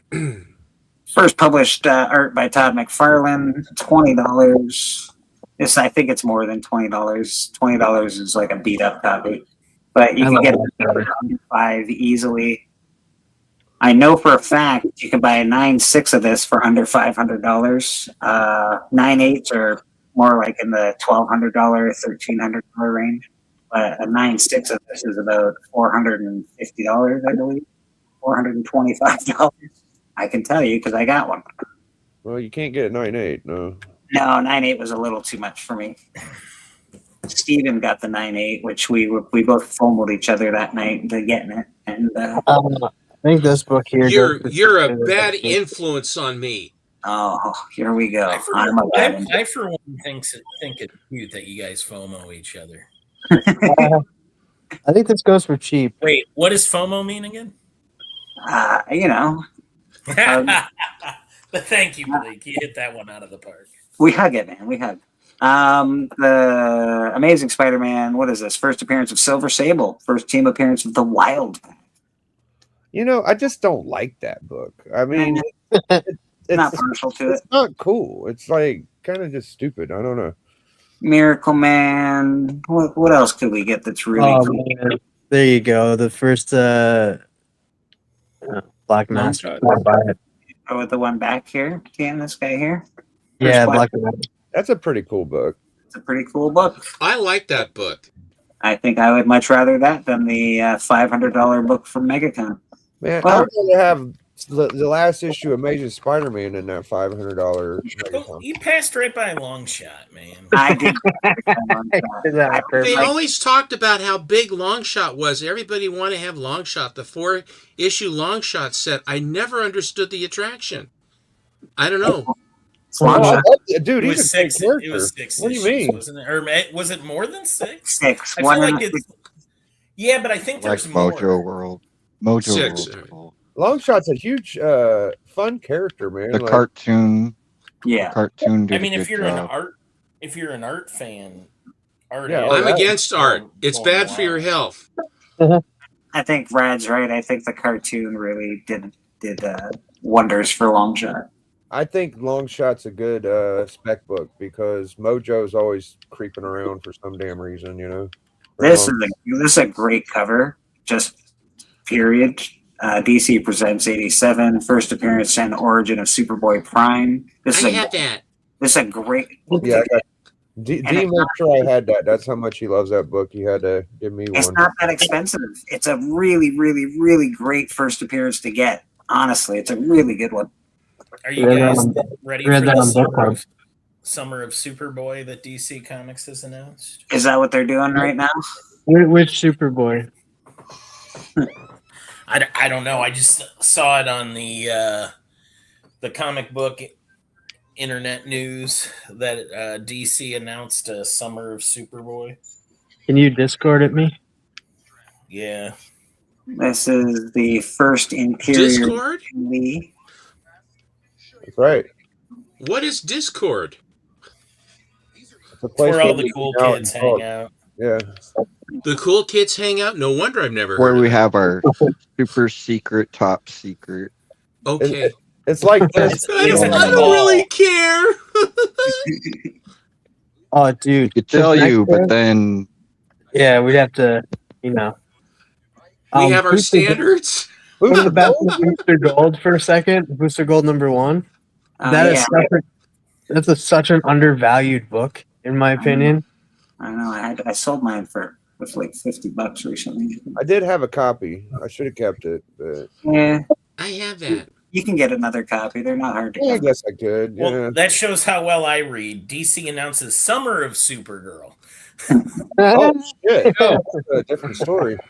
All right, yeah, I did see that. I just sold Yeah. the Cali recently. Yeah, with- that might be a X-Factor- good book too. Yeah. Yeah, because X Factor is going to play a big part in. Well, I guess it doesn't. To some, it matters, but like in the X-Men '97 season 2, X Factor is going to play a big part. and they're stating that it's going to be the X Factor team that really like is the fourth runners for like the new X-Men movie. Yeah, first you can get this book in a 9.8 for I think $210 or $250. This is not an expensive book. Everyone should go buy this. Yeah, I'm so glad I got that, man. I love that. I sold my 9.6. I'm just gonna go buy a 9.8. It's just one undervalued key with that. Super undervalued key, man. So these are. You know, they had Psylocke was in that Apocalypse movie. Superman book up there that goes for nothing. I'm just basically going through books right now that I would buy. What is the keynote on that one, Bleak? Is it a Sabretooth X-Men thing? It's a first time Wolverine and Sabretooth fight. That's what I thought it was. It don't feel like that's what that is. I've never heard them fighting. That's brothers fighting? That was a different book. Okay. I First never looked at that fucking Psylocke either. Go First ahead. battle of Wolverine versus Sabretooth. That's what it says in the keynote. Isn't it also a Bruce Lee homage? Yeah. Sabretooth tracks down Wolverine every single year on his birthday to try to kill him. Something to look forward to. Happy birthday. Happy birthday. The idea here, man, if you got $500, stop spending it on nonsense and spend it on books that are worth value. Like there are books that are worth value. Half the community want new wet ink bullshit, so we can't. I know, and it's fine if you're collecting those books. Just don't fall prey to a $500 cover buy. That's insane, bro. That's insane. Too much. Oh well. You know, Listen, like if when you have all these comic book influencers, sellers, whatever, that are making the trips to all of these major cons like MegaCon, NYCC, etc., they got to offset the cost of going there. So they need these books to hit or whatever. Like, of course, it's manufactured. Yeah, it's market manipulation. It's absolute manipulation of the market. It's, you know, if it's something you need to have, I guess. But have you seen how many sellers are down at MegaCon right now? Like a lot of you can shake a stick on social media without hitting like all these guys posting pictures of being at MegaCon and I got this hot book or I got this hot book and it's gonna be on my sale tonight. Like I'm gonna get in a fight in front of the Peach Momoko booth because I need my sales to go up. Hey Peach, sign this book, please. Bah!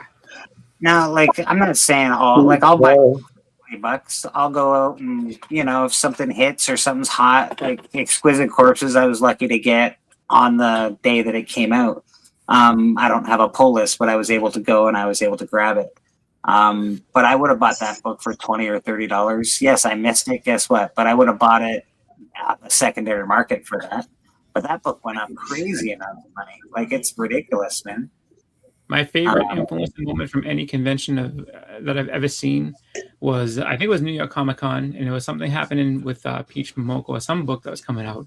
And they were all screaming in the hallway because they couldn't get on to Whatnot at the same time. The lines, tech support. Oh, it was hilarious. The lines were so two, like a subline developed and it cut into the people who'd been waiting the longest. Yep. And whenever you do that, you're gonna have fireworks. Oh yeah, but I don't blame as much as yes, you shouldn't fight in crowds and stuff like that.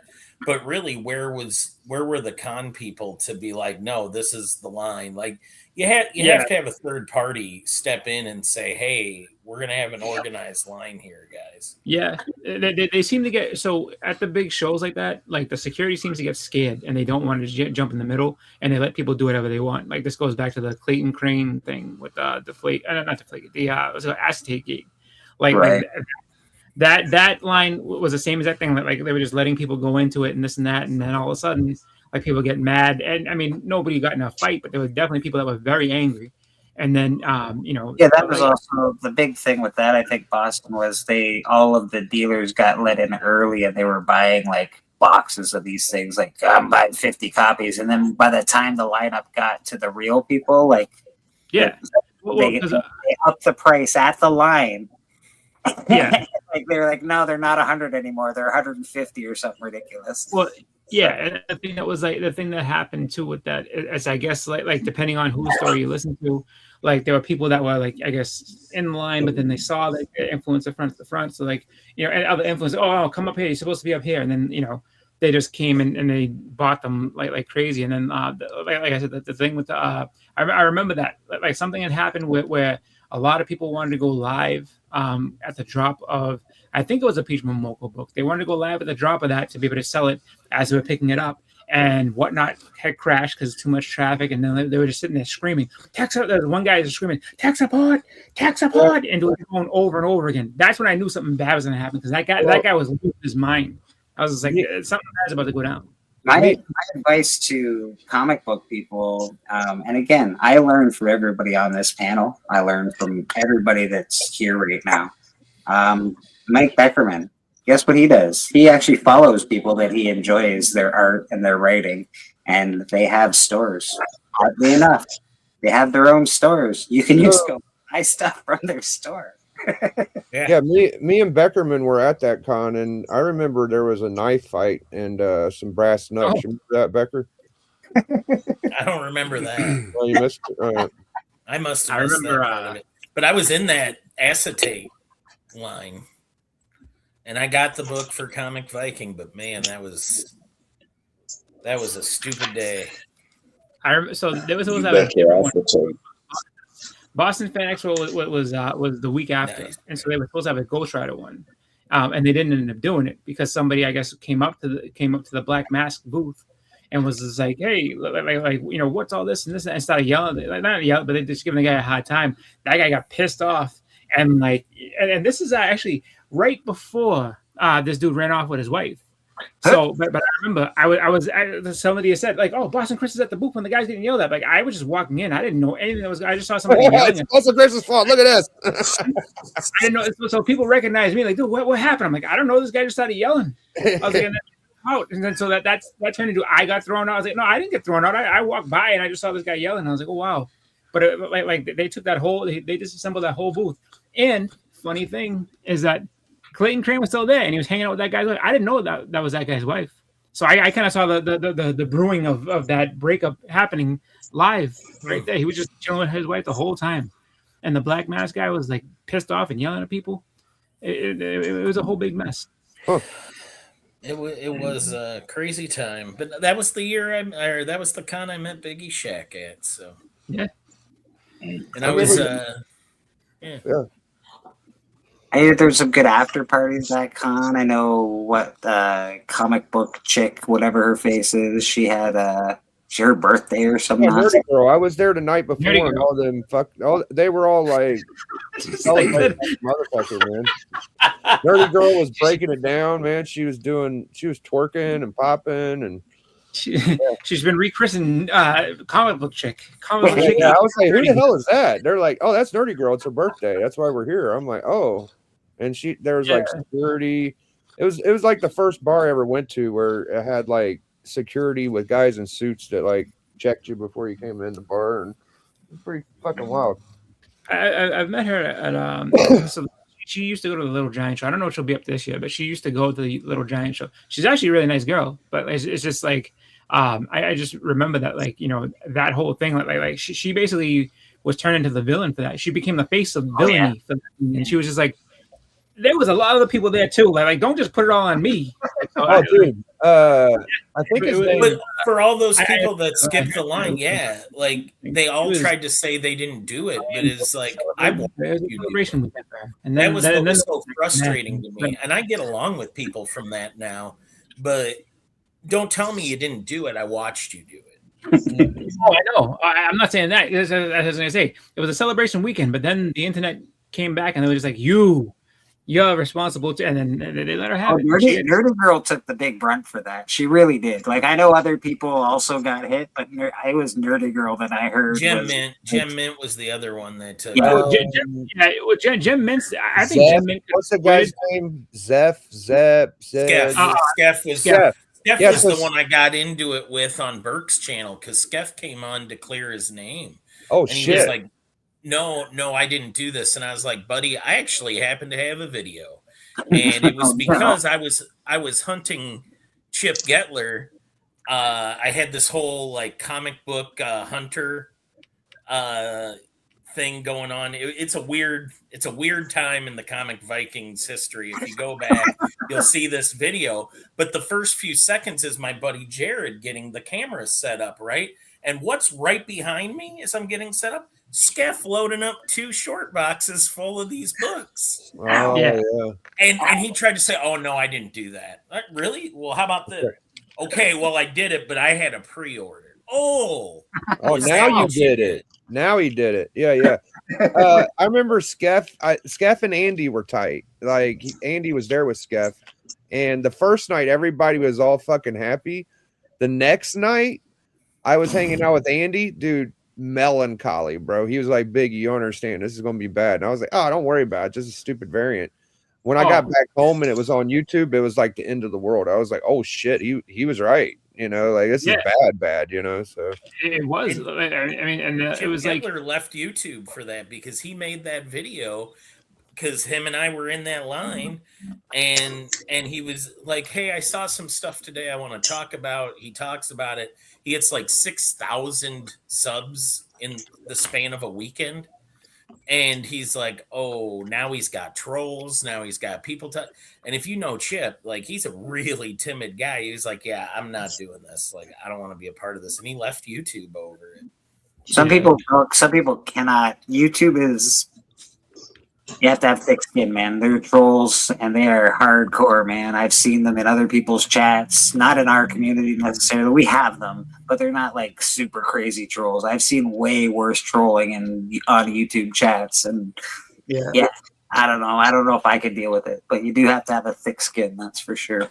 yeah. Yeah. I remember with that thing, especially with Gem Mint's part of things. So I think Gem Mint could have probably weathered that storm with no problem at all. If we wouldn't have got any blowback if he didn't make the video the way he did, because his video when he was first in, he's like, all right, so kind of like how Beckham was saying, like yeah, I did it, and you know what, we deserve to do it because we are the ones that drive this thing. Like you guys just come to cons and you just buy stuff just to buy it. Like we're the ones that make this hobby happen. So if we want to go ahead and do it, so the fuck what? Like, get over it. And it was just like, oh really? So that's how you feel? And people just, and he's like, wait a minute, no. That's not what I meant to say. Things got taken out of context. We're the ones that make the hobby happen. Are you kidding me? Those They're are the ones that they're a blight on the hobby for what they do. And the fact that people will watch them. I know that Swaggle House has some big following and he's some sort of a big dog of some sort. I don't get it. He's fairly pretty intelligent. I know he preys upon like FOMO, but he's a pretty intelligent guy.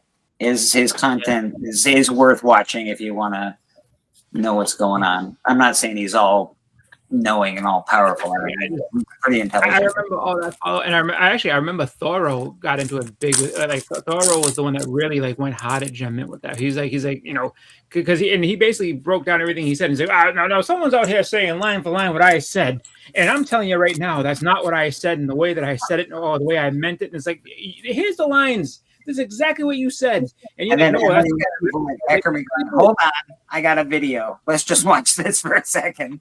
Yeah, but it was like, and it was. I didn't see Gem Mint cut the line. He sent his wife to cut the line for him. Gives you your comic book knowledge. Then I guess you sold your whole collection sequential. And I know that your knowledge was good because you forgot the W. Knowledge.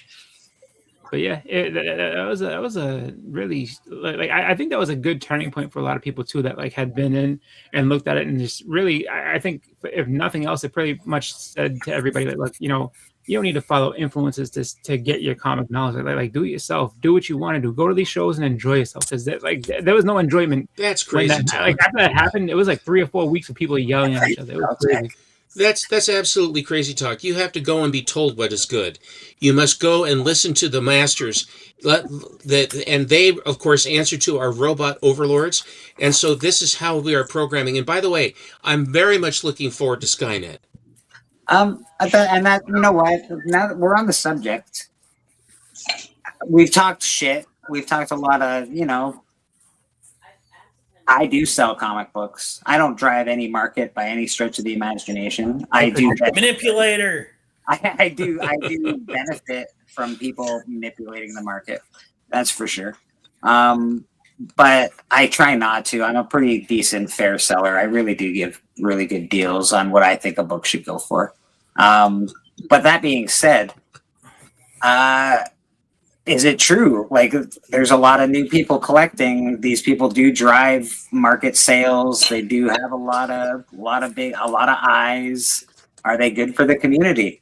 Are they bad for the community? I don't think they're bad. There is that's a community, a part of the community in of itself, is it not? It's still a part of the comic community, but it's like a different part of it. It depends on how everything kind of goes. Like, I mean, and it also depends on what people kind of get from them as far as like, you know, what they're saying and how they consume them and what they think about it. Just because, I mean, there's people that can watch these people, you know, watch anybody go ahead and say, oh, this is a good book, you should check it out, and this and that, and like, all right, you know, and some people just take it like mental list of, all right, you know, yeah, it's pretty good. If I see it, you know, I'll pick it up here and there or whatever I'm thinking.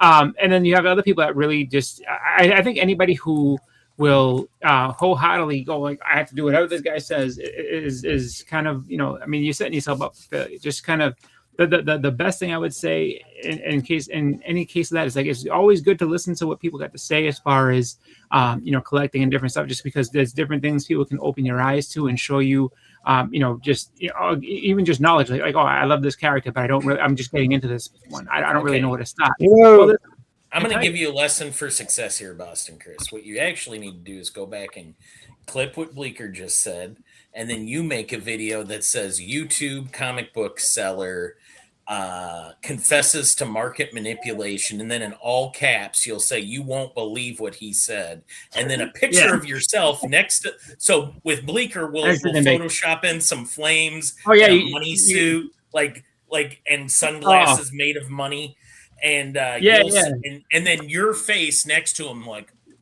oh yeah, you know, you got to look surprised. You got to look surprised or sad.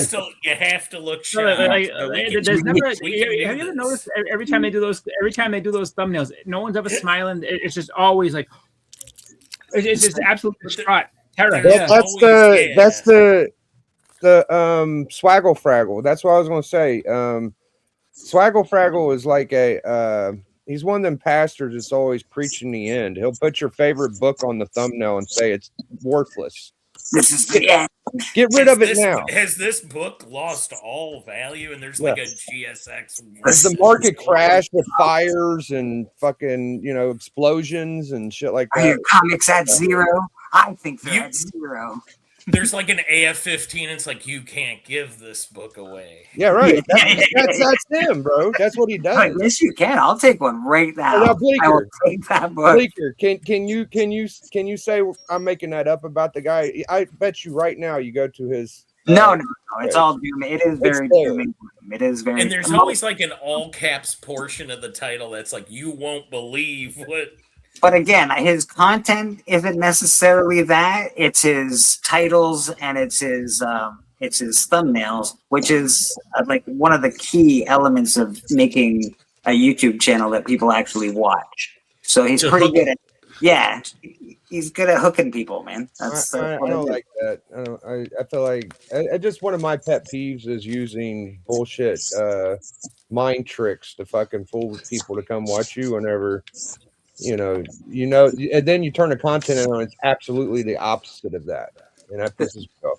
But the minute you tell people you know everything and your opinion is better than their opinion, that is engagement, like just crazy amounts of engagement. It's so like people love to tell you why you're wrong.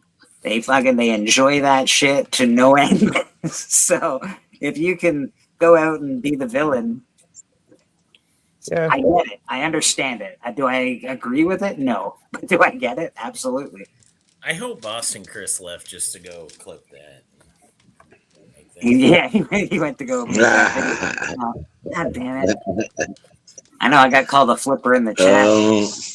Is it? I don't know if am I a flipper as much as I am a comic book seller? Because like I don't see any books that came out in the last, 10 years behind me So, okay, maybe the Ronins. Because you flipped them all.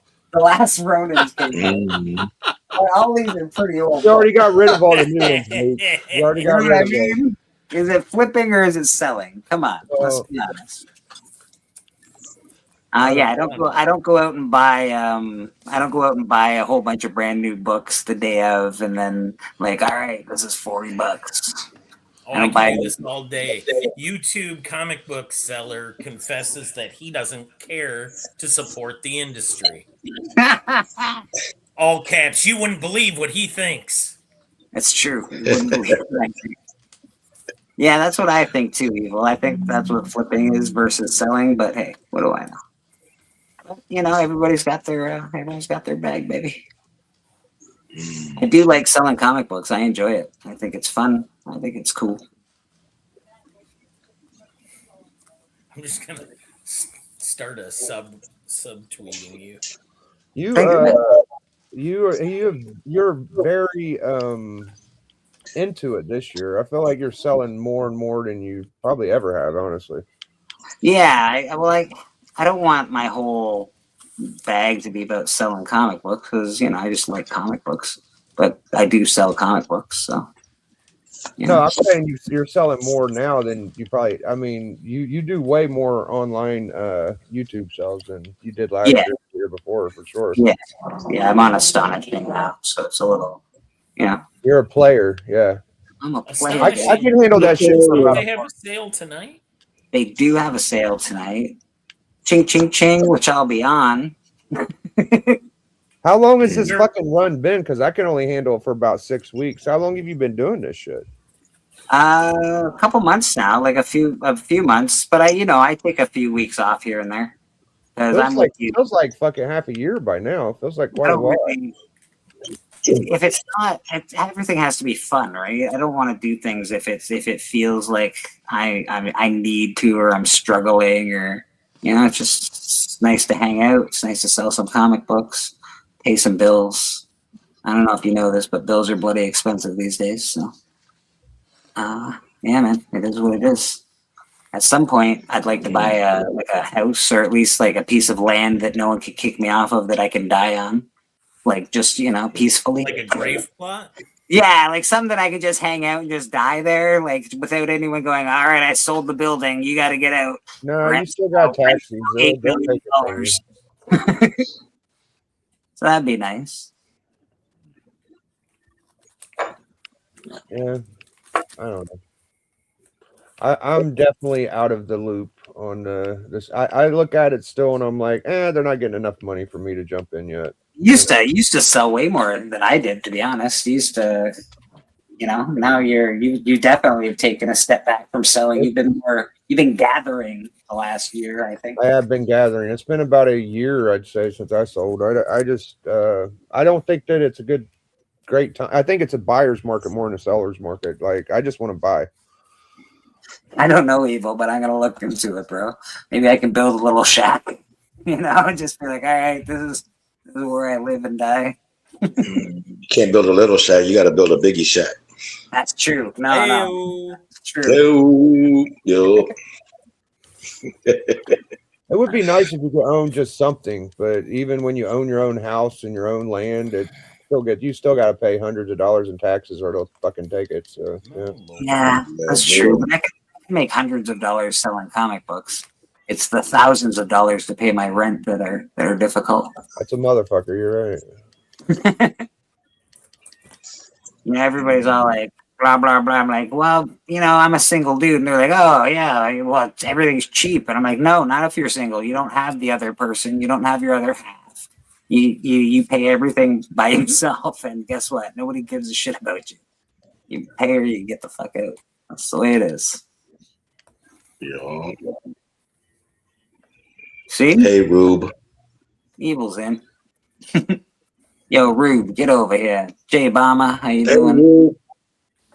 Man, y'all didn't say nothing about my new mask, man. I'm a little, you didn't see that one. What do we got going on here? Boom, I got the white coming out. Yeah, it's got the third eye. I got the third eye blind right there. Yeah, my buddy Old Wolf, you know what I'm saying? Yeah, he had made this one for me. This was the first one he made for me. Yeah, this is the one I sport. And then I got a copy of that one. I got another one, but it's on a flat gray. I think I'm gonna do this one red for Red Fridays.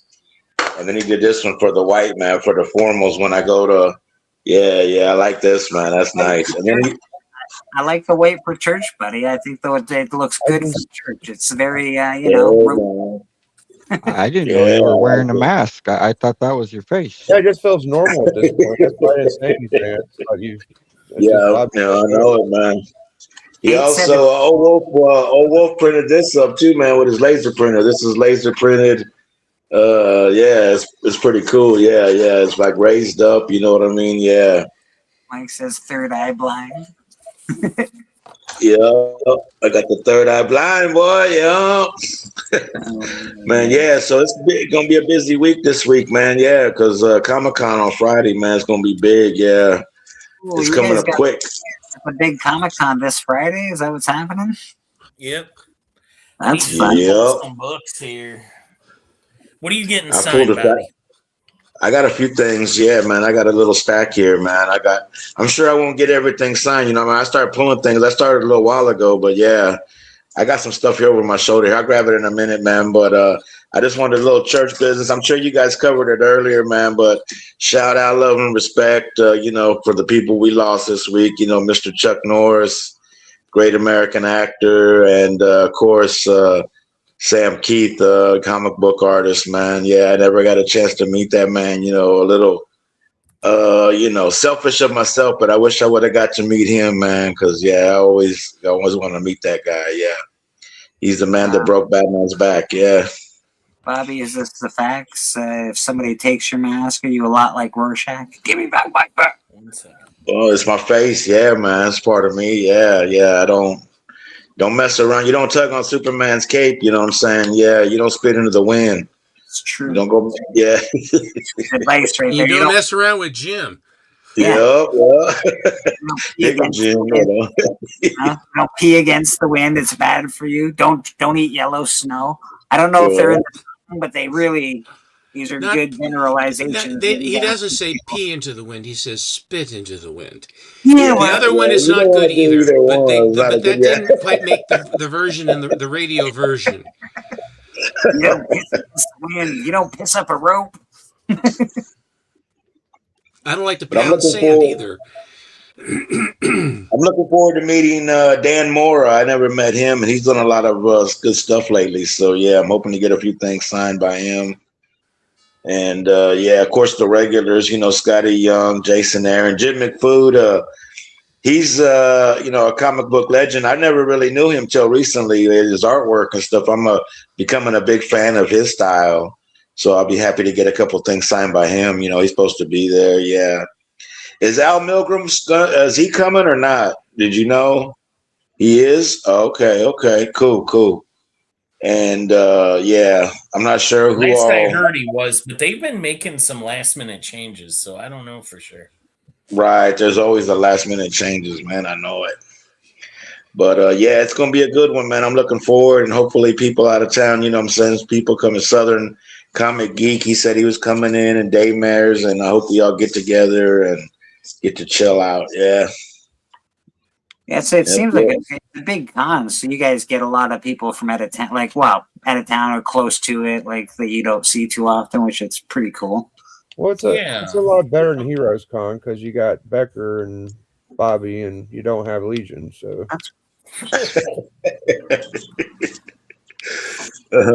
Swag done. I'm on board for that. Then all of a sudden you drop the bombshell. I'm like, oh yeah, all right. I'll co-sign it. I will not co-sign for this.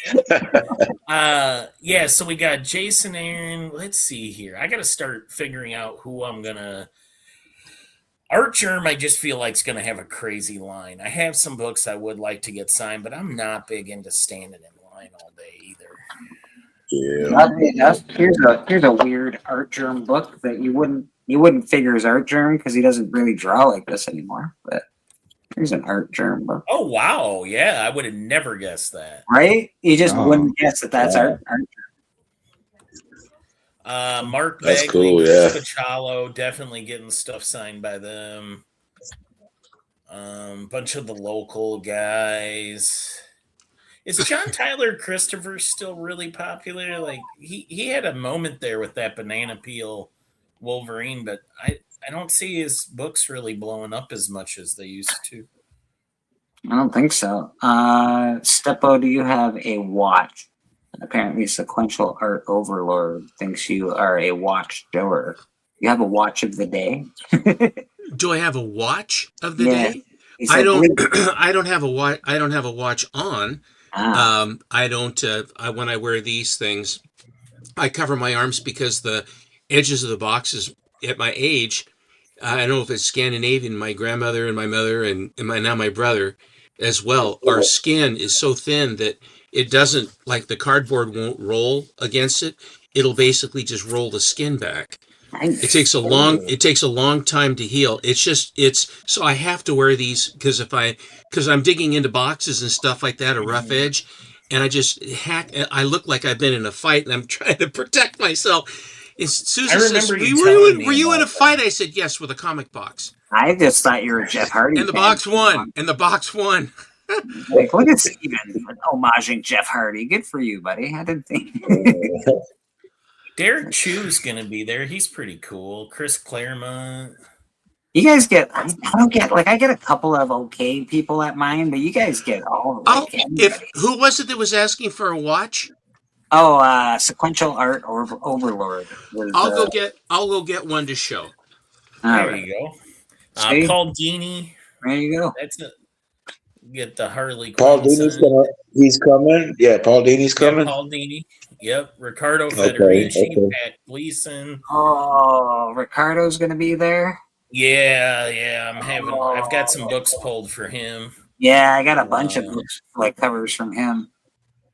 Joel Jones, I was thinking about me. Dan Jurgens for sure. I've got some books pulled for him. I'm getting my Booster Gold signed. Yeah, TM told me to. yeah. I think I'm getting my Booster Gold sign. Yeah. I just don't get the creator rush. I just want the damn books. I would just be like, oh, where's the fucking books? Let me see the good deal. Adam Kubert, Jim Mahfood. I'm not big on getting everything. Like, I don't get everything signed, Biggie, but there are creators where, like, you know, I like James O'Barr or Bisley would be another one for me. There are creators that I'm like, oh my God, I can't believe, like, I want to meet that guy. But not everybody. Al Milgram, got some books for him. Dan Mora. Meeting Hellraiser was really cool. Meeting like the guy that played Hellraiser. Awesome. That was pretty neat. And it was cheap. Tom Rainey? $65. It was easy. Jim Stark. Oh yeah. I mean, some people are into SIGs and some people aren't, man. I mean, but it's cool. Yeah, you know what I mean? Yeah, I enjoy meeting the people and getting their autographs and shaking their hands and having the book, look at it later. Like, I met this dude and he signed it or whatever, you know? Yeah. Yeah, cool. You got a ton of, you have a ton of autographs. I know you, I know Kevin's the big autograph guy in the community, but you rival Mr. Entropy in comics with a lot of your books, man. You got a ton of autos, man. Nah, man, Kevin, yeah, man. He does it like me back in the day, man. But yeah, I don't know. He hits like 5 cons a week or some shit. That dude don't mess around. Yeah. I know. Yeah, he don't mess around. He's got his ear to the ground. He's like Brother Joe back in the day. My brother Joe, yeah. He was an autograph hound, you know, for sports figures and wrestling guys. And that's where I learned a lot of it, hanging with him. Yeah, we used to get the Chiefs autographs back in when Marty Schottenheimer was the coach and Derek Thomas and them. Yeah. He says it solidifies a memorable moment. And yeah, sure would. I have a very memorable moment with James. I didn't get a signature. Steven brought his watch back. He sure did. He sure did. I just wanted to give Rad a little. If you're looking for a piece, if you're looking for some art from the community, Rad is an awesome, talented artist. He draws here every week on Sunday. Give him a look on Instagram if you're looking for a commissioned work. He's your dude, man. Check him out. Or Discord. He's on Discord. Or that rotten Discord. Discord is a negative. It's weird. Discord is not happy. Steven, This is a Universal Geneve Tricompax. This is the aviators would wear these in World War II because they have a stopwatch with they have a perpetual minute recorder and then moon phase calendar chronograph. And this one would have been from about 1940, about 45. But maybe a little bit later. But this is an American version because it's in 14 karat. Most of the European versions of this are in 18 karat. But this was a really good find. The Tricompax is an amazing, a very interesting, Is that complicated. your favorite watch? No, my favorite watch. My favorite watch was my father's watch. It is not of the highest value, but it is the watch that, as a little boy, I grabbed his arm and always would look. It is a universal Polarouter, and it has the bumper-matic winding mechanism. It doesn't have a complete circle. The early self-windings, other than the Rolex, had a bumper thing where it would go back and forth like this, kind of go clunkety clunky clunk like that. And the Rolex said it's a silent self-winder because the thing would spin, the weight would spin all the way around 360 degrees either way. It would only wind in one direction. But you know, if you're walking and you got the back and forth action of it, it would wind the watch self-winding. This is what they call a hooded lug two-tone Rolex from about 1946 or 47, and it is 9 karat pink gold hoods over. It's a perpetual, and it has the Mercedes-Benz hands. So if I wasn't a watch guy, what would perpetual mean? Perpetual means self-winding. So the movement in your wrist is going to keep it going. Yeah. Yeah. In other words, the self-winding mechanism that they came up with. Rolex was not necessarily an innovator, but what he did was he knew what was good, and then he would either buy the rights to it or he would buy the patent outright. So the screw-down crown and the oyster case were things that other people had that he found value in, and what he did was he did it better than them. In other words, he made them higher quality. But the hooded Rolexes were of the very most difficult ones to get. And I don't know what this means, but I'll read it. Is it a bubble back? This is a bubble back. And a bubble back, you can see how the back of it kind of bulges out a little bit. Okay. They call it a bubble back because the movement upon which the self-winding mechanism affixes underneath required additional space to have the clearance for it to turn. I see. This is also a bubble back, but this one is an absolute ghost rare watch. This is a Rolex Perpetual from 1933. This is when under the first 1,000 that were ever made. It is an 18 karat gold case, and it came out of Argentina. And it has the very first version of the Rolex Perpetual movement in it. And it is, according to the gurus, and they only made this movement for a very short period of time. I didn't even know this was in the watch. I bought it because I thought it was a pretty looking dial. I thought it had a nice look to it. But this watch here has all of the early features, and on the inside on the movement, it has a 3-level movement, and on each level, they stamped the maintenance instructions in 2 languages, in French and in English. And so that they were able to make sure that people could because if you took it to a watchmaker to work on it, they called it a Didatico is what they called it, which is a learning, the learning movement, they said, because they give the instructions how to clean it. But other things about it that are, for example, the crown on the top is flat.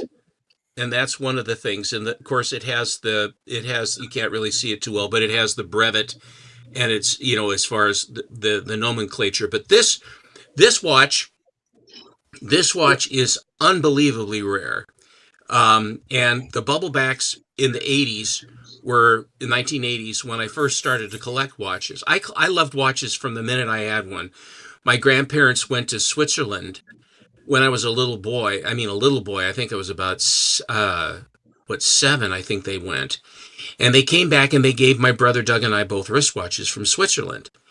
And I know my mother threw it away. I don't know why she would have, but this one, but I've always loved watches. I had Timexes and stuff like that. I love them.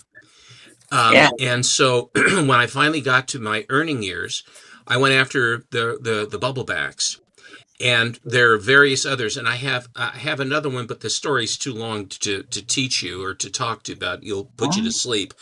But it's about here in Portland, Oregon, was the first place that a Rolex watch was sanctioned and sold because of contractual. Rolex and the Gruen brothers, like Gruen Curvex watches, the Gruen watches. Basically, they had a agreement with the company that produced Aegler, Aegler, caused that it was the company, and they had an agreement. So I'm gone. No, you're good. No. Keep going, Steppo. We're just looking at other things while you chit chat. But we are actually running out of time quickly here. Let's get to our goodbyes. Let's show these cool books from Bobby Delgado first, though. Bobby, this is Dan Mora. He did that Batman Deadpool crossover, and it's got one of those clear backing boards, man. I won that from Magic Lasso, and they showed up this week, man. So I like them. There's only 25 of those clear backing boards, so I'm using them sparingly, but I'm hoping to get this signed by him. And I want him to open it up and like sign it real big, going across the front and the back. I don't know if he's ever done that before, but that's what I'm going to ask him for. Yeah. And then I got these from the Dollar Tree, man. They had this, and Dustin Nguyen, Paul Denny, they're going to be there. So I'll open them out of the bag and get these signed out of that. These are some weird, these little Dollar Tree books, man. I don't know if they're even real comics. They're real thin. They made them just for the Dollar Tree. They are real. They are real, and they're first prints too. That's what I heard. All right. Well, because they were, they're cheaper and they're only $1.25. So I didn't know, but yeah, I picked up a couple of those. I'm gonna get those signed. Yeah, look at the UPS symbol. It probably says 111 on it. It looks like a real comic book. The ones from the Dollar Tree. Yeah, they say 111 on it. Yeah. That's Doug Mankey. He's gonna be there. He's one of my favorites. He's been coming through. He's got some relatives in town, so he comes and visits them. I'm gonna get these signed by Doug Mankey, the man. Yeah, he's here. I'm gonna open them up, get them signed. Hell, I might give him one. You know what I'm saying? These are pretty cool. There's a Frankenstein. Yeah, the Doug Mankey. What's it? Dan Jurgens? Yeah, he was writing these, so get him to sign one of these. I like taking things that that cheap or considered useless or free and get them signed and take nothing and turn it into something. That's what I like to do. Yeah. Some Dan Moore. He's worked on The World's Finest. So an autograph would look sweet on that. Some silver pen or something. Bobby, you gonna be some Dan Jordan. YouTube this week? What do you got coming up for you this week? Yeah, I'm gonna be Monday. I'm gonna be on Drawn to You, the hit YouTube sensation show where they artists go. I'm gonna be the guest artist, and I'm having people do repurposed art. No matter, there's no wrong answers, but take something and turn it into something else. Yeah, this is I took this figurine and I turned it into a T-Rex, Dr. Doom, and the thing fighting. Yeah. You can do anything now. Can you Like, just so steal that- our? Yeah, Like, yeah, I that's just- cool. Yeah, there's if no I knew wrong an answers, artist man. No and I wrong. ran into his shop and grabbed something off a wall and just ran away. Could that be my entry? Yeah, man. For you, bro. You know that we've been the rules. All right, I'll But be G over, Willow Bobby. Wilson, G Willow Wilson, man, she's gonna be there. Yeah, signing this. Like I said, Planet Comic Con. It's coming up on Friday, man. So I'm gearing up. Yeah, I've only got this run that Scotty Young he wrote, that Deadpool. I'm only missing 2 issues to have the whole run, 15 issues autographed, number 4 and 5. I have 4. I need to get 5, but yeah, I'm gonna try to get that whole run autographed. Yeah, so yeah, that's a big deal for me. But I love you guys. Yeah, Station. Yeah, man. So thanks for having me on, man. Everybody. Yeah. Thanks for being here, brother. Thanks for being here. How about yourself, Beckman? What you got going on with yourself this week? I'm gonna see Bobby this week. I'm gonna see Swag. I'm gonna see the crew. We're all going to the Comic-Con. Marcus. I love that for family. you. I love that for you. That's fantastic. Mr. I'm off Thursday, and then I don't go back to work until the following Thursday. Oh, geez, Louise, that's amazing. Oh, that's good times. Had by all. Oh yeah, I'm pooping in high cotton, buddy. I'm farting through silk. I love it. I love it. Lyrical. Mr. Steven, what do you got going on? Well, I'm a cunning linguist. Ah, smart. Oh my God. Of course, I'm here. I will be with Alan tomorrow on the Monday special, and I purchased a group of books.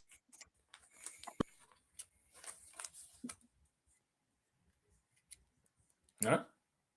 What happened, Steven? I can't hear you. Yeah, his sound went right the heck out. Steven, can you hear us? Because we can't hear you for some reason. Can't hear you. Can you hear me, Blake? I can hear you, yes.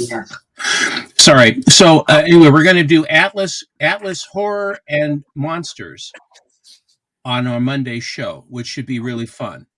Okay. That's all. That actually is really fun. I'm looking forward to seeing that. I like watching the Monday show that you guys do. It's a special show. That's why it's called the Monday Night Special. So don't forget, get there. You got something else going on, don't you? Friday, I believe. Friday? Yeah, don't you do the? Oh yeah. Then on Friday we have the Friday Hangout. We want to say All Stars, but the head man is deciding against that. Although I will tell you this about Alan, he has for the longest time he's been having internet problems. It's almost a joke. And I have got after him about 100 times. I say, for God's sakes, just call the cable company and find out what you got. Oh, it takes too long. I don't have time. So then we suffer through this continually. So finally he says, just a few days ago, I said, he said, yeah, it's weird how it always gives up on me. It gives up. And I said, well, call them. He says, I'm going to call them. So he called them up. By God, there was a problem that has been a problem right straight along.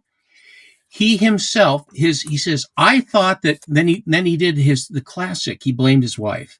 God. He says, she told me that the service was the best I could get. I'm paying for the best service I can get. They had the lowest resolution setting from Rogers Cable. So now they have redone this, and so Alan will now have the highest resolution possible that he's been paying for all this time, but didn't follow through. I hope they reimbursed him the highest resolution payment, because he's probably paying an extra, $10-15 a month just to get that. Probably more than that. I don't know if I think that he said that they were going to give him some kind of a credit back. Good. But his spouse thought she had the right stuff too. But I think I don't think it was her fault. I'm certain it wasn't, because she did ask for that and they're paying for it. I think it was a foul up on the company, and it took him calling to have them find out what it was, because it is a pain in the butt to go through that. But a lot of times that's the only way you're going to get any kind of resolution. You got to dedicate 3 to 4 hours to it. That is a fact. So anyway, so that's the big news. hopefully on Monday it'll be the first incarnation of it, unless he has it for his Sunday night show for his top of the Golden Age, or for the Monday show that he does where he does the Silver Age pricing with Mark Oldroyd over in England, when they have the price variant guys. Fair enough. And here you can find me every Sunday, Comic Book Church. Panel's open to anybody that wants to come on. If you want to come on, you're on Instagram, just give me a holler. I will send you a link. Oh, I'm pretty easy going. And I do other videos during the week sometimes I don't. That's how it works. Biggie Shack, what do you got going on with yourself, sir? Biggie Shack has a network, is what he's got going I did on. it again. My bad. There he is. Yeah, we had a really good collector club.